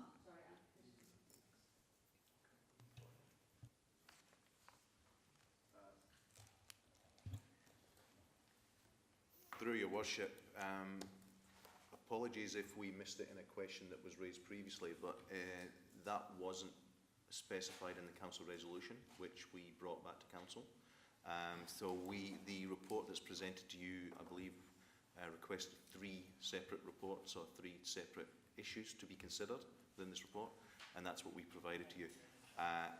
We would be guessing whether or not there would be any development benefits to the owners about the increased land. I'm not sure. We believe it's unlikely, but can't tell you for certain. Could that be sent to us in an info doc, please? Thank you.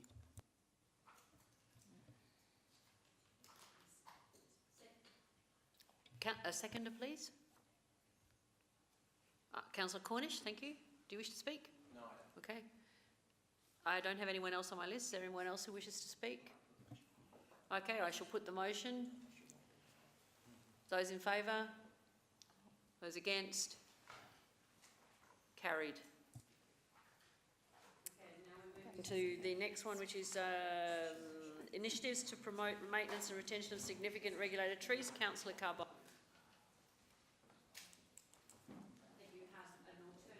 Motion?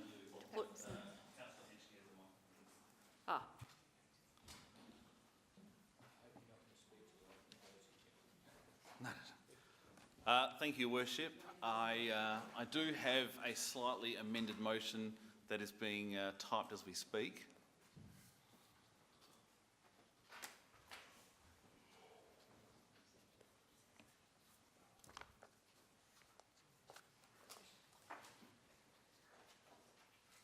Do you want me to read it out, by the way? Yes, please. So the report be received, that Council note the initiatives outlined in the report with respect to preservation of significant native trees on private property and the associated financial implications, should Council wish to include them in, for consideration as part of the 2019-20 annual business plan and budget, that the native tree program, the arborist report program and the increased tree assistance fund be included in the 2019-2020 draft budget, that the native tree program, the arborist report program and the increased tree assistance fund be trialled for a period of 12 months with a report to come back to Council. So councillors, in just speaking to that, and I'll try and keep this short, but I'd like to start tonight by reminding this chamber of why we have arrived to this point and why tonight and this motion is so important. As I've said before in this chamber, we need to protect our brand. But of course, what is our brand? Ask any resident in any suburb why they chose to live in Burnside, and one of their top answers will be our leafy green image. This is our brand. If we lose it, then we've lost what makes Burnside Burnside. We lose what makes Burnside special. People can choose to live wherever they like in Adelaide. They can choose to live in Marion, Campbelltown, Prospect, but they choose to live right here in Burnside. We are the best council in the best state, in the best country in the world. But we need to protect our brand and our image because there is simply too much at stake. Our council staff are doing all they can to keep our parks, gardens, reserves and streets lush with trees and greenery. But when it comes to regulated and significant trees on private land, we are fighting a losing battle. In the past 4 years, as we've just heard in previous reports, we have lost almost 200 trees on private land. And unless we change tactics, this figure will continue and, if anything, escalate. We need fresh tactics. We need to be bold. We need to show leadership. We need to take action. The proposed programs mentioned in the report and in the motion are fresh, they are bold, and they do show leadership. If adopted, we would be the first in South Australia, and maybe even Australia, to have such a proactive program that incorporates real, tangible actions to protect our tree canopy. While it doesn't provide the cash for trees component that I would have liked, its initiatives are strong and bold. Free trees to plant, free arborist reports, and free maintenance of heritage, significant and regulated trees will play a real positive action in turning the tide and becoming a game changer in this battle. In 10 years from now, future elected members will look back at this motion on this night and agree that this was the time when the Burnside Council made real inroads in winning the war to protect and maybe even boost our tree canopy with regards to private land. The only question for elected members tonight is what side of history will you be on?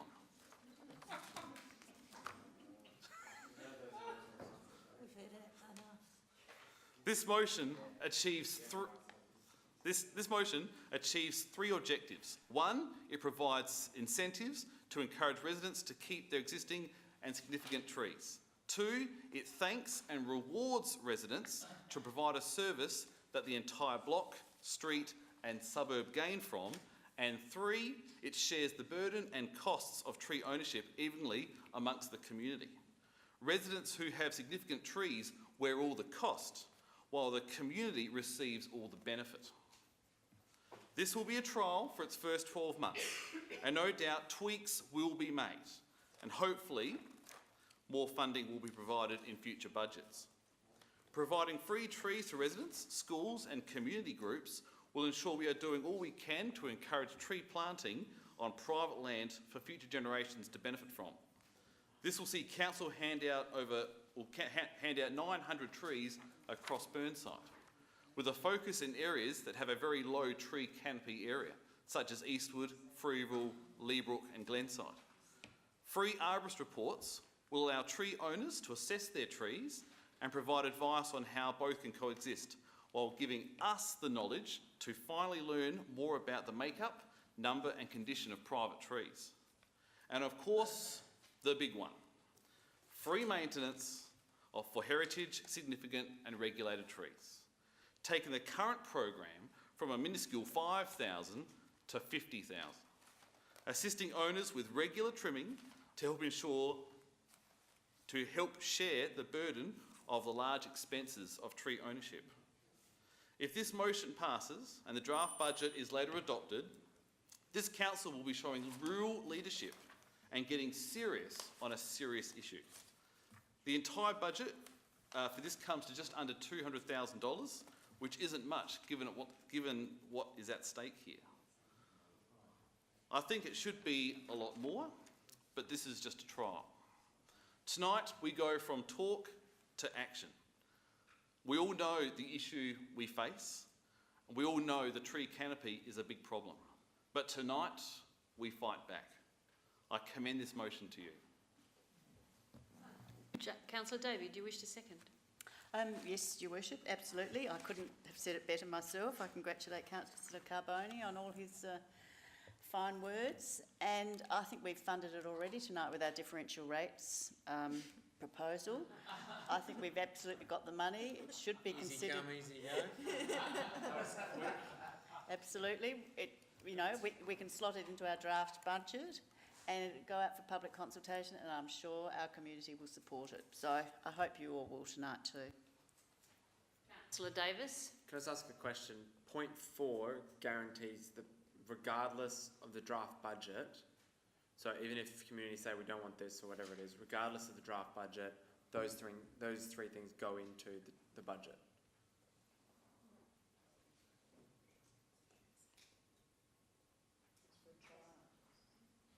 So that implements. Point 4 implements the program, so it doesn't matter if it's in the budget or.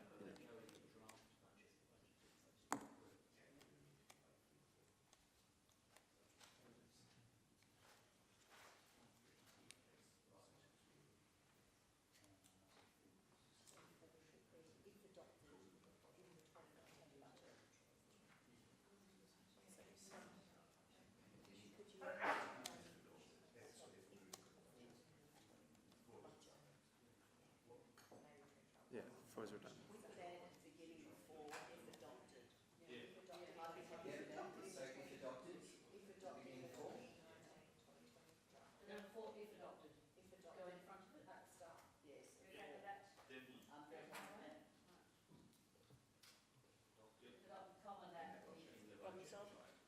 Yep.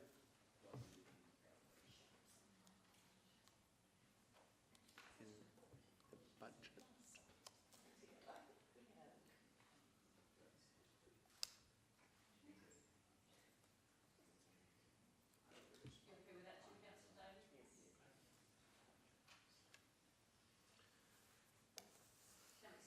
Davis. Yep.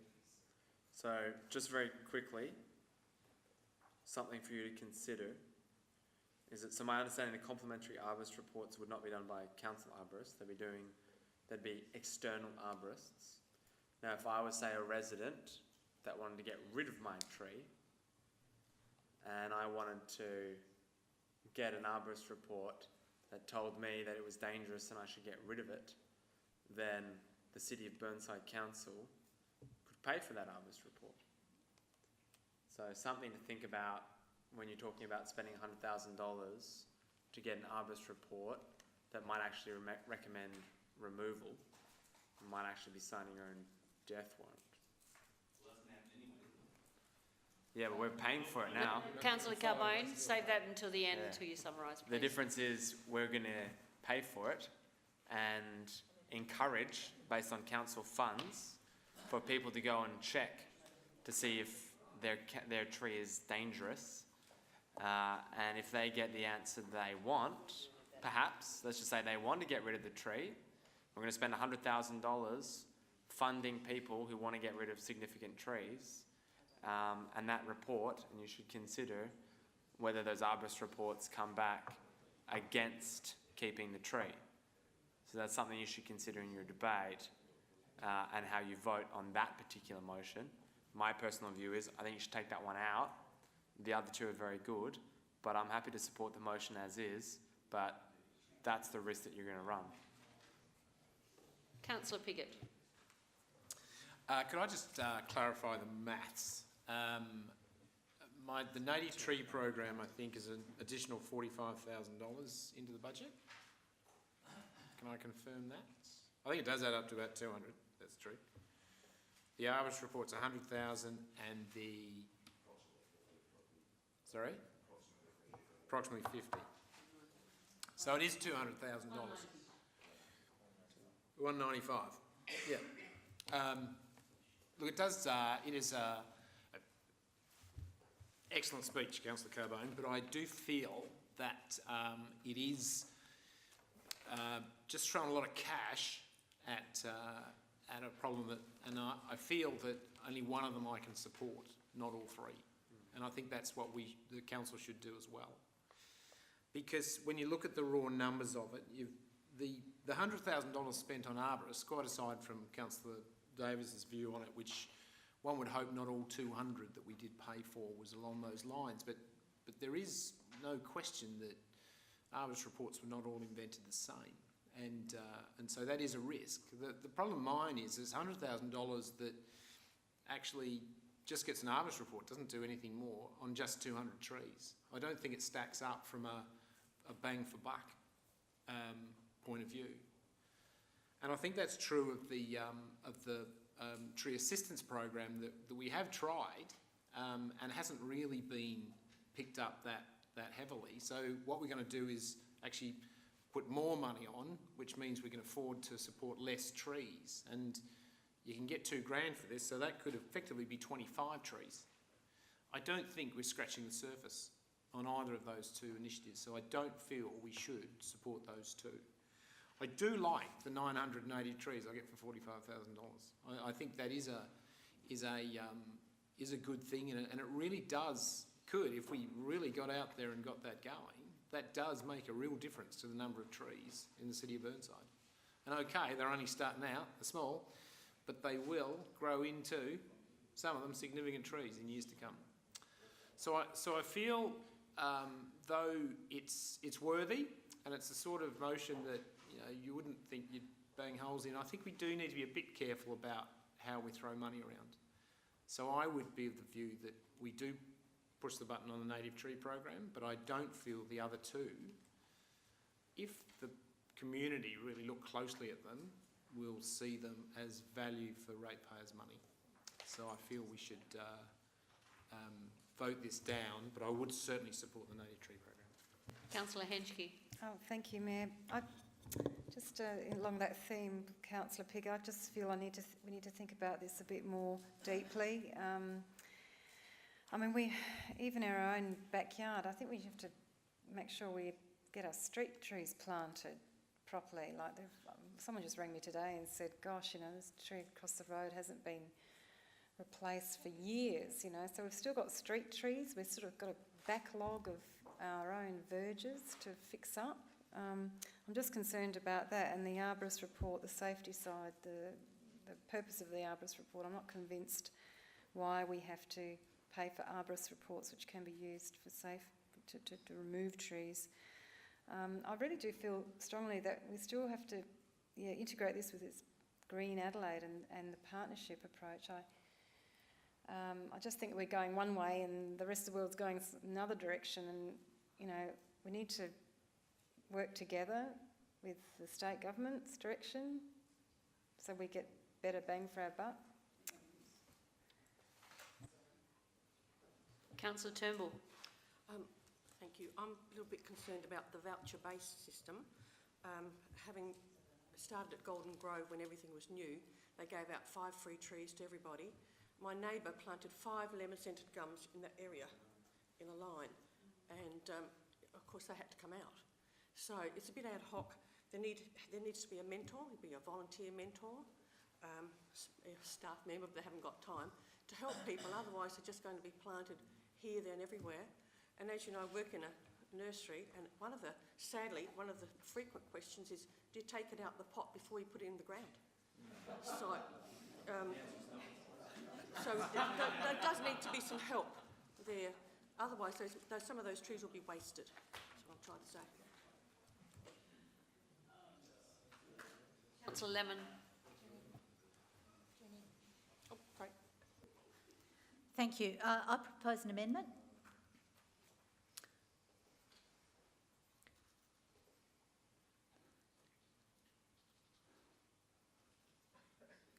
So in the 4th section, if adopted in the 2019-20 budget, that the native tree program be trialled for a period of 12 months. So that would mean getting rid of the other. I'm inclined to agree.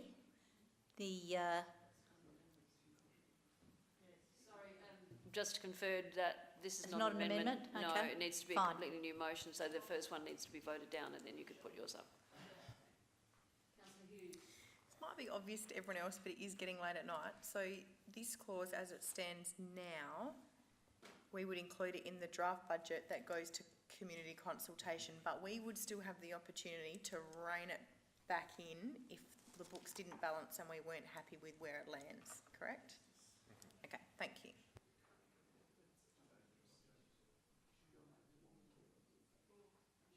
I don't have anyone else. Oh, there's Councillor Jones. Sorry, just a quick question. The arborist, can we bulk buy an arborist so it's a council procured arborist so that therefore we kind of know which arborist we're hiring? Through your worship, we have a panel of arborists that we use on a contract basis, and we would recommend that only those arborists were used. Yes. However, a tree will be assessed on its merit as well. But yes, we can provide that panel of arborists.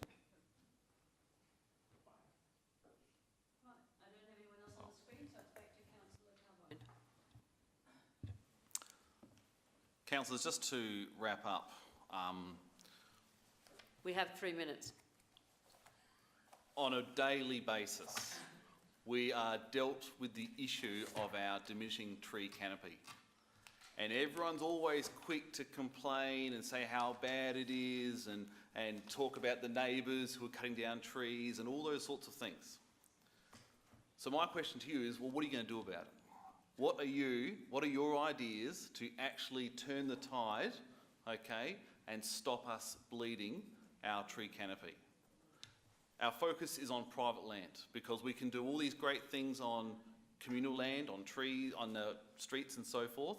We've got this giant big black hole out there that's called private land that none of us can touch, okay? So we're going to just simply not worry about private land and just hope and bank our future on some street trees.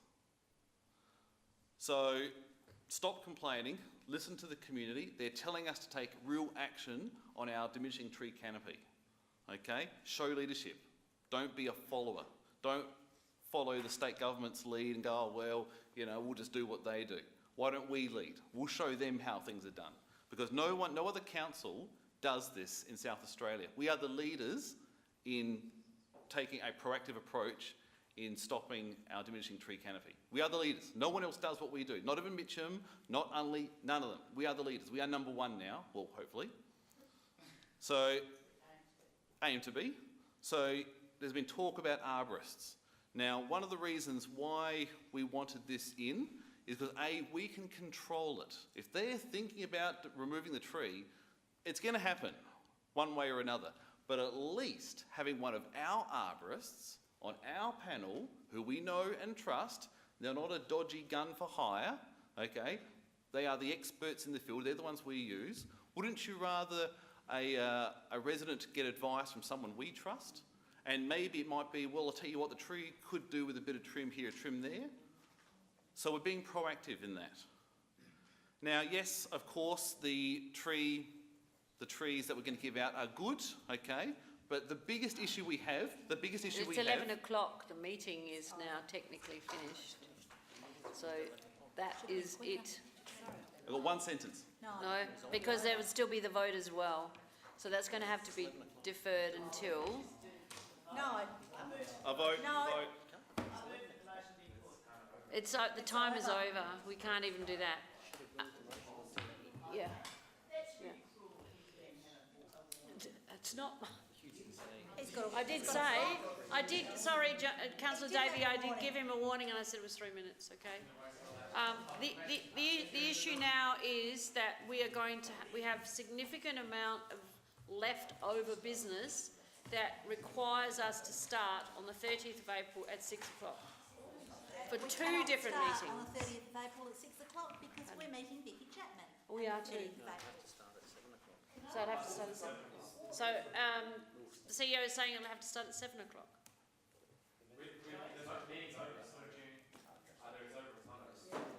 This meeting is over, but we're trying to organise, I'm trying to get a collaborative decision. Just tell us, okay, I'll just tell you then. We'll plan it and let you know.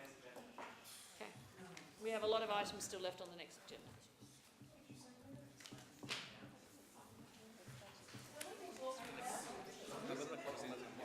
Oh yeah, no, I appreciate that, I understand that. And I did give him a warning.